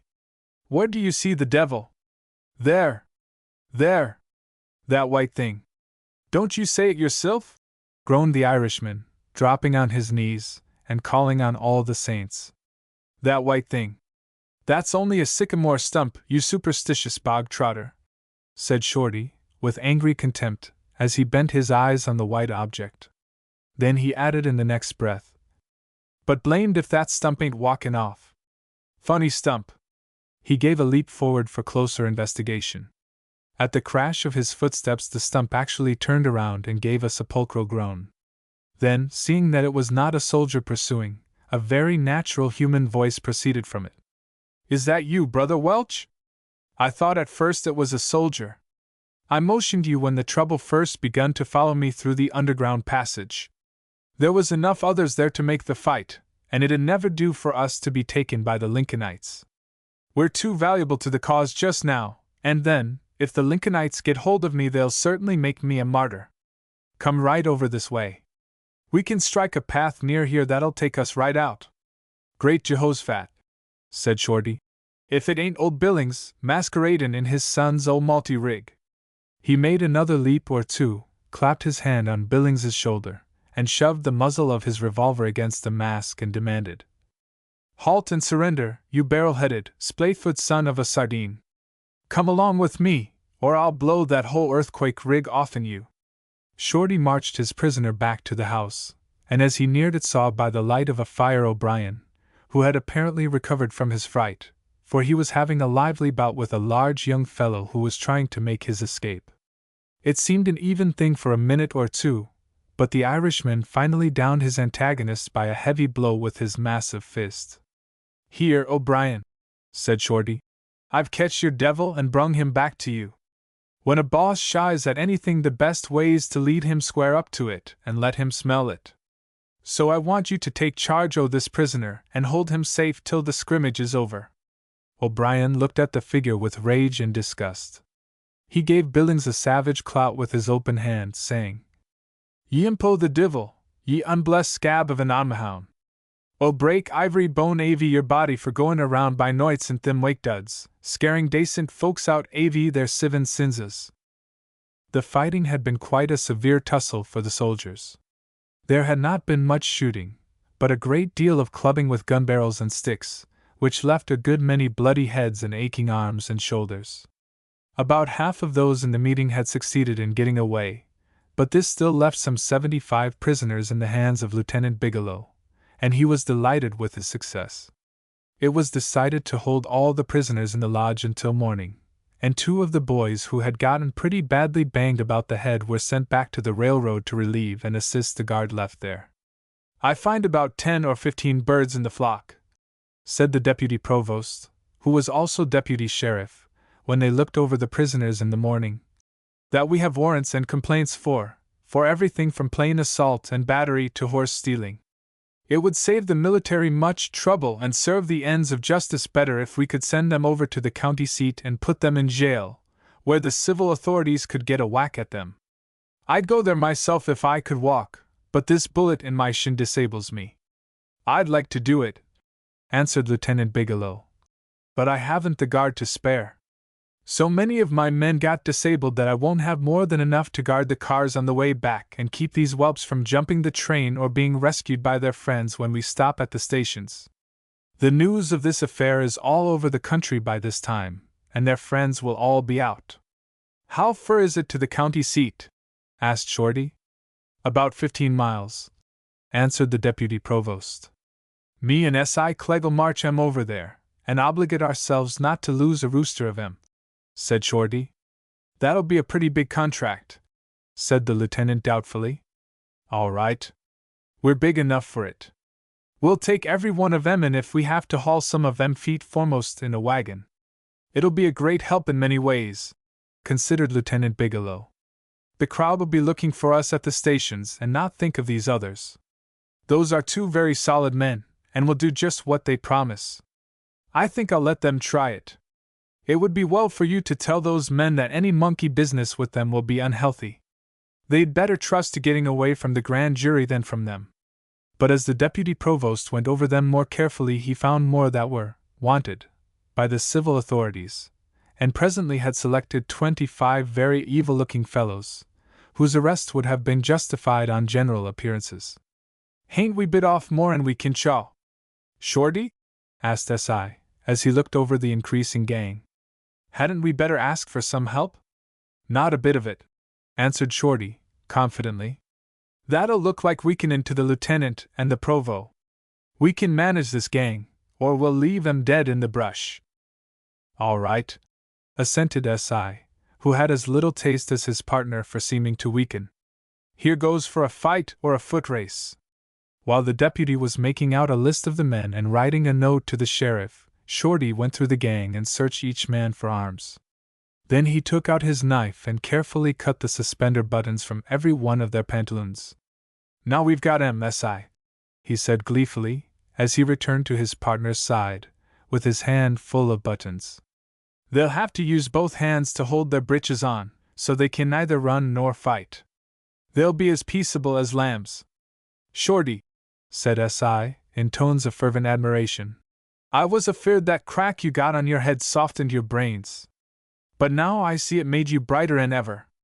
You'll be wearing a general's stars before this war is over." "Bob Ramsey was blowin' about knowin' how to handle men," answered Shorty. "I'm just going to bring him over here and show him this trick that he never dreamed of." After he had gloated over Sergeant Ramsey, Shorty got his men into the road ready to start. S.I. placed himself in front of the squad and deliberately loaded his musket in their sight. Shorty took his place in the rear and gave out, "Now, you roosters, you see I've 2 revolvers, and I'm a dead shot with either hand. I'm good for 12 of you at the first jump, and my partner can tend to the rest. Now, if I see a man so much as make a motion toward the side o' the road, I'll drop him. Give the command. Sergeant Klegg." "Forward, march!" ordered S.I. It was as Shorty predicted. The prisoners had entirely too much solicitude about their garments to think of anything else, and the march was made without incident. Late in the afternoon they reached the county seat, and marched directly for the public square, in which the jail was situated. There were a few people on the streets, who gathered on the sidewalks to watch the queer procession. Shorty, with both hands on his revolvers, had his eyes fixed on the squad, apprehensive of an attempt to bolt and mix with the crowd. He looked neither to the right nor the left, but was conscious that they were passing a corner on which stood some ladies. Then he heard a voice which set his heart to throbbing call out, "Hello, S.I. Clegg! S.I. Clegg! Look this way! Where'd you come from? Great Jehoshaphat! Maria!" said Shorty to himself. But he dared not take his eyes a moment from the squad to look toward her. Chapter 14. Guarding the Nights. S.I. and Shorty stand off a mob at the jail. Having seen their prisoners safely behind the bars, S.I. and Shorty breathed more freely than they had since starting out in the morning, and S.I. remarked, as he folded up the receipt for them and placed it in his pocketbook, "That drove's safely marketed, without the loss of a runaway or a played-out. Pretty good job o' drovin', that. Pap couldn't do better 'n that with his hogs. I'm hungrier 'n a wolf. So must you be, Shorty. Lee's hunt up Maria, and she'll take us where we can get a square meal. Then we can talk. I've got 100 questions I want to ask you, but ain't going to do it on an empty gizzard. Come on." Shorty had dropped onto a bench, and fixed his eyes on the stone wall opposite, as if desperately striving to read there some hint of extrication from his perplexities. The thought of encountering Maria's bright eyes, and seeing there even more than her sharp tongue would express, numbed his heart. "Yet how can I get away from S.I. now?" he murmured to himself. "And yet I'm so dead hungry to see her again that I'd be willin' to be a'most skinned alive to do it. Was ever anybody else so big a fool about a girl? I've plagued other fellers, and now I've got it worse than anybody else. It's a judgment on me. But then, nobody else ever seen such a girl as that. There's some sense in bein' a fool about her. Come on, Shorty," called S.I. from the door. "What are you dreamin' on? Are you too tired to move? Come on. We'll have a good wash, that'll take away some of the tiredness, then a big dinner, and a good bed tonight. Tomorrow mornin' we'll be as good as new. I think I'd better get right on the next train and go back to Jeffersonville," murmured Shorty, faintly struggling with himself. "They may need me there." "Nonsense," answered S.I. "We've done enough for one day. I've been up for 2 nights now, and am goin' to have a rest. Let some o' the other fellers have a show for their money. We hain't got to fight this whole war all by ourselves." "No, S.I.," said Shorty, summoning all his resolution. "I'm goin' back on the next train. I must get back to the company. You'll do nothin' o' the kind," said S.I. impatiently. "What's eatin' you? What did you skip out from our house for? What did you mean?" He was broken in upon by Maria's voice as she came in at the head of a bevy of other girls. "S.I. Clegg, ain't you ever comin' out? What's a keepin' you? We're tired waitin' for you, and W.R. comin' right in. What are you doin' to them ragamuffins that you've been gatherin' up? Tryin' to patch 'em up into decent-lookin' men? Think it'll be like mendin' a brush fence, makin' bad worse. Where on earth did you gather up sich a gang o' scarecrows? I wouldn't waste my days and nights pickin' up sich runts as them. When I go man-huntin' I'll gather something that's worthwhile." Every bright sally of Maria was punctuated with shrieks of laughter from the girls accompanying her. Led by her, they swarmed into the dull, bare room, filling it with the brightness of their youthful presence, their laughter, and their chirping comments on everything they saw. The jail was a place of deep mystery to them, and it was a daring lark for them to venture in even to the outside rooms. "The girls dared me to bring 'em in," Maria explained to S.I., "and I never won't take no dare from anyone. S.I., ain't you going to kiss your sister? You don't act a bit glad to see me. Now, if it was Annabelle." "Why, Maria," said S.I., kissing her to stop her mouth, "I wasn't expectin' to see you. What in the world are you doin' over here? Why, your cousin Marthy, here, is going to be married Thursday to her beau, who's got 10 days' leave to come home for that purpose. The thing's been hurried up, because he got afeard. He heard that Marthy was flyin' around to sing in school and sociables with some other fellers that's home on furlough. So he just brung things to a head, and I rushed over here to help Marthy get ready, and stand by her in the tryin' hour. Why, here's Mr. Corporal Elliott, that I hain't spoken to yit. Well, Mr. Skip-an-away, how do you do? Girls, come up here and see a man who thought mother's cookin' was not good enough for him. He got homesick for army rations, and run off without so much as sayin' goodbye, to get something to eat that he'd really enjoy. Her merry laugh filled the room, and rang even into the dark cells inside. Shorty shambled to his feet, pulled off his hat, and stood with downcast eyes and burning face. He had never encountered anything so beautiful, and so terrifying. Maria was certainly fair to look upon. A buxom, rosy-cheeked lass, something above the average height of girls, and showing the Clegg blood in her broad chest and heavy, full curves. She was dressed in the hollyhock fashion of country girls of those days, with an exuberance of bright colors, but which Shorty thought the height of refined fashion. He actually trembled at what the next words would be from those full, red lips, that never seemed to open except in raillery and mocking. Well, ain't you going to shake hands with me? What are you mad about? Mad? Me mad? What in the world be I to be mad about? Thought Shorty, as he changed his hat to his left hand, and put forth shamefully a huge paw, garnished with red hair and the dust of the march. It seemed so unfit to be touched by her white, plump hand. She gave him a hearty grasp, which reassured him a little, for there was nothing in it, at least, of the derision which seemed to ring in every note of her voice and laughter. Girls, she called, come up and be introduced. This is Mr. Corporal Elliott, C's best friend and partner. I call him Mr. Fly-by-Night, because he got his dander up about something or nothin', and skipped out one night without so much as sayin', "Oh, Maria, come off. Cheese it." "Dry up," said S.I. impatiently. "Take us somewhere where we can get something to eat. Your tongue's hung in the middle, and when you start to talkin' you forget everything else. I'm hungrier'n a bear, and so's Shorty." An impulse of anger flamed up in Shorty's heart. How dared S.I. speak that way to such a peerless creature? How could he talk to her as if she were some ordinary girl? "Oh, of course, you're hungry," Maria answered. "Never knowed you when you wasn't.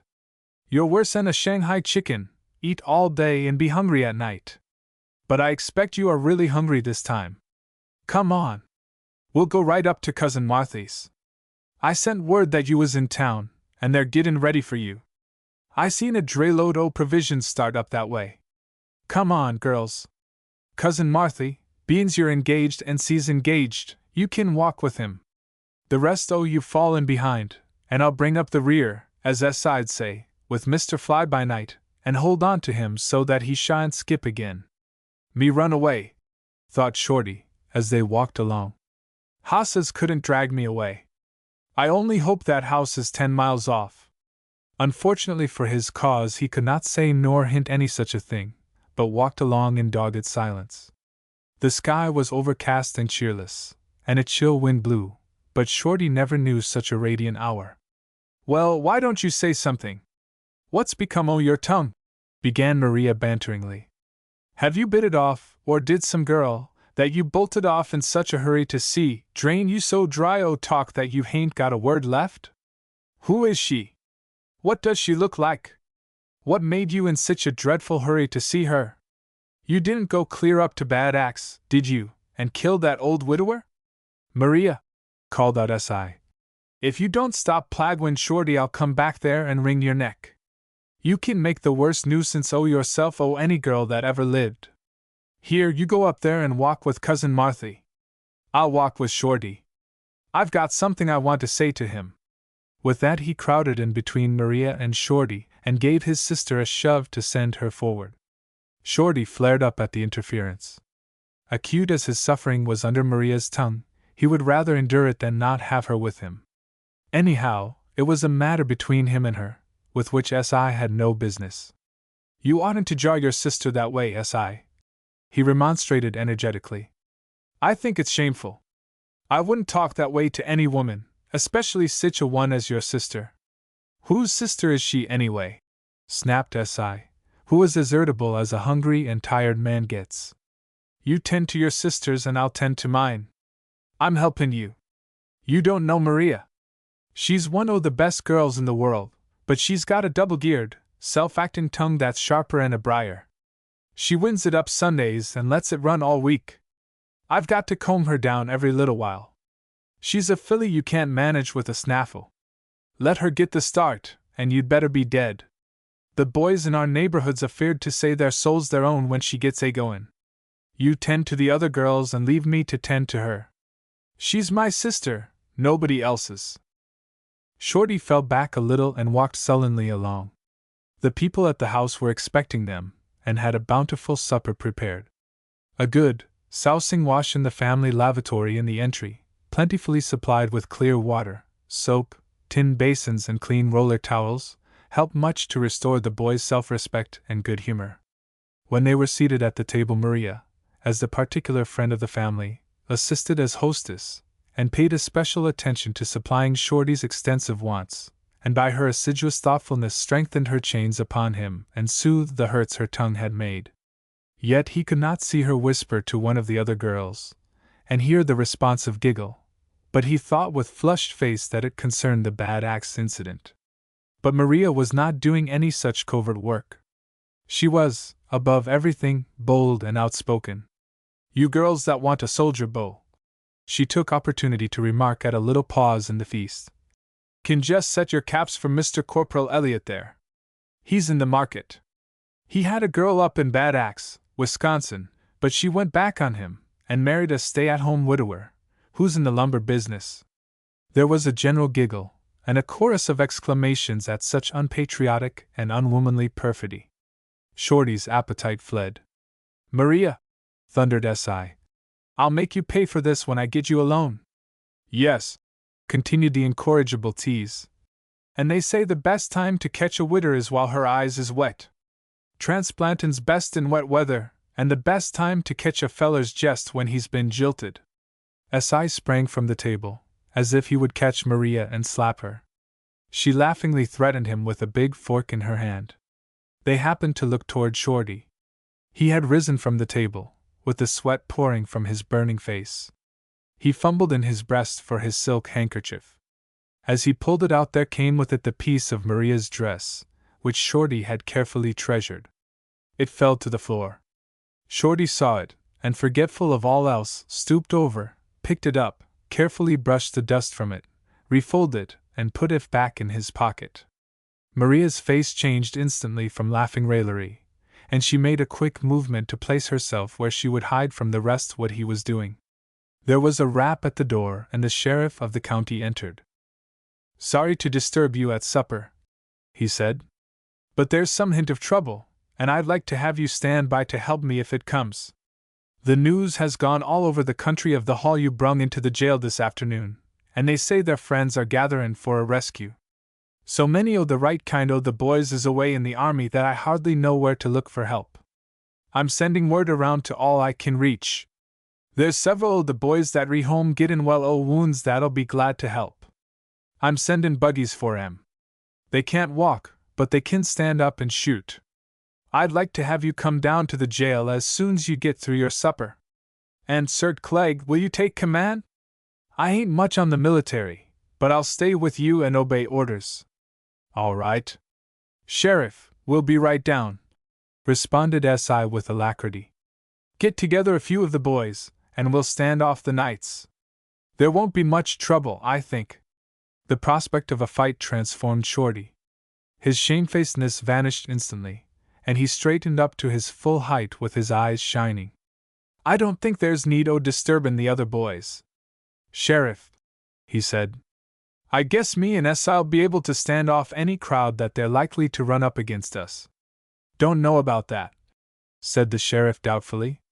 They've been gettin' sassier and sassier lately, and these showed more willingness to fight. They've put up several very nasty little shindies at one place or another. Out at Charleston, Illinois, they killed the sheriff and a lot o' soldiers right in the courthouse yard in broad daylight. I believe they've got rebels for officers. We mustn't take no chances. Let 'em come on. said S.I. We've run up against rebels before. We'll be down to the jail in a few minutes. Sheriff. The sheriff's words had banished the ready laughter from the girls' lips, and taken away their appetites, but seemed to have sharpened those of S.I. and Shorty. Here, Maria! Called out S.I., as he resumed his place at the table with Shorty, while the girls grouped together and whispered anxiously. Bring us in some more o' them slapjacks. We may have to be up all night, and want something that'll stay by us. Yes, echoed Shorty, speaking for the first time since he had come into the house. I feel as if I'd like to begin all over again. I wish you could begin all over again, said Maria in a tone very different from her former one. I'd like to cook another supper for you. I wish I could do something to help. Can I go with you and do something, load guns or something? I've read about women doin' something o' that kind in the Injun fightin' dot. If you could get 'em within range o' your tongue, Maria, said S.I. merrily, you'd scatter 'em in short order. No, you stay here, and say your prayers, and go to bed like a good girl, and don't worry about us. We'll come out all right. It's the other fellers' women folks that ve cause to worry. Let them stay up and walk the floor. As the boys walked down to the jail, they saw in the darkness squads of men moving around in a portentous way. At the jail were the sheriff, wearing an anxious look, 2 or 3 citizens, and several soldiers, some with their arms in slings, others on crutches. I'm so glad you've come, said the sheriff. Things is beginning to look very ugly outside. They've got the whole country stirred up, and men are coming in on every road. You take command, Sergeant Clegg. I've been waitin' for you, so's I could drive over to the station and send a dispatch to the governor. The station's about a mile from here, but I'll be back as soon as my horse'll bring me. I didn't want to send the dispatch till I was sure there was need of it, for I don't want to bring soldiers here for nothin'. The wheels of the sheriff's buggy rattled over the graveled road, and a minute later there was a knock at the outside door. S.I. opened it and saw there a young man with a smoothly shaven face, a shock of rumpled hair, and wearing a silk hat, a black frock coat and seedy vest and pantaloons. S.I. at once recognized him as a lawyer of the place. Who's in charge here? He asked. I am for the present, said S.I. There it is, said he, in a loud voice, that others might hear. A military guard over citizens arrested without warrant of law. I have come, sir, in the name of the people of Indiana, to demand the immediate release of those men. You can go, sir, and report to them people that it won't be did, answered S.I. firmly. But they've been arrested without due process of law. They've been arrested in violation of the Constitution and laws of the state of Indiana, which provide. I ain't here to run no debatin' society, S.I. interrupted, but to obey my orders, which is to hold these men safe and secure till otherwise ordered. I give you fair warning that you will save bloodshed by releasing the men peaceably. We don't want to shed blood, but we'll take care o' the bloodshed, said S.I. nonchalantly. We're in that business. We get $13 a month for it. Do you defy the sovereign people of Indiana, you military autocrat? Said the lawyer. Look here, mister, said Shorty, striding forward. Don't you call my partner no names, especially none like that. If you want to fight, we're here to accommodate you till you get plumb full of it. But you must call no sich names as that, or I'll knock your head off. Whose head'll you knock off? Said a burly man, thrusting himself in front of the lawyer, with his fist doubled. Yours, for example, promptly responded Shorty, sending out his mighty right against the man's head. Don't be a fool, Markham, said the lawyer, catching the man and pushing him back into the crowd behind. Now, sir, sergeant, or captain, or colonel, whatever you may call yourself, for I despise military titles, and don't pretend to know them, I again demand the release of those men. You'll be foolish to attempt to resist, for we've men enough to tear you limb from limb, and jerk down the jail over your heads. Look out for yourself. You can see that the courtyard is full of men. They are determined, desperate, for they have groaned under the iron heel of tyranny. Oh, cheese that stump speech, said S.I. weariedly. 'Tain't in our enlistment papers to have to listen to 'em. You've been warning, now I'll do a little. I'll shoot the first man that attempts to enter this jail till the sheriff gets back. If you begin any shooting, we'll begin right into your crowd, and we'll make you sick. There's some warning that means something. Your blood be on your own heads then, you brass-button despots, said the lawyer, retiring into the darkness and the crowd. He seemed to give a signal, for a rocket shot up into the air, followed by wild yells from the mob. The large wooden stable in the courthouse yard burst into flames, and the prisoners inside yelled viciously in response. There was a fusillade of shots, apparently excited and aimless, for none of them struck near. "Don't fire, boys," said S.I., walking around among his guards, "until there is some reason for it. They'll probably try to make a rush and batter down the jail door. We'll watch for that." The glare of the burning building showed them preparing for that move. A gang had torn off the heavy rail from the hitching post on the outside of the square, and were going to use it as a battering ram. Then came another kind of yell from farther away, and suddenly the mob began running in wild confusion, while into the glare swept a line of soldiers, charging with fixed bayonets. "A train came in while I was at the depot," the sheriff explained, as he entered the office. "It had on it a regiment going home on veteran furlough. I asked the major in command to come over and help us. He and his boys was only too glad for a chance to have some fun and stretch their legs. They came off the cars with a whoop as soon as they knowed what was wanted. Now you boys can go home and get a good night's sleep. I'll take these prisoners along with the regiment over to the next county seat, and keep 'em there till things cool down here. I'm awfully obliged to you. Don't mention it. Glad to do a little thing like that for you any time," responded S.I., as he and Shorty shook hands with the sheriff. At the next corner, after leaving the courthouse square, they met Maria and Martha. "I just couldn't stay in the house while this was going on," Maria explained. "I had to come out and see. Oh, I'm so glad it's all over and you're not hurt." She caught Shorty's arm with a fervor that made him thrill all over. Chapter 15. Off for the front. S.I. and Shorty take charge of a squad of recruits. When the boys came to breakfast the next morning, they found Maria with the hollyhock effulgence of garb of the day before change to the usual prim simplicity of her house dress. This meant admiration striking Shorty still dumber. He was in that state of mind when every change in the young woman's appearance seemed a marvelous transformation and made her more captivating than before. He had thought her queenly dazzling in her highly colored, go-to-meeting plumage of the day before. She was now simply overpowering in her plain, close-fitting calico, that outlined her superb bust and curves, with her hair combed smoothly back from her bright, animated face. Shorty devoured her with his eyes, that is, when she was not looking in his direction. He would rather watch her than eat his breakfast, but when her glance turned toward him he would drop his eyes to his plate. This became plain to everybody, even Maria, but did not prevent her beginning to tease. "What's the matter with you? Where's your appetite?" asked she. "You're clean off your feed. You must be in love.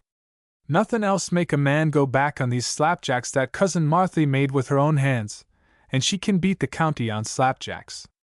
Meb you're thinking o' your bad axe girl and her widower. Perk up. He may fall off in a saw log and get drowned, and you get her yit. Never can tell. Life's mighty uncertain, especially around sawmills. When I marry a man he's got to give bonds not to have anything to do, in no way or shape, with sawmills.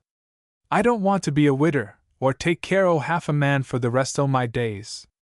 You've got a chance to get your girl yit. Meb she'll get tired o' him after he's been run through the mill 2 or 3 times, and there's more o' him in the graveyard than there is walkin' to church with her. Cheer up." Shorty tried to disprove the charge as to the subject of his thoughts by falling to furiously, and with such precipitation that he spilt his coffee, upset the molasses jug, and then collapsed in dismay at his clumsiness. Maria did not go free herself. The other girls had not been blind to Shorty's condition of mind, and rather suspected that Maria was not wholly indifferent to him.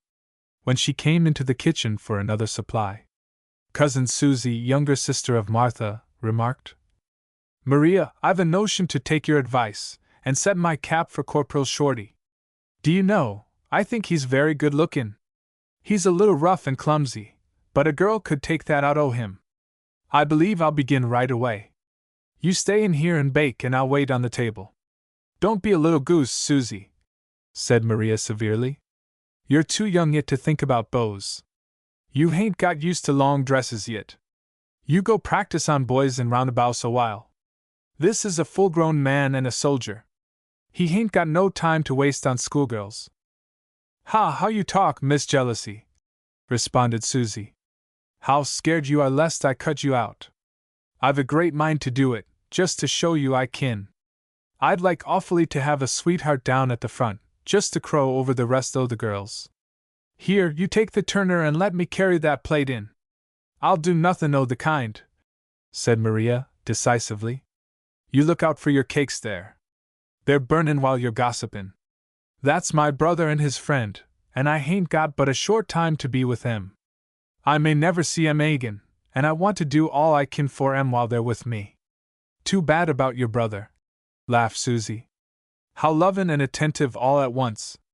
I remember how you used to wig him without mercy at school, and try to make him go off and take me home, instead o' taggin' along after you, when that big-eyed school teacher that some ten'd be makin' sheep's eyes at you in school, and wantin' to walk home with you in the evenin'.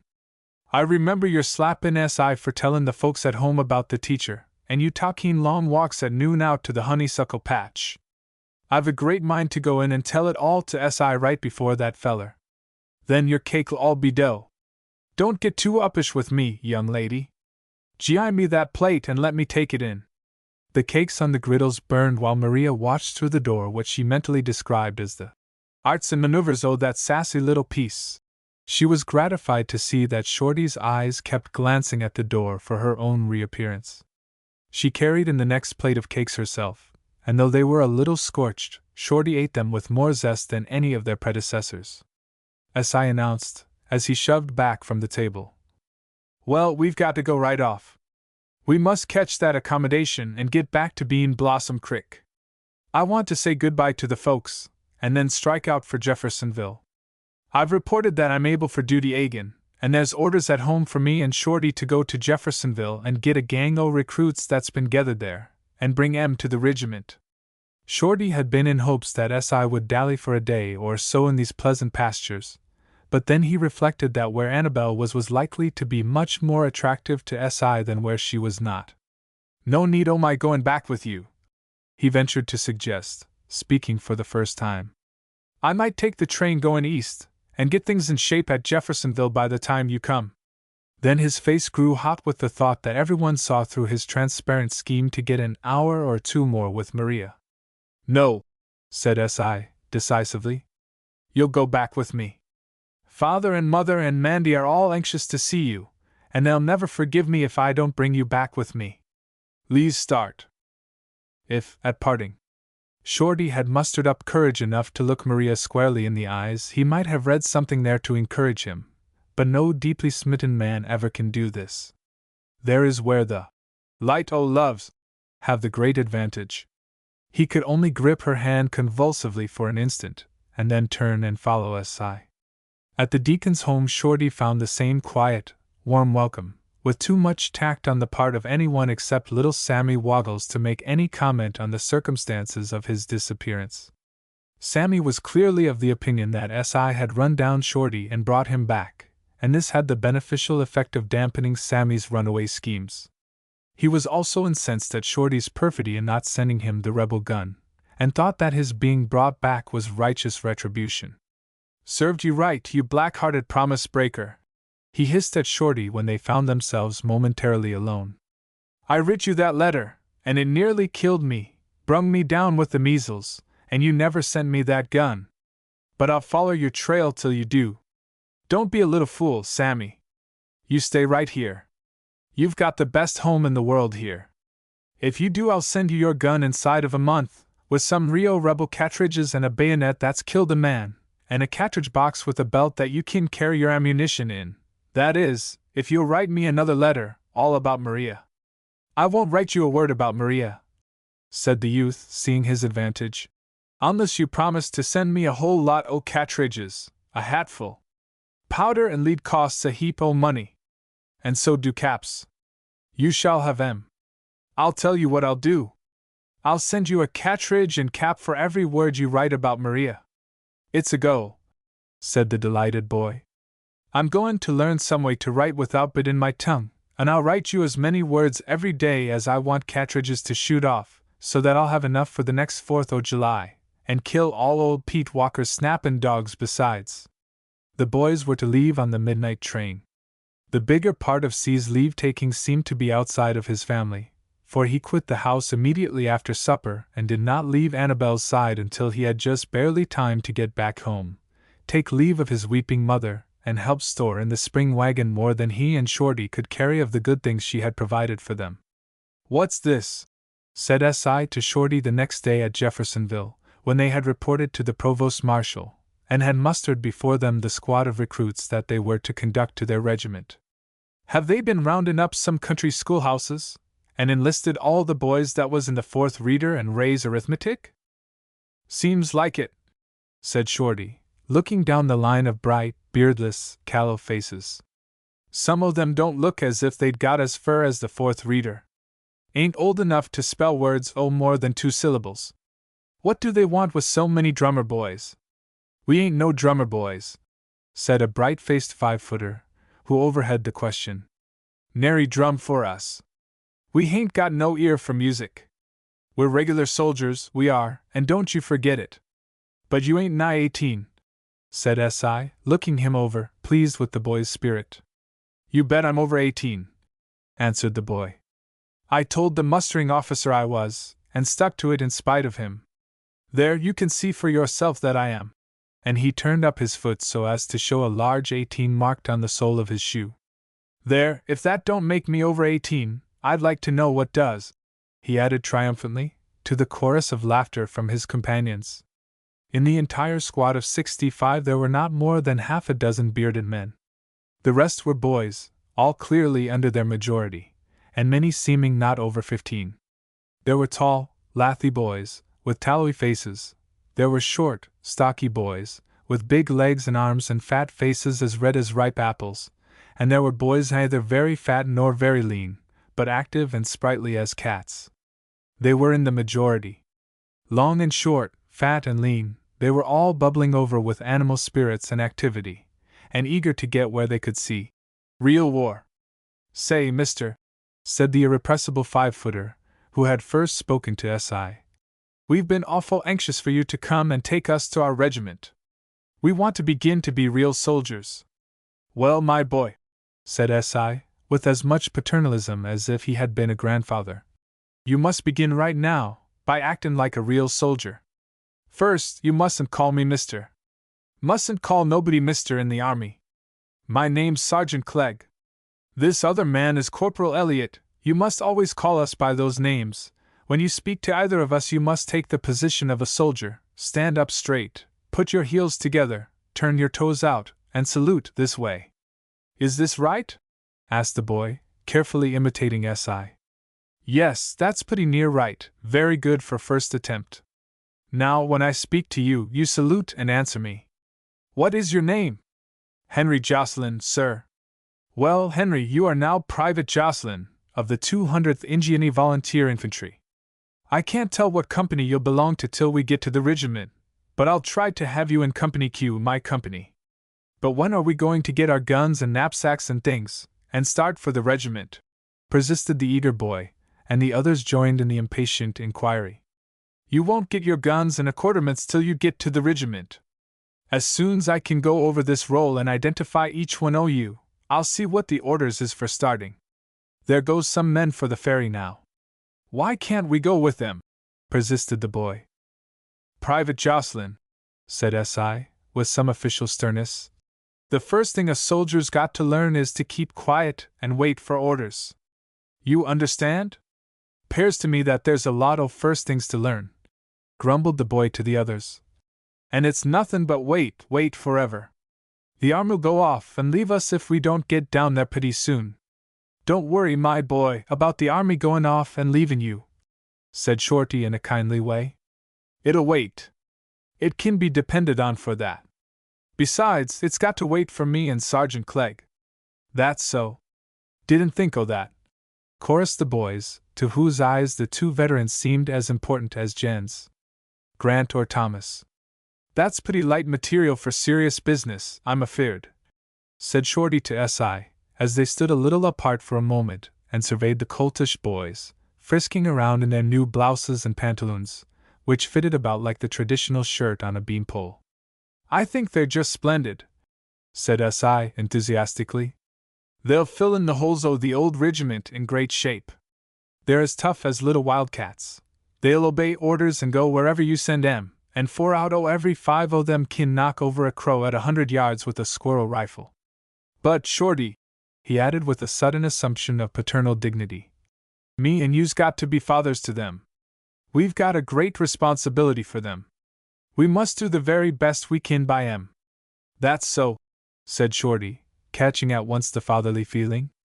I'll punch the head off and the first sneezer that I catch tryin' to impose on 'em. Chapter 16. The Troublesome Boys. S.I. and Shorty's recruits enter Kentucky. The bright, active minds of the 65 boys that S.I. and Shorty were put in charge of were aflame with curiosity regarding everything connected with the war. For 2 years they had been fed on stories and incidents of the mighty conflict then convulsing the land. Every breath they had drawn had some taste of battle in it. Wherever they went or where they heard incessantly of the storm-swept front, of terrific battles, perilous adventures, heroic achievements, death, wounds, and marvelous escapes. The older boys were all at the front, or going there, or coming back with heroic marks of shot and shell.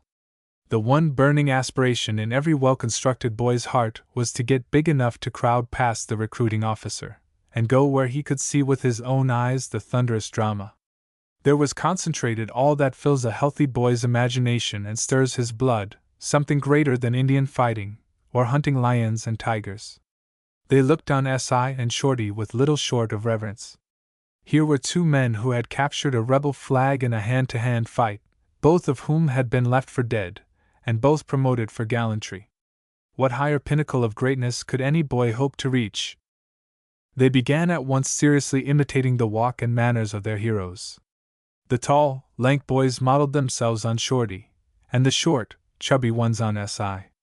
And there at once rose contention between them as to which was the greater hero. I heard, said Henry Jocelyn, that Corporal Elliott was the first to reach the rebel flag, he havin' much the longest legs, but just as he grabbed it a big rebel knocked him, and then they all piled onto him, and about had him finished when Sir Klegg reached there at a charge bayonets, and he bayoneted everybody in sight, until a sharpshooter in a tree shot him with an explosive bullet that tore his breast all to pieces. But he kept right on bayoneting him till he dropped from loss o' blood. Then they fired a cannon at the sharpshooter and blowed him to pieces just as you'd blow a chippy to pieces with a bullet from a bear gun. 'Twa'n't that way at all, said tall Lathigan Mackle. A whole lot of 'em made for the flag together.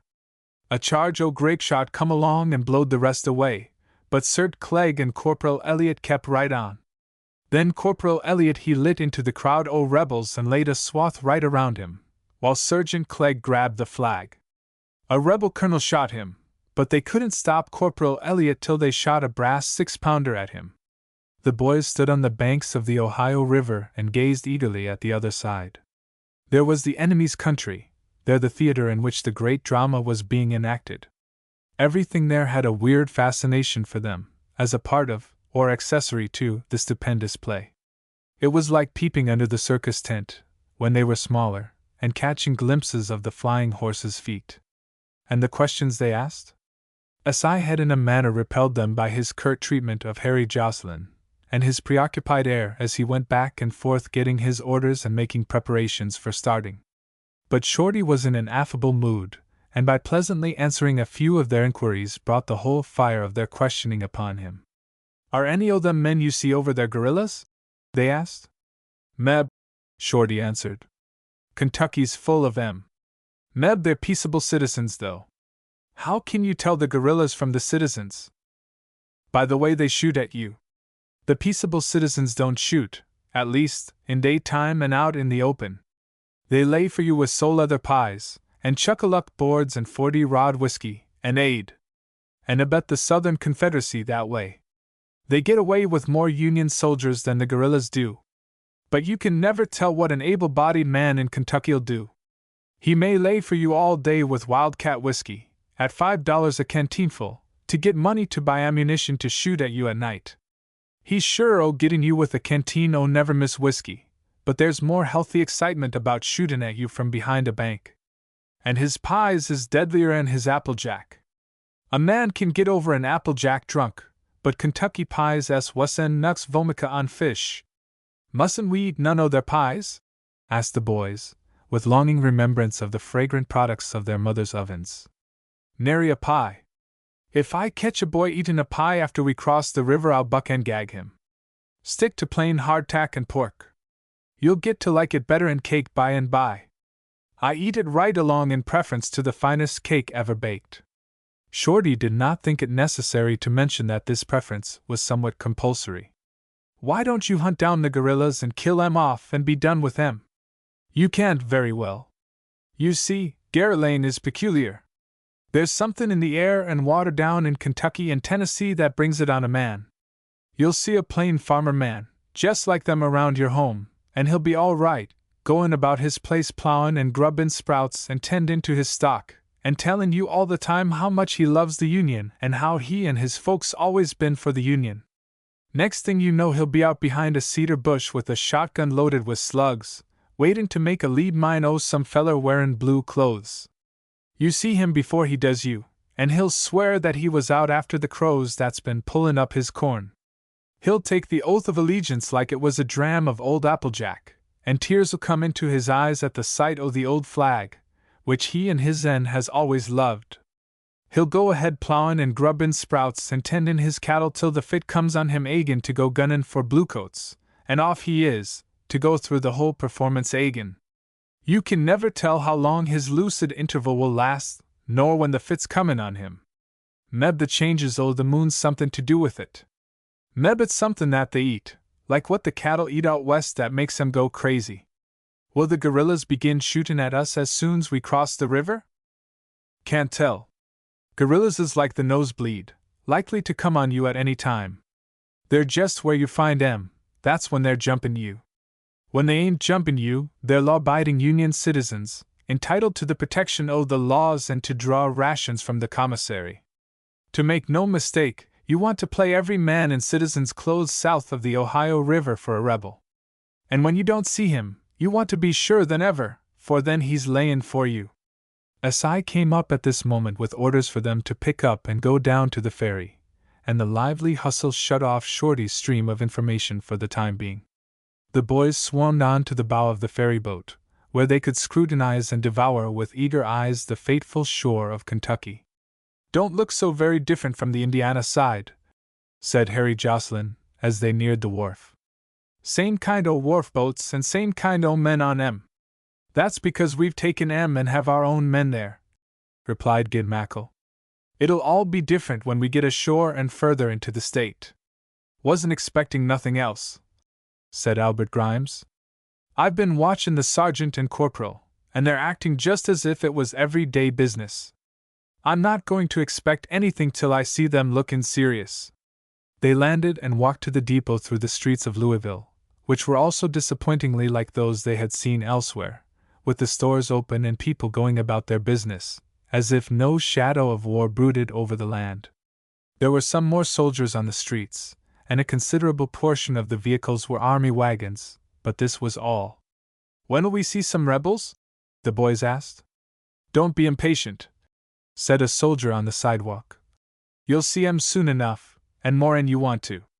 You'll have to go a little further, but you'll find the woods full of 'em. You'll be wishin' you was back home in your little trundlebeds, where they ought to kept you. Shut up, you coffee boiler, shouted Shorty, striding toward him. These boys est goin' to the front, where you ought to be, and I won't have you sayin' a word to discourage 'em. Too bad about discouraging 'em, laughed another, who had a juster appreciation of the situation. You couldn't discourage that drove of kids with a hickory club. After the train left Louisville, it passed between two strong forts bristling with heavy guns. Here was a reality of war, and the boys' tide of questions became a torrent that for once overslowed Shorty's fine talent for fiction and misinformation. How many battles had been fought there? How many Union soldiers had been killed? How many rebels? Where were they buried? How big a ball did the guns shoot? How far would it carry? How many men would it kill if they were put one behind another? How near would the guns come to hitting a man a mile off? Could the gunner knock a man's head off, or one of his legs, just as he pleased? Were the guns rifled or smooth-bore? How much powder did it take to load them? How hard did they kick when they were fired? Did they have flintlocks or caps? Did they ever fire chain shot, which would cut down trees and sweep away companies of men? If all the rest of the men were killed, wouldn't the powder monkey get a chance to fire the gun? Look here, boys, gasped Shorty, when he got a chance to answer. I'd like to answer your questions and fill you so plumb full o' information that your hides crack to hold it. But I ain't no complete history o' the war with heavy artillery tactics bound up in one volume. All I know is that the worst dose them forts ever give was to the fellers that had to build 'em. After you've dug and shoveled and wheeled on one of 'em for about a month, you'll hate the very sight of 'em and never ask no questions about 'em. All you'll want'll be to find and kill the feller that invented them brick-red eruptions on the face o' the earth. This was a prosaic side of the war that had not occurred to the boys. As the train ran out into the country, there were plentiful signs of war to rivet the attention of the youngsters. Hospitals, with the emaciated patients strolling feebly about, corrals of mules and horses, the waste and wreckage where camps had been, and bridges which had been burned and rebuilt. But we hain't seen no guerrillas yet, said Harry Jocelyn and Gid Mackle, whose minds seemed more fascinated with that species of an enemy than any other, and they apparently voiced the minds of the rest. When were we likely to see some guerrillas? Oh, the guerrillas are layin' pretty low now, betwixt here and Nashville, S.I. carelessly explained. After we pass Nashville you can begin to look out for 'em. Why? Gid Mackle complained to the rest of them. Corporal Elliott said that we could begin to look out for guerrillas just as soon's we crossed the Ohio, that the whole old Kentucky was full of 'em. I believe Corporal Elliott knows more about his business than Sergeant Klegg. Sergeant Klegg seems careless like. I see lots o' fellers along the road in butternut clothes that seemed savage and sneaky like. They looked at us in a way that made me certain they was spying us, and had their guns hid away somewhere, ready to jump us whenever there was a good chance. So did I, chorused the others. The train made a long stop on a switch and maneuvered around a while, taking on some cars found there, and S.I. and Shorty, seeing nothing to do, went forward to another car, where they found some returning veterans, and were soon absorbed in a game of 7-Up. Shorty had just successfully turned a jack from the bottom, and was snickering to himself that his fingers had not lost their cunning by long idleness, when the game was interrupted by a train hand rushing up with the information. Here, you fellers, you want to get out there and tend to them kids o' your'n. They've got a couple o' citizens down there in the brush, and I believe are going to hang 'em. S.I. and Shorty ran down in the direction indicated. They found the boys, stern-eyed and resolute, surrounding two weak-eyed, trembling crackers, who had apparently come to the train with baskets of leathery-crusted dried apple pies for sale. The men were specimens of the weak-minded, weak-bodied, lank-haired, white trash. But the boys had sized them up on sight as dangerous spies and guerrillas, had laid hands on them and dragged them down into the brush, where Gid Mackle and Harry Jocelyn were doing a fair reproduction of Williams, Paulding and Van Wert searching Mosh Andre's clothes for incriminating documents. They had the prisoners' hands tied behind them and their ankles bound. So far they had discovered a clumsy brass-barreled pistol and an ugly-looking spring dirk, which were sufficient to confirm the dangerous character of the men. Two of the boys had secured ropes from the train, which they were trying to fashion into hangman's nooses. Gid and Harry finished a painstaking examination of the men's ragged jeans vests, with a look of disappointment at finding nothing more inculpating than some fishhooks, chunks of twist tobacco, and cob pipes. They must have them in their boots, boys. Pull 'em off, said Harry. There's where spies usually carry their most important papers. Here, you young brats, what are you up to? Demanded S.I., striding in among them. Why, Sergeant, said Harry Jocelyn, speaking as if confident of being engaged in a praiseworthy work, which should receive the commendation of his superiors. "These are 2 spies and guerrillas that we catch right in the act, and we're searchin' 'em for evidence to hang 'em." "Spies nothin'," said S.I. "Why, them fellers hain't brains enough to tell a battery from a regiment, nor pluck enough to take a settin' hen off'n her nest. Let them go at once. Why, Corporal Elliott told us that every man in Kentucky, particularly them what sold pies, was dangerous, and liable to go garruleying at any minute," said Harry in an aggrieved tone. "These fellers seem to be sneakin' down to find that we hadn't no guns and then jump us." "Well, what I said was true on general principles," laughed Shorty. "But there's occasionally exceptions to even what I tell you. These fellers are as harmless as garter snakes. Why didn't you come and speak to us? Why, you shoved our car out there into the brush and went off and left us. We thought we had to look out for ourselves," explained Harry. "Can't we hang 'em anyway?" he added in an appealing tone, and the rest of the boys looked wistfully at S.I. for permission to proceed.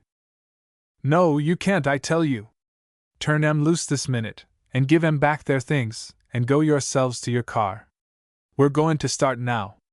Here," he continued to the 2 men, "is $1. Take your pies and dig out. Don't attempt to sell any o' them pies to these boys, or I'll hang you myself, and there won't be no foolishness about it. Get back to your car, boys. There won't be no hangin', and we won't get none o' the pies," complained the boys among themselves. "Sergeant Clegg's gettin' overbearin'. What did he interfere for? Them fellers was guerrillas, as sure as you're born, just as Corporal Elliott described 'em before we crossed the river." Chapter 17. The Frightened Surgeon. S.I. and Shorty have a time with their wild, young squad. Much to their amazement, the boys waked up the next morning in Nashville, and found that they had passed through the dark and bloody ground of Kentucky absolutely without adventure. "How in the world did we ever get clean through the state without the least bit o' trouble?" asked Harry Jocelyn, as they stood together on the platform awaiting the return of S.I. and Shorty, who had gone to see about their breakfast. "It was fight from the word go with the other men from the minute they struck Kentucky. Probably it was Corporal Elliott's good management," suggested Gid Mackle, whose hero worship of Shorty grew apace. "I tell you there ain't a trick o' soldierin' that he ain't up to." "Corporal Elliott's?" sneered Harry Jocelyn. "You're just stuck on Corporal Elliott. If it was anybody's good management, it was Sergeant Clegg's. I tell you, he's the boss. He got shot through the breast, while Corporal Elliott only got a crack over the head. That settles it as to who's the best soldier. I'm kind o' sorry that we didn't have no trouble. Meb the folks at home will get the idea that we skulked and dodged." "That's so," accorded the others, with a troubled look.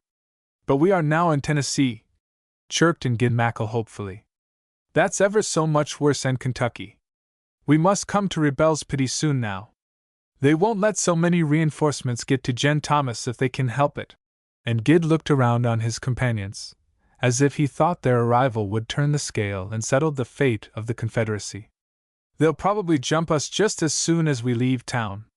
Them big forts on the hills Meb keeps them outside now, but they're layin' for us just beyond. Wonder if we'll get our guns here? Meb, that's what the sergeant and corporal's gone for. They said they were going for our breakfast," said Harry. "And I hope it's true, for I'm hungrier 'en a ripsaw. But I could put off breakfast for a while, if they'd only bring us our guns. I hope there'll be nice Springfield rifles that'll kill a man at a mile." "Tension!" commanded S.I. "Fall in single rank cordon to your size. Tall boys on the right, short ones on the left, medium in the center. Gid Mackle, you're the tallest. You can go there to the corner o' the platform and let the others form on you." S.I. stepped back into the shed to look after some matters. Harry Jocelyn whipped around and took his stand on the right of Gid Mackle. "Here," protested Gid. "Sergeant Clegg told me to stand on the right. You're smaller 'en me. Get on the other side." "I won't do it," answered Harry. "I've always stood ahead o' you in school, ever since we were in the primer class, and I ain't goin' to stand behind you in the army. You needn't try to gouge me out o' my rights because you're half a head taller. I'm 2 months older 'en you, and I can throw you in a wrestle every time. I tell you, said Gid, giving Harry an angry shove toward the left, that this is my place, and I'm going to stand here. The sergeant told me to. Go down where you belong, you little rat. The hot-headed Harry mixed up with him immediately, schoolboy fashion. Shorty rushed up and separated the two, giving Harry a sharp shake. Stop that, and go down to your place in the center, said he. Yes, you side with him, whimpered Harry, because he praises you and says you're a better soldier than Sergeant Clegg. I'm going to tell Sergeant Clegg that. Here, said S.I. sternly, as he came back again. What's all this row? Why don't you boys fall according to size as I told you? Sergeant, protested Harry. Gid Mackle wants to stand at the head o' the class. I'm older than him, I can spell him down, and I can throw him in. S.I. interrupted the appeal by taking Harry by the ear and marching him to his place. Look here, he said. When you get an order from anyone, don't give them no back talk. That's the first thing you've got to learn, and the earlier you learn it, the less trouble you'll have. If you don't like it, take it out and swearin' under your breath, but obey. But Sergeant, he said that Corporal Elliot was a better soldier in. Silence in ranks, said S.I., giving him a shake. Right dress. Come out in the center. Mackle, stand up straight there. Take that hump out o' your shoulders. Put your heels together, all of you. Turn your toes out. Put your little fingers down to the seams o' your pantaloons. Draw your stomachs in. Throw your chests out. Hold your heads up. Keep your faces straight to the front, and cast your eyes to the right until you can see the buttons on the breast o' the third man to your right. Come forward until they're in line. Goodness, moaned some of the boys as they were trying to obey what seemed a hopeless mass of directions. Do we have to do this every mornin' before we can have breakfast? We'll starve to death before we get anything to eat. No use tellin' us to draw our stomachs in. They're clean into our backbones now. Mustn't talk in ranks, boys, Shorty kindly admonished. It's strictly Agan regulations. Straighten up there, like soldiers, all o' you, and get into a line. Looks like a ram's horn now. If the rebels shoot down that line, they wouldn't hit one o' you. Jim Humphreys, one of the medium-sized boys, suddenly turned as white as a sheet and fell on the planks. One after another of those around him did the same, until a half-dozen were lying there in a heap. What in the world's the matter? Asked S.I., rushing up to them in dismay. They're pisoned, that's what they are, shouted Harry Jocelyn. That gorilla goin' over there pisoned them. I saw him givin' them something. He's tryin' to get away. Lees catch him. At the word the boys made a rush for the man who was quietly walking off. As they ran they threw stones, which went with astonishing precision and force.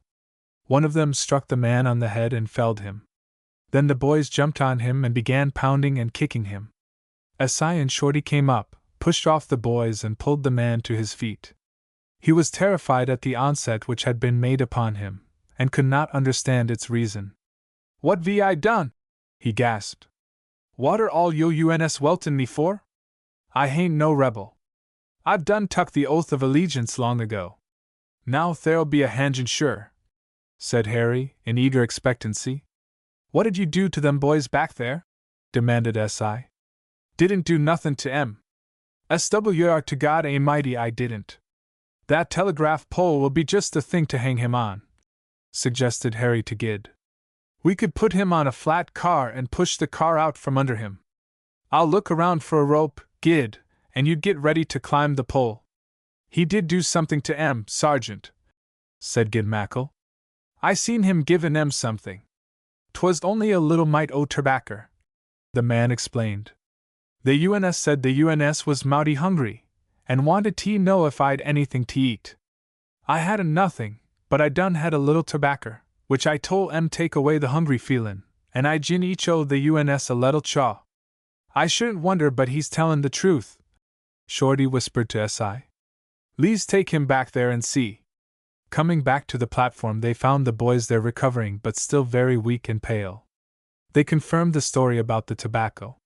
Shorty examined the rest of the tobacco in the man's possession with the practiced taste of a connoisseur, found it strong black plug, just the thing to upset a green boy who took it on an empty stomach, cut off a liberal chew for himself, and dismissed the man with a kick. Now, Lee's form again and march to breakfast. Great Scott, how hungry I am, said S.I. Tension. Fall according to size. Single rank. What's size got to do with getting breakfast?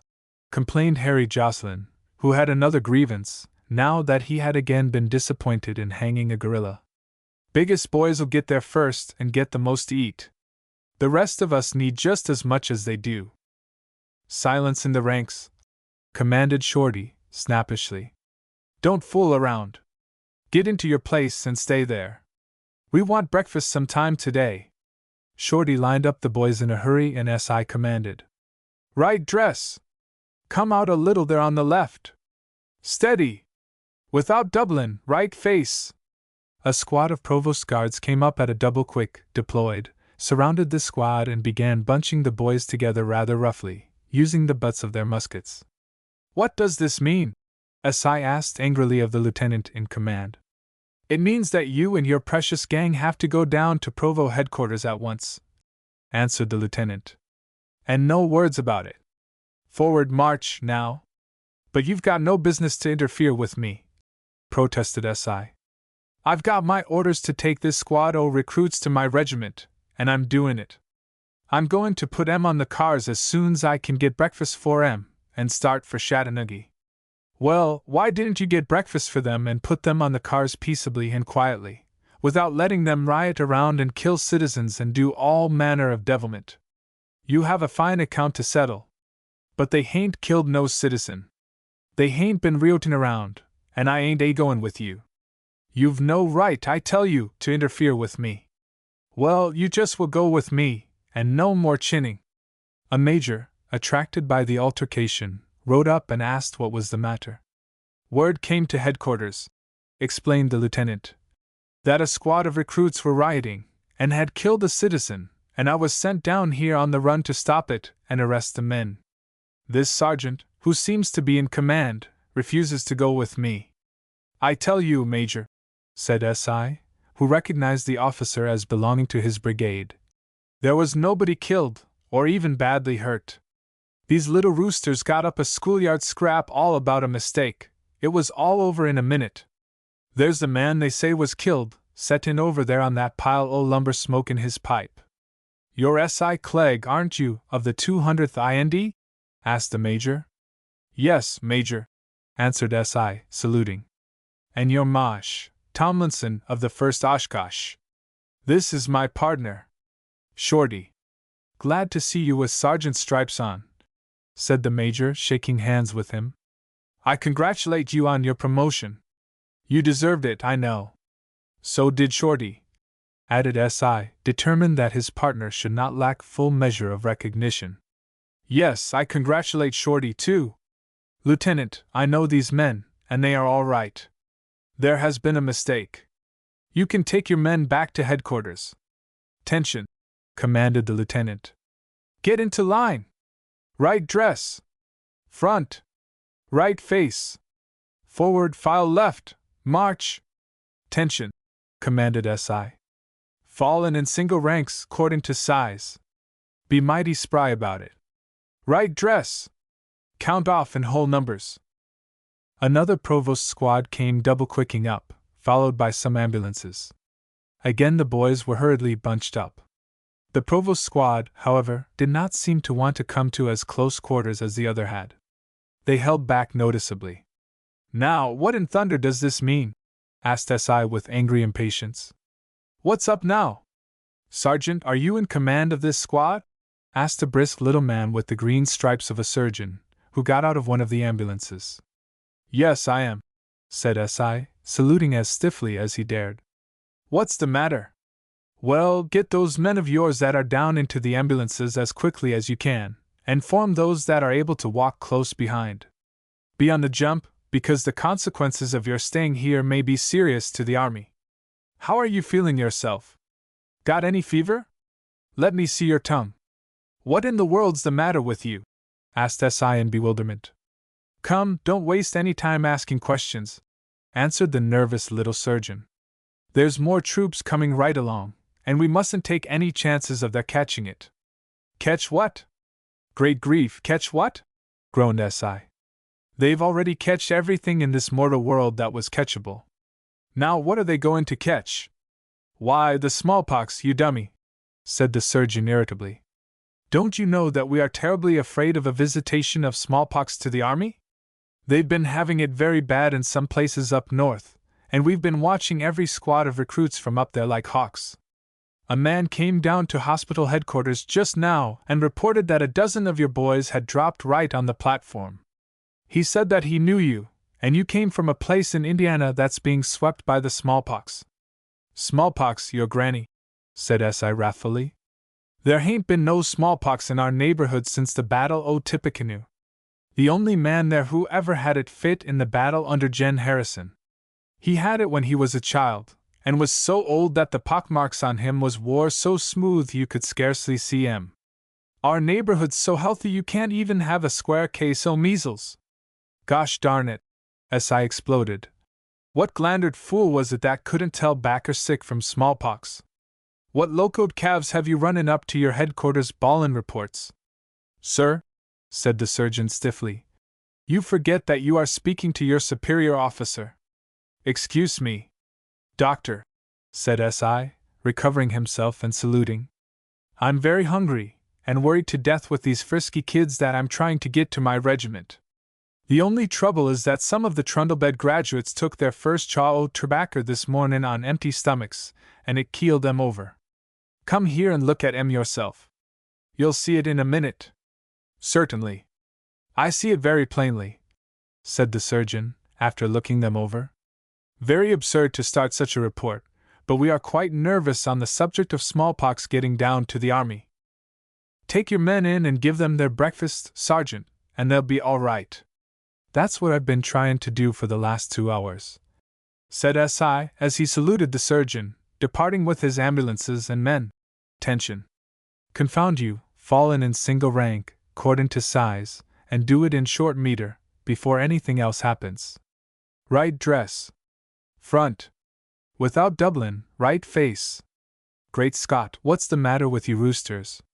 Don't you know your right hands from your lefts? Turn around there, you moon-eyed goshings. Forward, file right, march.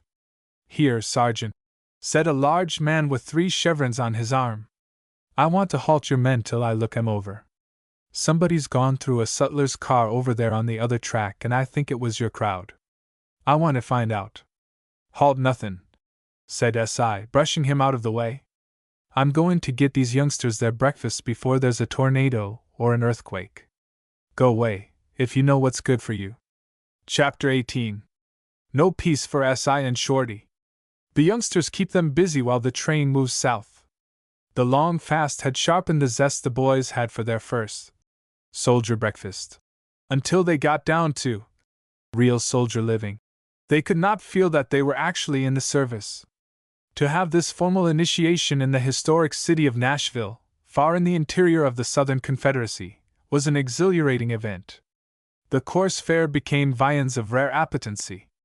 Gracious, how good these beans taste, murmured Harry Jocelyn, calling for a second plateful. Never knowed beans to taste so good before. Wonder how they cook 'em? We'll have to learn how, Gid, so's to cook 'em for ourselves, and when we get back home won't we astonish our mothers and sisters? And sich coffee, echoed Gid. I'll never drink cream in my coffee again. I hadn't no day cream spiled coffee so. Why, this coffee's the best stuff I ever drunk. Beats maple sap, or cider through a straw, all holler. That's good enough for boys. This 's what men and soldiers drink. You know those old gods and goddesses.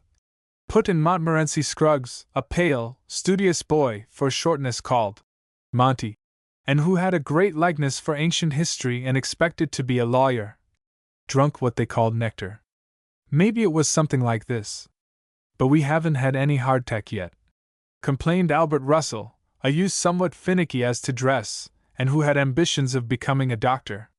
They've only given us baker's bread, same as we got on the other side of the river, only better tasting. Why don't they give us real soldier bread? I've heard Uncle Bob laugh at the soft-bred snoozers, who never got near enough the front to know the taste of hardtack. Well, I'm going to eat all I can of it while I can get it, said little Pete Skidmore, the youngest and smallest of the lot, who had only passed the mustering officer by exhibiting such a vehement desire to enter the service as to make up for his probable lack of years and quite evident lack of inches. I've heard Uncle will say that he was always mighty glad to get back where he could get soft bread for a change, after he'd worn his grinders down to the quick chawing hardtack. It tastes awful good, anyway.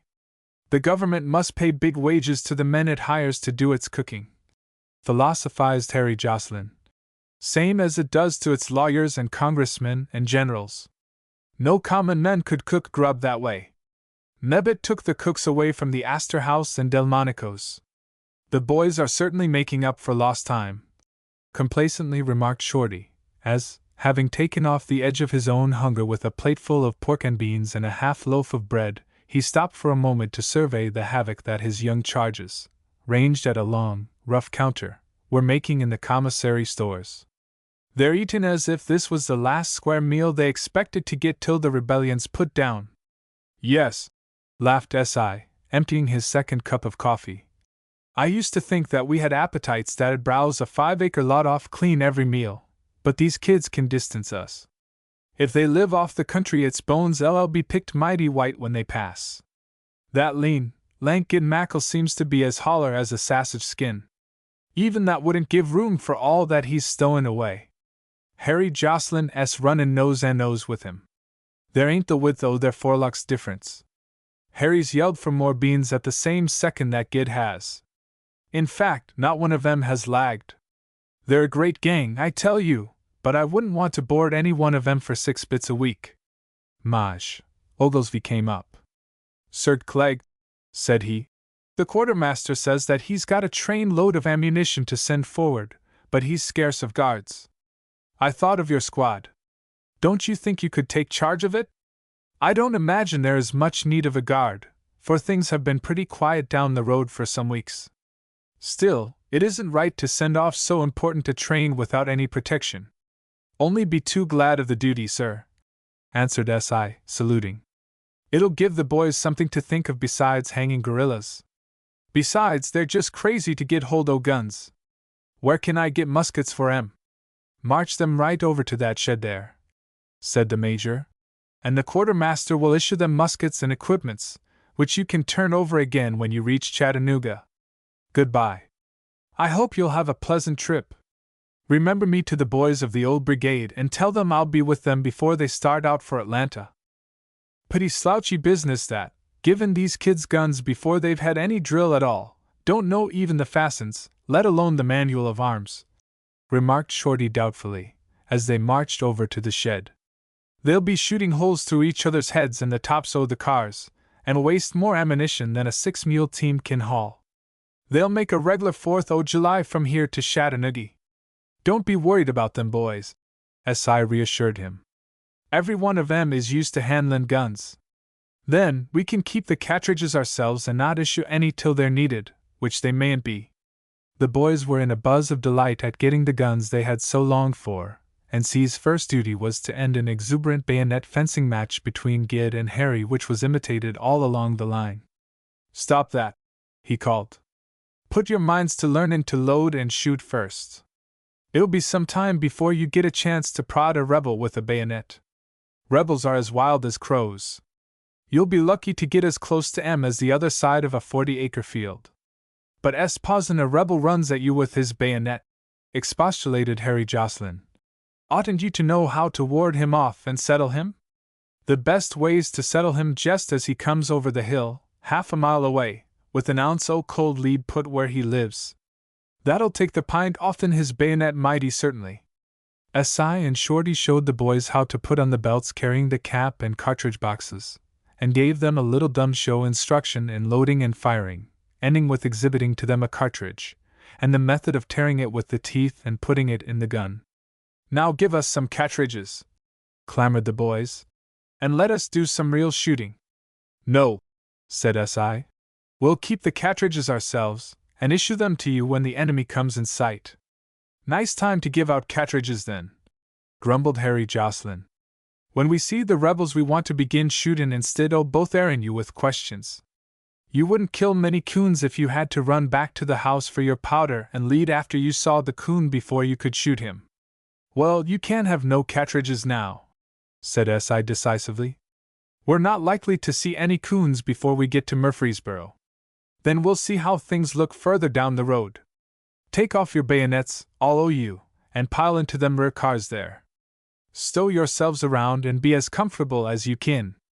The boys preferred the tops of the cars to the inside, and scattered themselves along the length of the train to view the war-worn country of which they had heard so much from their relatives who had campaigned there.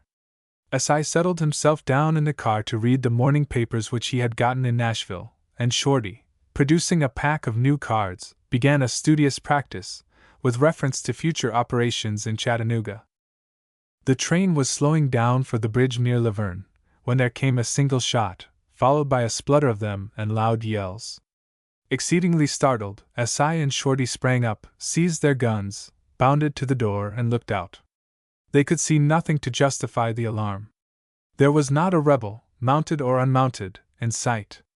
In the road below were 2 or 3 army teams dragging their slow way along, with their drivers yelling and laughing at a Negro, whose mule was careering wildly across the fenceless field.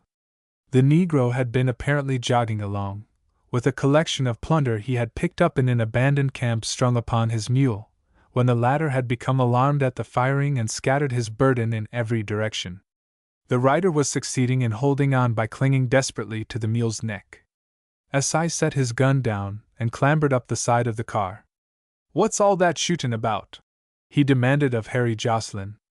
"I didn't mean it, sir," Harry explained.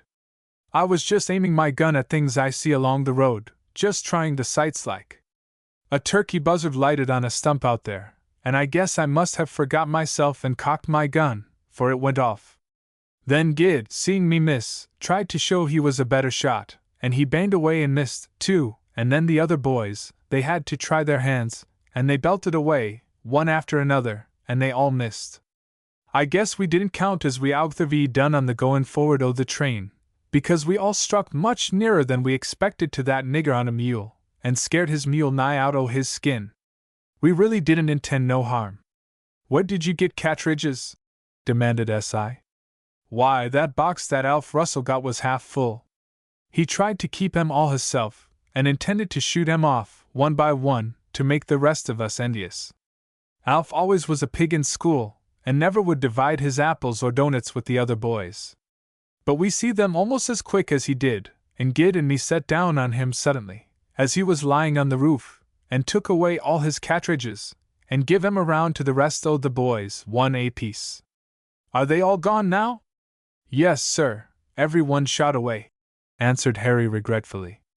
S.I. looked through several of the boxes, and at some of the guns to assure himself of this. He gave those near him a lecture on their offense, and then climbed down into the car and resumed his paper, while Shorty was soon immersed again in the abstruse study of the relation of the crossbarred designs on the back of the cards to the numbers and suits of their faces. They had passed Laverne, and were approaching Stewart's Creek, when another startling rattle of musketry broke out, this time from the forepart of the train. "Now, great Scott, what's up?" said S.I. angrily, as he quickly surveyed the surrounding country. He saw that they were not attacked, and then clambered to the top of the car, where he noticed little wreaths of powder smoke lingering around the squad, in which were Jim Humphreys, Little Pete Skidmore, and Wes Brown. "What are you young whelps shootin' for?" demanded S.I. They were all so abashed at his sternness that they could not find their tongues for reply, until Little Pete piped up.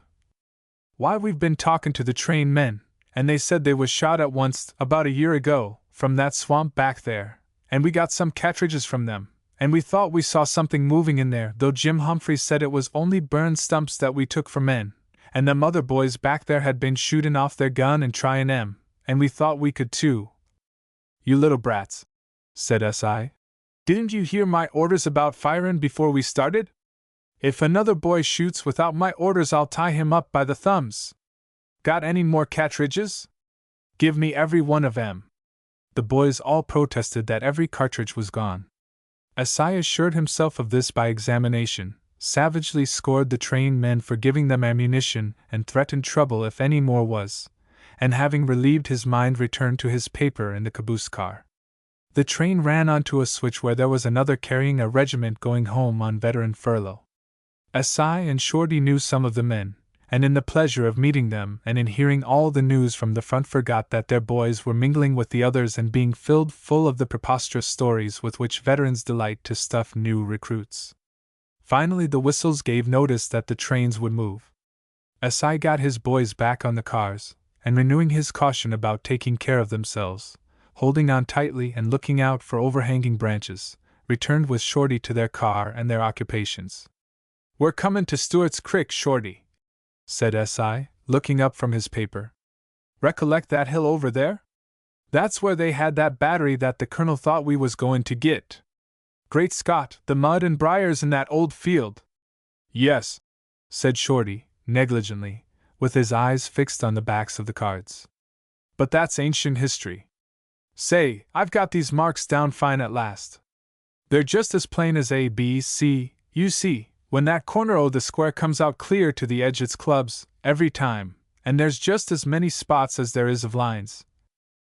He was interrupted by a volley, apparently from every gun on the roofs of the cars.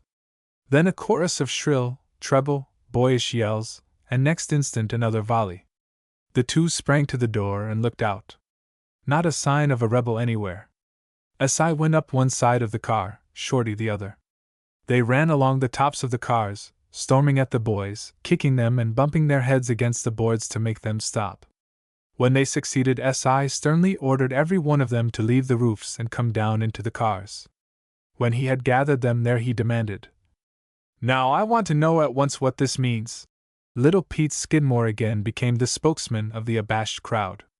"Why, them men back there on the switch cautioned us above all things not to let the rebels get the drop on us when we come to that crick, that we wouldn't see nothin' of 'em, nothin' but a low bank, behind which they was hid, with their guns pokin' through the brush, but the moment we see the bank breastwork throwed up along the crick we must let into it. That's what it's for. The rebels throwed it up to hide behind.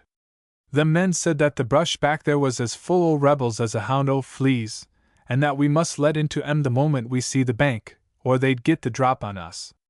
They had an awful time there theirselves, and they gave us all the cartridges they had left for us to use." "You little numbskulls," said Si. "Why didn't you come to use and tell us about this? They told us to be particular and say nothin' to you. Your stayin' back there in the car showed that you didn't know nothin' about it. You hadn't been down this way for a long time and wasn't up to the latest improvements, and you was just as like as not to run us into a hornet's nest, that you wasn't our real officers, anyway, and it didn't much matter to you what happened to us. Our own sins are comin' back on us." "Shorty," remarked Si, "this is a judgment on you for the way you've filled up recruits at every chance you got." "'Tain't on me," said Shorty, shrugging his shoulders. "I'm not in command. You are. I shall be mighty glad when we get this outfit to Chattanooga," sighed Si. "I'm gettin' older every minute that I have 'em on my hands." Chapter 19. The First Scrape. A little initiatory skirmish with the guerrillas. The train passed Shelbyville in the course of the afternoon and halted on a switch. Tired of reading, Si was standing at the door of the car, looking out over the country and trying to identify places they had passed or camped at during the campaign of the previous summer. Suddenly his far-seeing eyes became fixed on the intervals in the trees on the farthest hilltop. Without turning his head he called Shorty in a tone which made that worthy lose all interest in his inevitable pack of cards and spring to his side. Without speaking, Si pointed to the skyline of the eminence, against which moving figures sketched themselves. "Guerrillas," said Shorty. Si nodded affirmatively. "Skeetin' across the country to jump this train or some other," continued Shorty. "This one, most likely," answered Si. "Yes," accorded Shorty, with an estimating glance at the direction of the range of hills. "And lame at strikin' us at some bridge or deep cut about 10 miles from here, where we'll probably get some time after dark," assented Si. "Yes.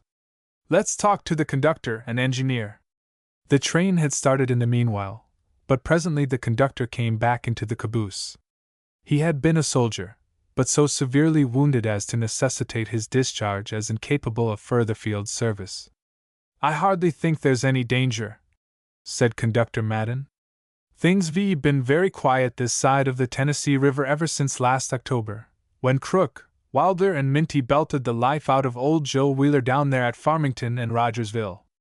Our cavalry gave theirs an awful mauling, and them that were lucky enough to escape across the river have seemed pretty well satisfied to stay on that side. A hell's mint of 'em were drowned trying to get across the river. Our cavalry's been patrolling the country ever since, but hasn't seen anything of consequence. Still, it is possible that some gang has managed to sneak across the blind ford somewhere, and in hopes to catch a train. Guerrillas are always where you find 'em. Well, I'll bet a hatful o' red apples," said S.I., "that them was guerrillas that we saw, and they're makin' for this train. The rebels in Nashville somehow got information to 'em about it." "Them's guerrillas," affirmed Shorty. "Sure's the right bower takes the left. None o' our cavalry's stringin' around over the hilltops. Then I made out some white horses, which our cavalry don't have. It's just as S.I. says, them Nashville spies as put the rebel cavalry onto us. Them cowardly, sneaking, death-deserving rebels in Nashville," broke out Conductor Madden, with a torrent of oaths. "Every man in Nashville that wears citizen's clothes ought to be hung on sight, and half the women.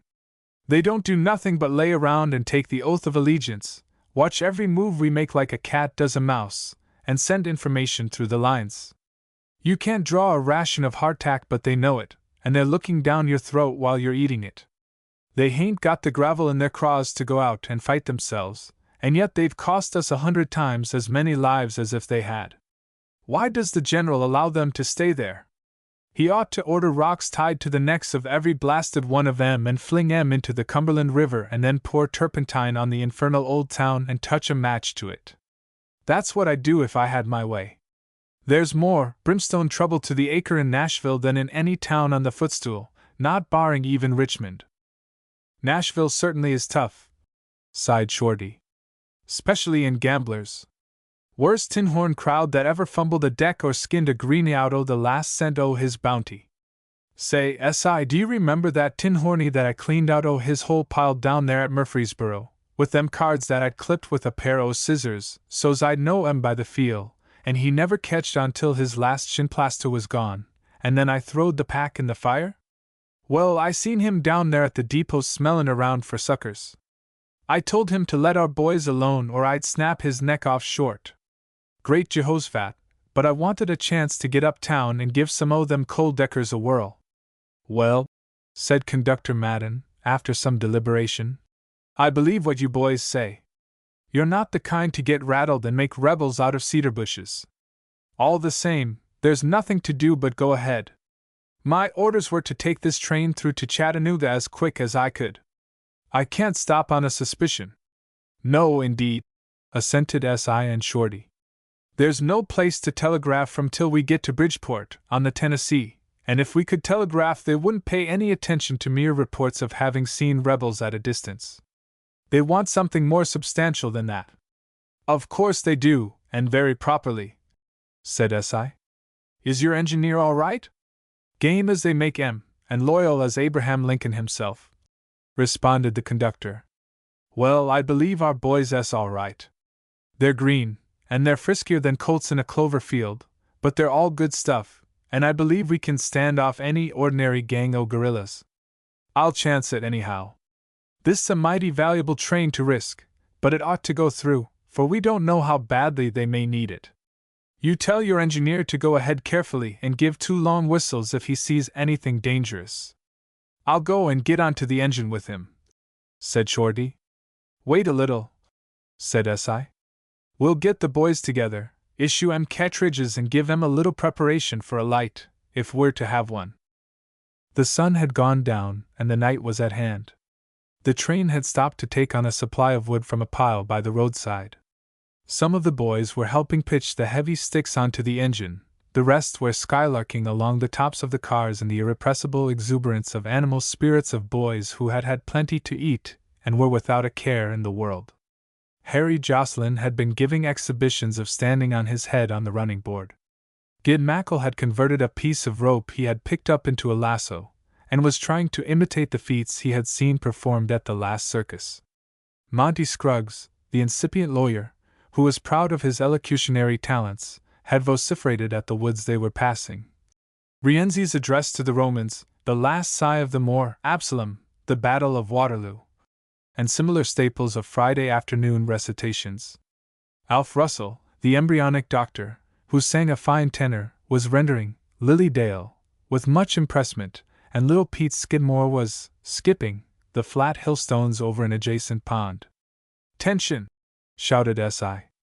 There was something so different in the tone from that in which S.I. had before spoken that it arrested the attention of every one of them instantly. "Get your guns and fall in 2 ranks on that sod there, at once," commanded S.I. in quick, curt accents. An impalpable something in the tones and words stilled everybody into seriousness. This was deepened by the look they saw on C's face. They snatched up their guns and hurried into line on the spot indicated, looking into each other's countenances and into that of C's for an explanation of what was up. "Mackle and Jocelyn," called Shorty from the car. "Come here and take this box of cartridges." "No," said S.I. as they did this. "Jocelyn, you and Mackle issue those to the boys. One of you walk down in front and the other behind and give each man 2 packages of cartridges. You boys open the packages and put the cartridges in your cartridge boxes, bullet end up, and the caps in your cap boxes."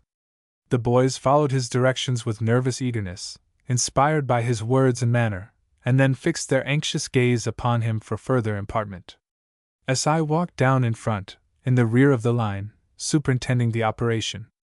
"Now, boys," said S.I., taking his place in front and facing them, "you've been talking about guerrillas ever since we crossed the Ohio, but now there's a prospect o' meeting some. I hadn't expected to see any till after we'd reached Chattanooga, but guerrillas is never where you expect 'em. Knowing you was so anxious to see 'em, they've come up the road to meet you," interjected Shorty. "It looks," continued S.I., "as if they'd got news of the train and slipped out here to take it away from us. They may attack it at any minute after we start Aiken. Now, we mustn't let 'em get it. It's too valuable to the government to lose and too valuable to them to get. We mustn't let 'em have it, I tell you. Now, I want you to load your guns carefully, handle 'em very carefully after they are loaded, get back in the cars, stop skylarkin', keep very quiet, listen for orders, and when you get 'em, obey 'em to the letter, no more, no less. Can't we go back on top of the cars, where we can watch for 'em, and get the first pop at 'em?" said Harry Jocelyn, in a pleading tone. "No, that's too dangerous, and you'll lose time in getting together," answered S.I. "You must all come into the cars with me." "Sergeant," said Shorty, "let me have a couple to go on the engine with me." "Let me go. Let me go." They all seemed to shout at once, holding up their hands in eager schoolboy fashion. "I can't take but 2 o' you," said Shorty. "More'd be in the way." They all pressed forward. "Count out." "That's the only fair way," shouted the boys in the center. "That's so," said Harry Jocelyn. "Stand still till I count. Imri, Ori Ikari and Quevi, Quavi, Irish Navy, Phillison, Follison, Nicholas, Buck. That's me. I'm it." He rapidly repeated the magic formula, and pronounced Gid Mackle. "It. He didn't count fair. He didn't count fair."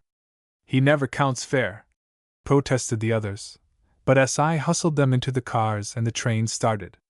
It had grown quite dark. The boys sat silent and anxiously expectant on their seats, clutching their loaded guns, held stiffly upright, and watching C's face as well as they could by the dim light of the single oil lamp. S.I. leaned against the side of the door and watched intently.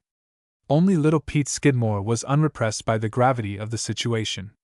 Rather, it seemed to spur his feet, his hands and his mouth to nimbler activity. He was everywhere, at one moment by C's side in the door of the car, at the next climbing up to peer out of the window, and then clambering to the top of the car, seeing legions of guerrillas in the bushes, until sternly ordered back by S.I. Then he would drop the butt of his musket on the floor with a crash which would start every one of the taut nerves to throbbing. And the questions that he asked? Say, Sergeant, will the guerrillas holler before they shoot, or shoot before they holler? Sometimes one and sometimes the other, responded S.I. absently. Keep quiet, Pete. Quiet for a minute, and then. Shall we holler before we shoot or shoot before we holler? Neither. Keep perfectly quiet, and tend strictly to your little business. I think we ought to holler some. Makes it livelier. What sort o' guns has the guerrillas? Every kind, shotguns, pistols, rifles, flintlocks, caplocks, every kind. Now you mustn't ask me any more questions. Don't bother me. Yes, sir, I won't. Quiet for at least 5 seconds. Then. Have the guerrillas guns that'll shoot through the sides of the cars? Probably. Then I'd ruther be on top, where I can see something.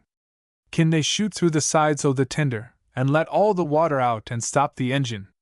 Guess not. Haven't they any real big guns that will? Meb. Can we plug up the holes anyway, then, and start agin? Probably. Hain't the engineer got an iron shield that he can get behind, so they can't shoot him? Can't he turn the steam onto 'em, and scald them if they try to get at him? What'll happen if they shoot the headlight out? Why wouldn't it be a goody day to put a lot o' us on the cowcatcher, with fixed bayonets, and then let the engineer crack on a full head o' steam and run us right into 'em? Great Scott, Pete, you must stop askin' questions, said S.I. desperately. Don't you see I'm busy? Pete was silent for another minute. Then he could hold in no longer. Sergeant, just one question more, and then I'll keep quiet. Well, what is it? If the rebels shoot the bell, won't it make a noise that they can hear clear back at Nashville? The engine suddenly stopped, and gave 2 long whistles. Above the screech they heard shots from Shorty and the 2 boys with him. Here they are, boys, said S.I., springing out and running up the bank. All out, boys. Come up here and form. As he reached the top of the bank, a yell and a volley came from the other side of the creek. Shorty joined him at once, bringing the 2 boys on the engine with him. We've been running through this deep cut, he explained, and just come out onto the approach to the bridge, when we see a little fire away ahead, and the headlight showed some men running down onto the bank on the other side o' the crick. We see in a moment what was up. They've just got to the road and started a fire on the bridge that's about a mile ahead. Their game was to burn that bridge, and when this train stopped, burn this one behind us, catch us, whip us, and take the train. We shot at the men we see on the bank, but probably didn't do 'em no harm. They're all pillin' down now to the other bank to whip us out and get the train. You'd better deploy the boys along the top o' the bank here and open on 'em. We can't save that bridge, but we can this and the train, by keepin' 'em on the other side o' the crick. I'll take charge o' the peant here with 2 or 3 boys, and drive off any o' them that tries to set fire to the bridge, and you can look out for the rest o' the line. It's goin' to be long tall work, for you see the crick's pretty wide, but our guns 'll carry further in theirs, and if we keep the boys well in hand I think we can stand 'em off without much trouble. Sure, said S.I. confidently. You watch the other side o' the bridge and I'll look out for the rest. The eager boys had already begun firing, entering into the spirit of the thing with the zest of a fame of town ball. Shorty took Gid Mackle and Harry Jocelyn down to the cover of some large stones, behind which they could lie and command the approach to the other end of the bridge with their rifles. S.I. took the other boys and placed them behind rocks and stumps along the crest and instructed them to fire with as good aim as possible at the flashes from the other side. In a minute or 2 he had a fine skirmish line in operation, with the boys firing as deliberately and accurately as veterans. The engineer had backed the train under the cover of the cut, and presently he and the conductor came up with guns and joined the firing line. I say, Shorty, said S.I., coming down to where that worthy was stationed. What do you think o' the boys now? They take to this like a duck to water. They think it's more fun than squirrel huntin'. Listen. They heard Monty Scruggs's baritone call. Say, Alf, did you see me salt that feller that's been yellin' and cussin' at me over there? He's cussin' now for something else. I think I got him right where he lived. I wasn't paying any attention to you, Alf's fine tenor replied, as his rammer rang in his barrel. I've got business o' my own to tend to. There's a feller over there that's firing buckshot at me that I've got to settle, and here goes. The 200th Indiana Volunteers couldn't put up a prettier skirmish than this, murmured S.I., in accents of pride, as he raised his gun and fired at a series of flashes on the farther bank. I say, tell that engineer to uncouple his engine and bring it back up here where the headlight'll cover the other side, said Shorty. It'll make the other side as light as day and we can see every move, while we'll be in the dark. Goody day, said S.I., hastening to find the engineer. He was none too soon. As the engine rolled up, flooding its advance with light, it brought a storm of bullets from the other side, but revealed 3 men creeping toward the other end of the bridge. 2 were carrying pine knots, and the third, walking behind, had a stick of blazing pine, which he was trying to shield from observation with his hat. Take the front man, Harry. Take the second one, Gid. I'll take the man with the light, commanded Shorty. The 3 rifles cracked in quick succession, and the 3 men dropped. Bully boys, ejaculated Shorty, as he reloaded. You'll do. The 200th Indiana's proud o' you. I hit my man in the leg, said Harry, flushing with delight, as he bit off another cartridge. Jerusalem, I wish they'd send another one down. I drawed on my man's bundle o' wood, said Gid, and then dropped a little, so's to get him where he was biggest and make sure o' him. Well, my man's beauty's spiled forever, said Shorty. The light flared up on his face and I let him have it there, recited Monty Scruggs. Gracious, I'm hit. Where? asked S.I., running up to him. Through my leg, answered Monty. Can you walk? I guess so. Well, make your way back to the cars and get in and lay down. Not much, answered Monty determinedly. It don't hurt much, and I'm going to stay and see this thing out. I can tie it up with my handkerchief. Scatter again, boys, S.I. warned several, who had rushed up. Don't make too big a mark for the fellers on the other side. Go back and tend to your business. I'll help him tie up his wound. I'm afeard, though, that some o' the boys are runnin' out o' cartridges, they have been shootin' so rapidly. I want a couple o' you to run back to the cars and get another box. Let me and Sandy go, pleaded little Pete Skidmore. The big boys went before. All right, skip out. Break the lid o' the box off before you take it out o' the car. We haven't anything here to do it with. Leave your guns here. No, we'll take him along, pleaded Pete, with a boyish love for his rifle. We mightn't be able to find 'em agin. The firing from the opposite bank became fitful, died down, and then ceased altogether. Then a couple of shots rang out from far in the rear in the direction of the train. This seemed to rouse the rebels to another volley, and then all became quiet. The shots in the rear disturbed S.I., who started back to see what they meant, but met Pete Skidmore and Sandy Baker coming panting up, carrying a box of cartridges between them. We got back as quick as we could, Pete explained as he got his breath. Just as we was coming to the train we see a rebel who was carrying a fat pine torch, and making for the train to set it on fire. We shot him. Was that all right? Perfectly, said S.I. Was there any more with him? No, we looked around for others, but couldn't find none. That's what kept up so long. The Johnnies have given it up and gone, said Shorty, coming up. I went over to a place where I could see 'em skippin' out by the light o' the burnin' o' the other bridge. We might as well put out guards here and go into camp till mornin' dot. All right, assented S.I. We've saved the train and bridge, and that's all we can do. Chapter 20. After the skirmish. Wild shooting was all that saved a surprised colored man. Though S.I. and Shorty were certain that the trouble was over and the rebels all gone, it was impossible to convince the boys of this. The sudden appearance of the guerrillas had been so mysterious that they could not rid themselves of the idea that the dark depths beyond the creek were yet filled with vicious foemen animated by dire intents. S.I. and Shorty gathered the boys together on the bank above the railroad cut, had fires built, posted a few guards, and ordered the rest of the boys to lie down and go to sleep. They set the example by unrolling their own blankets at the foot of a little jack-oak, whose thickly growing branches, still bearing a full burden of rusty brown leaves, made an excellent substitute for a tent. Crawl in, SI, and get some sleep, said Shorty, filling his pipe. I'll take a smoke and set up for an hour or two. If it looks worthwhile, then I'll wake you up and let you take a trick o' keepin' awake. But if everything looks all right, I'll just crawl in beside you and start a snorin' match. But neither orders nor example could calm down the nerves of boys who had just had their first experience under fire. There was as little rest for them as for a nest of hornets which had been rudely shaken. They lay down at C's order, but the next minute they were buzzing together in groups about the fires, or out with their guns to vantage points on the bank, looking for more enemies.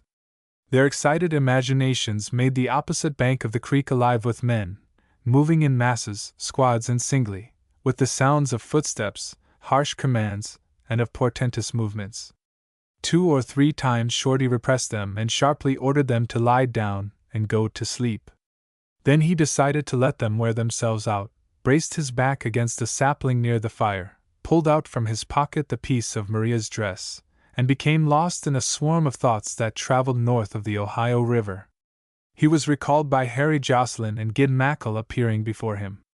"Say, Corporal," inquired Harry, "what's to be done with them rebels over there at the end o' the bridge?" "Them that we shot?" said Shorty carelessly, feeling around for his tobacco to refill his pipe. "Nothin'. I guess we've done enough for 'em already." "Don't we do nothin' more?" repeated Harry. "No," answered Shorty, as he rubbed the whittlings from his plug to powder in the hollow of his hand. "Just plug at 'em as you would at a crow, and then go on your way whistlin'?" persisted Harry. "Certainly," answered Shorty, filling his pipe and looking around for a sliver with which to light it. "What are you thinking about?" "I don't hardly know," hesitated Harry. "It seems awful strange just to blaze away at men and then pay no more attention to 'em. They mayn't be knocked out at all, only possumin' dot." "No possumin' about them fellers," said Shorty sententiously, as he lighted his pipe. "Feller that gets an ounce o' lead from a Springfield rifle anywhere in his carcass don't play off nor pretend. He's got something real to occupy his attention, if he's got any attention left to occupy. You needn't bother any more about them fellers over there. Their names is mud.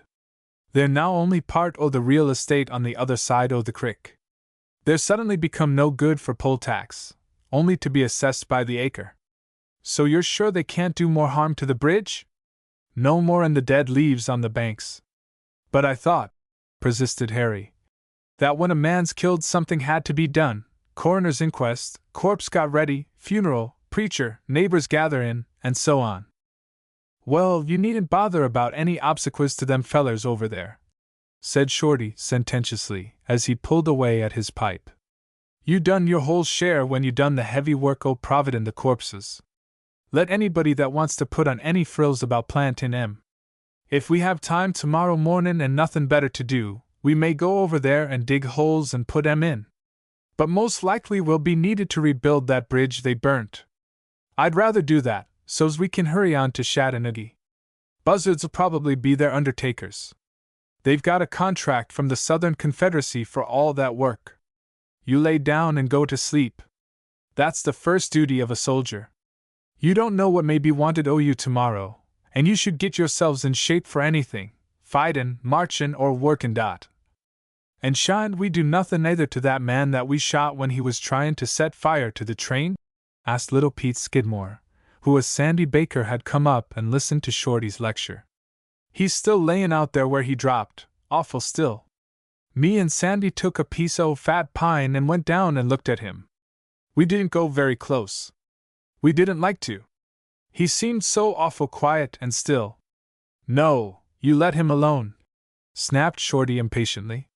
"He'll keep. Lay down and get some sleep, I tell you. What need you bother about a dead rebel? He ain't makin' no trouble. It's the livin' ones that need lookin' out for." The boys' looks showed that they were face to face with one of the incomprehensibilities of war. But they lay down and tried to go to sleep, and Shorty's thoughts returned to Indiana. A shot rang out from the post on which he had stationed Jim Humphreys. He was on his feet in an instant, with his gun in hand, and in the next SI was beside him. "What's up?" inquired SI, rubbing his eyes. "Nothin', I believe," answered Shorty. But hold the boys and I'll go out and see.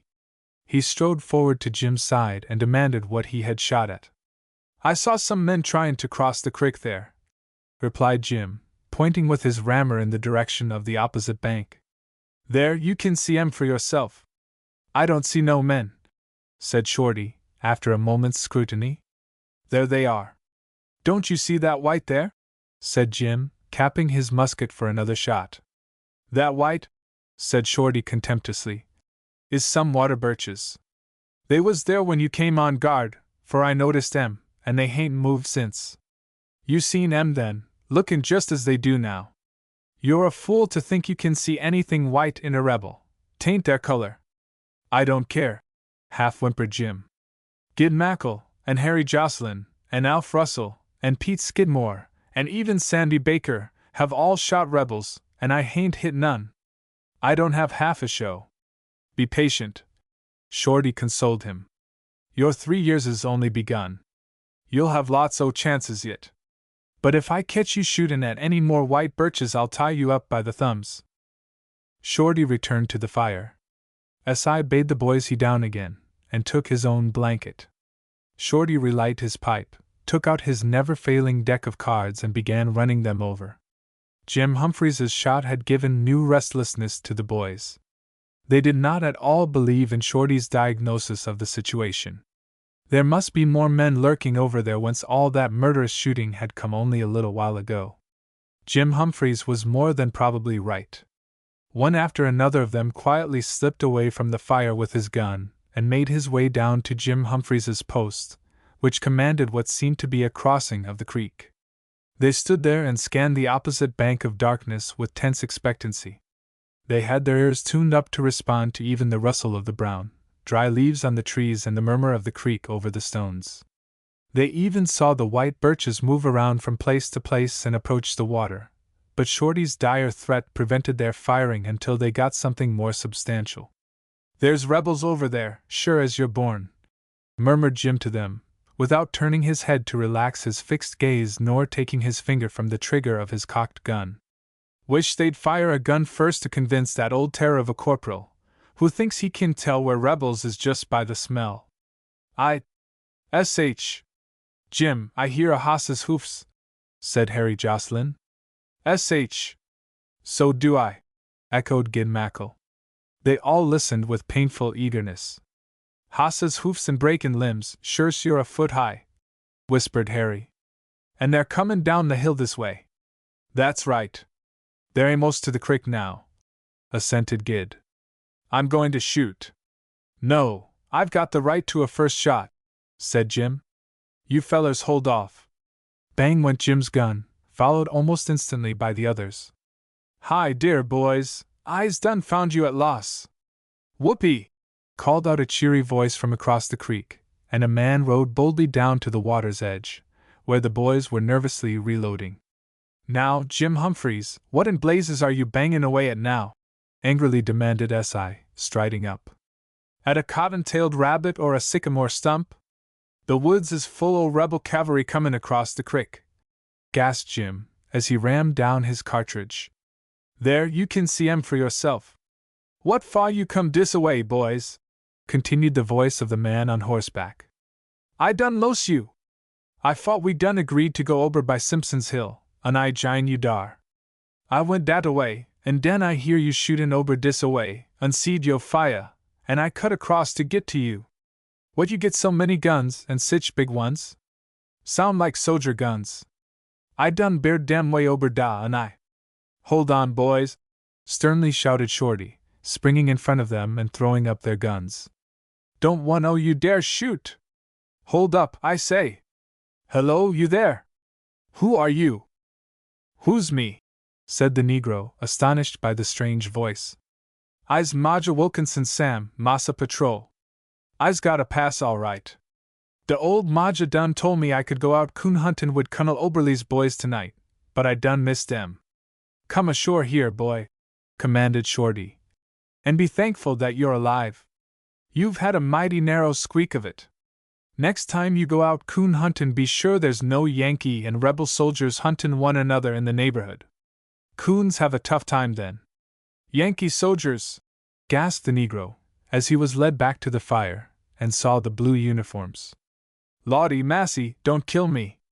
I pray, sah, don't. I hain't done nuffin. Sho I hain't. Massa said you'd burn me alive if you eber cotched me, but you won't, will you? We ain't goin' to hurt you, said Shorty.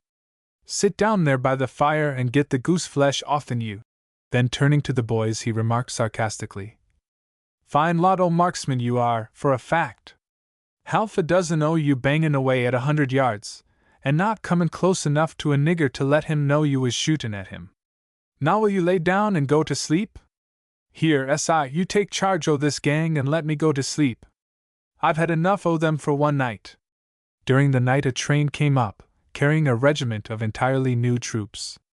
In the morning these scattered over the ground, scanning everything with the greatest interest and drinking in every detail of the thrilling events of the previous night.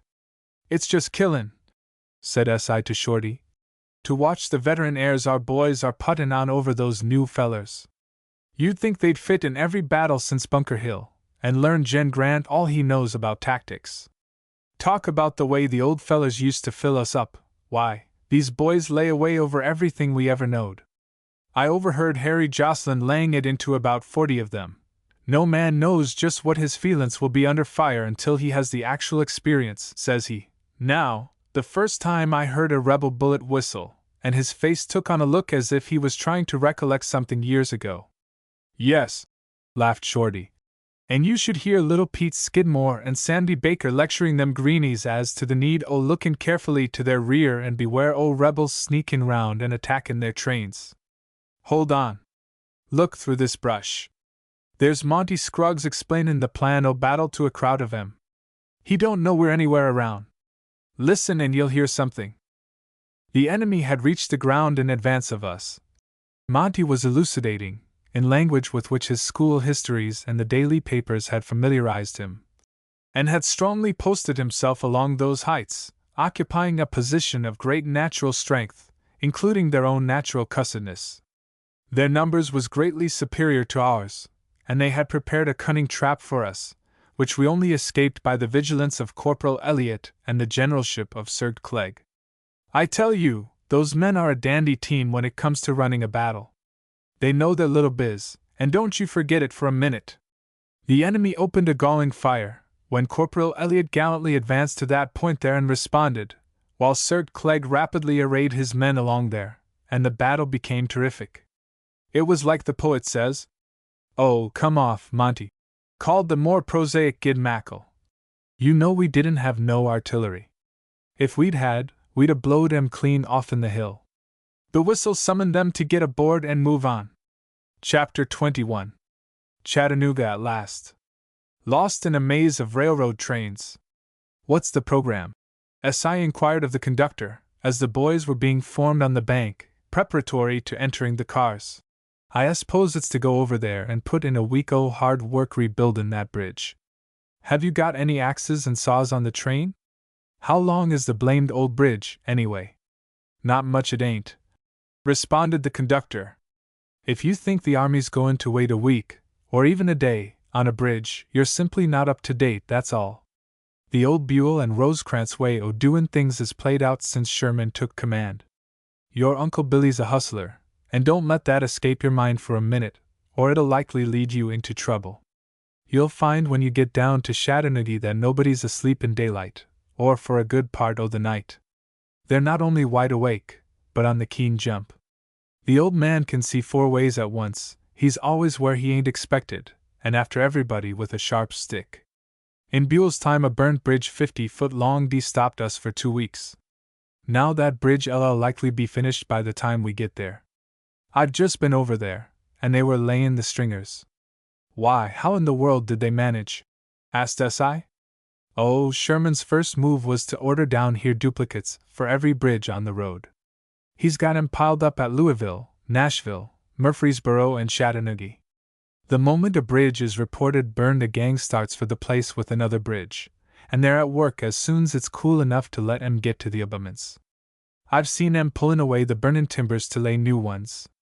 They knowed at Chattanooga as soon's we did that the bridge was burned. The operator at the next station must have seen it and telegraphed the news, and they started a bridge gang right out. I tell you, double quicks the time around where old Comp Sherman is. Duplicate bridges, gasped S.I. Well, that is an E-day. What does he mean by duplicate, Corporal? Asked Harry Jocelyn to Shorty. Oh, duplicate's something that you ring in on a fella like a cold deck.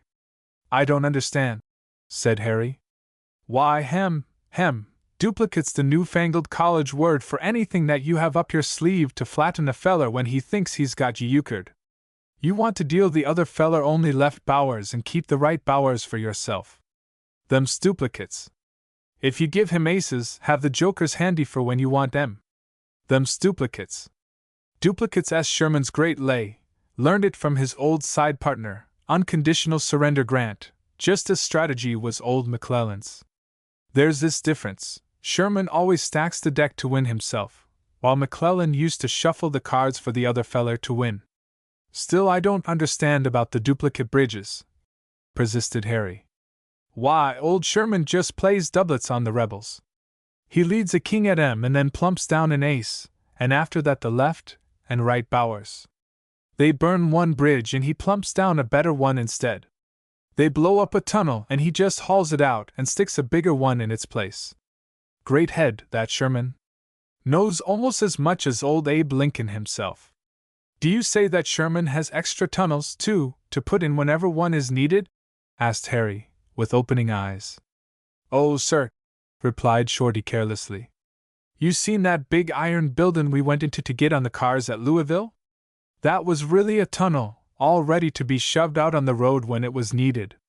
If you hadn't been so keen on the lookout for guerrillas as we come along, you'd 'a seen pieces o' tunnels layin' all along the road ready for use.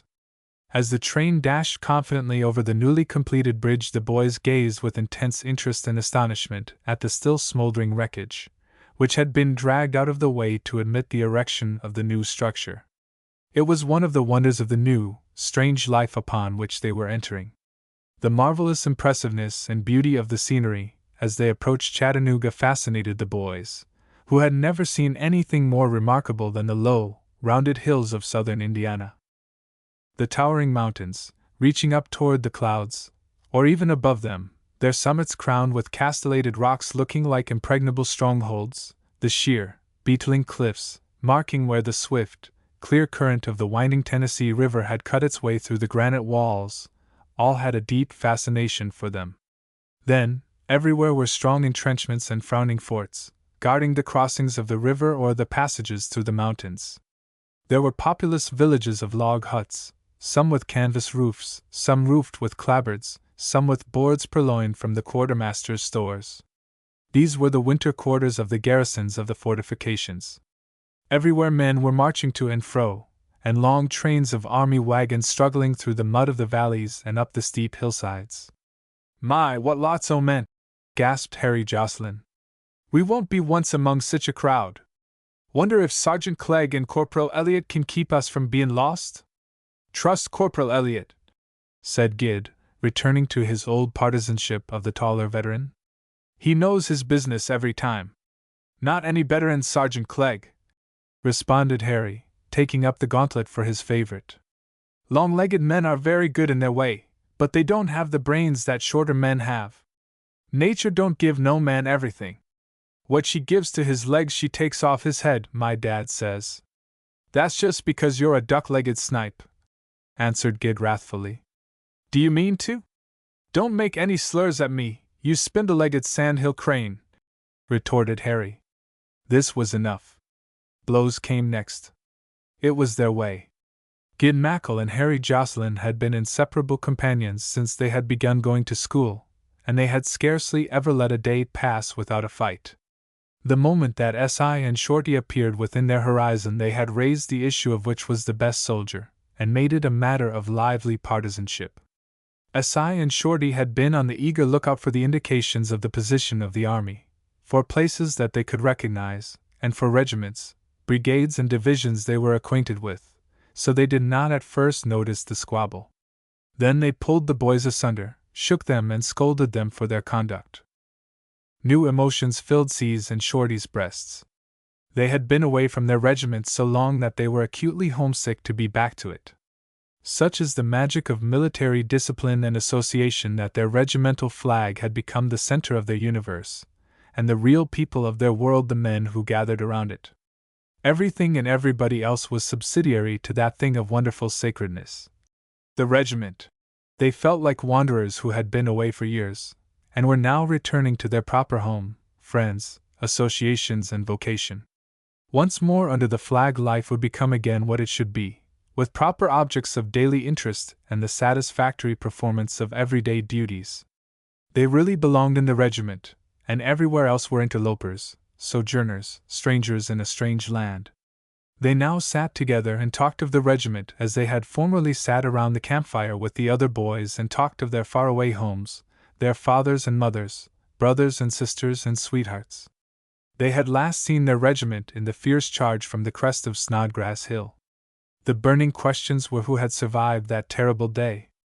Who had been so badly wounded as to lose his place on the rolls? Who commanded the regiment and the companies? Who filled the non-commissioned offices? What voices that once rang out in command on the drill ground, in camp and battle, were now silent, and whose would be lifted instead? I'm afeard the old regiment will never fight again as it did at Stone River and Chickamauga, said S.I. mournfully. Too many good men gone what made the regiment what it is. Well, I don't know about that, said Shorty more hopefully. They got two mighty good non-commish when they promoted me and you. If they'd done as well in the rest o' the promotions, the regiment is all right. Lord knows I'd willingly give up my stripes to poor Jim Sanders if he could come back, but I guess I can yank around a squad as well as he done. This infant class that we're talking down there ain't up to some o' the boys that ve turned up their toes, but they average mighty well, and after we get some o' the coltishness drilled out o' 'em they'll be a credit to the regiment. The train finally halted on a side track in the outskirts of Chattanooga, under the gigantic shadow of Lookout Mountain, and in the midst of an ocean of turmoiling activity that made the eyes ache to look upon it, and awed every one, even S.I. and Shorty, with a sense of incomprehensible immensity. As far as they could see, in every direction, were camps, forts, entrenchments, flags, hordes of men, trains of wagons, herds of cattle, innumerable horses, countless mules, mountains of boxes, barrels and bales. Immediately around them was a wilderness of trains, with noisy locomotives and shouting men. Regiments returning from veteran furlough, or entirely new ones, were disembarking with loud cheering, which was answered from the camps on the hillsides. On the riverfront steamboats were whistling and clanging their bells. The boys, too much awed for speech, clustered around S.I. and Shorty and cast anxious glances at their faces. Great Jehoshaphat, murmured Shorty. They seem to be all here. No, answered S.I., as the cheers of a newly arrived regiment rang out. The back townships are still comin' in. Monty Scruggs found tongue enough to quote. Where in time do you suppose the 200th Indiany is in all this freshet of men and mules and bosses? Said S.I., with an anxious brow. The look made the boys almost terror-stricken. They huddled together, and turned their glances toward Shorty for hope. But Shorty looked as puzzled as S.I. Possibly, he suggested to S.I. The conductor will take us further up into the town, where we can find somebody that we know, who'll tell us where the regiment is.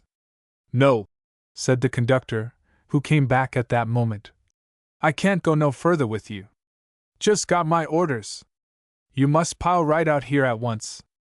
They want the engine and empties in 5 minutes to take a load back to Nashville. Get your men out quick as you kin. Fall in, commanded S.I. Single rank. Foller me and Corporal Elliott. Keep well closed up, for if ye get separated from us goodness knows what'll become o' you in this raft o' men. The passage through the crowded, busy railroad yard was bewildering, toilsome, exciting and dangerous. The space between the tracks was scarcely more than wide enough for one man to pass, and the trains on either side would be moving in different directions. On the tracks that the boys crossed, trains were going ahead or backing in entire regardlessness of them, and with many profane yells from the train men for them to get out of the way and keep out.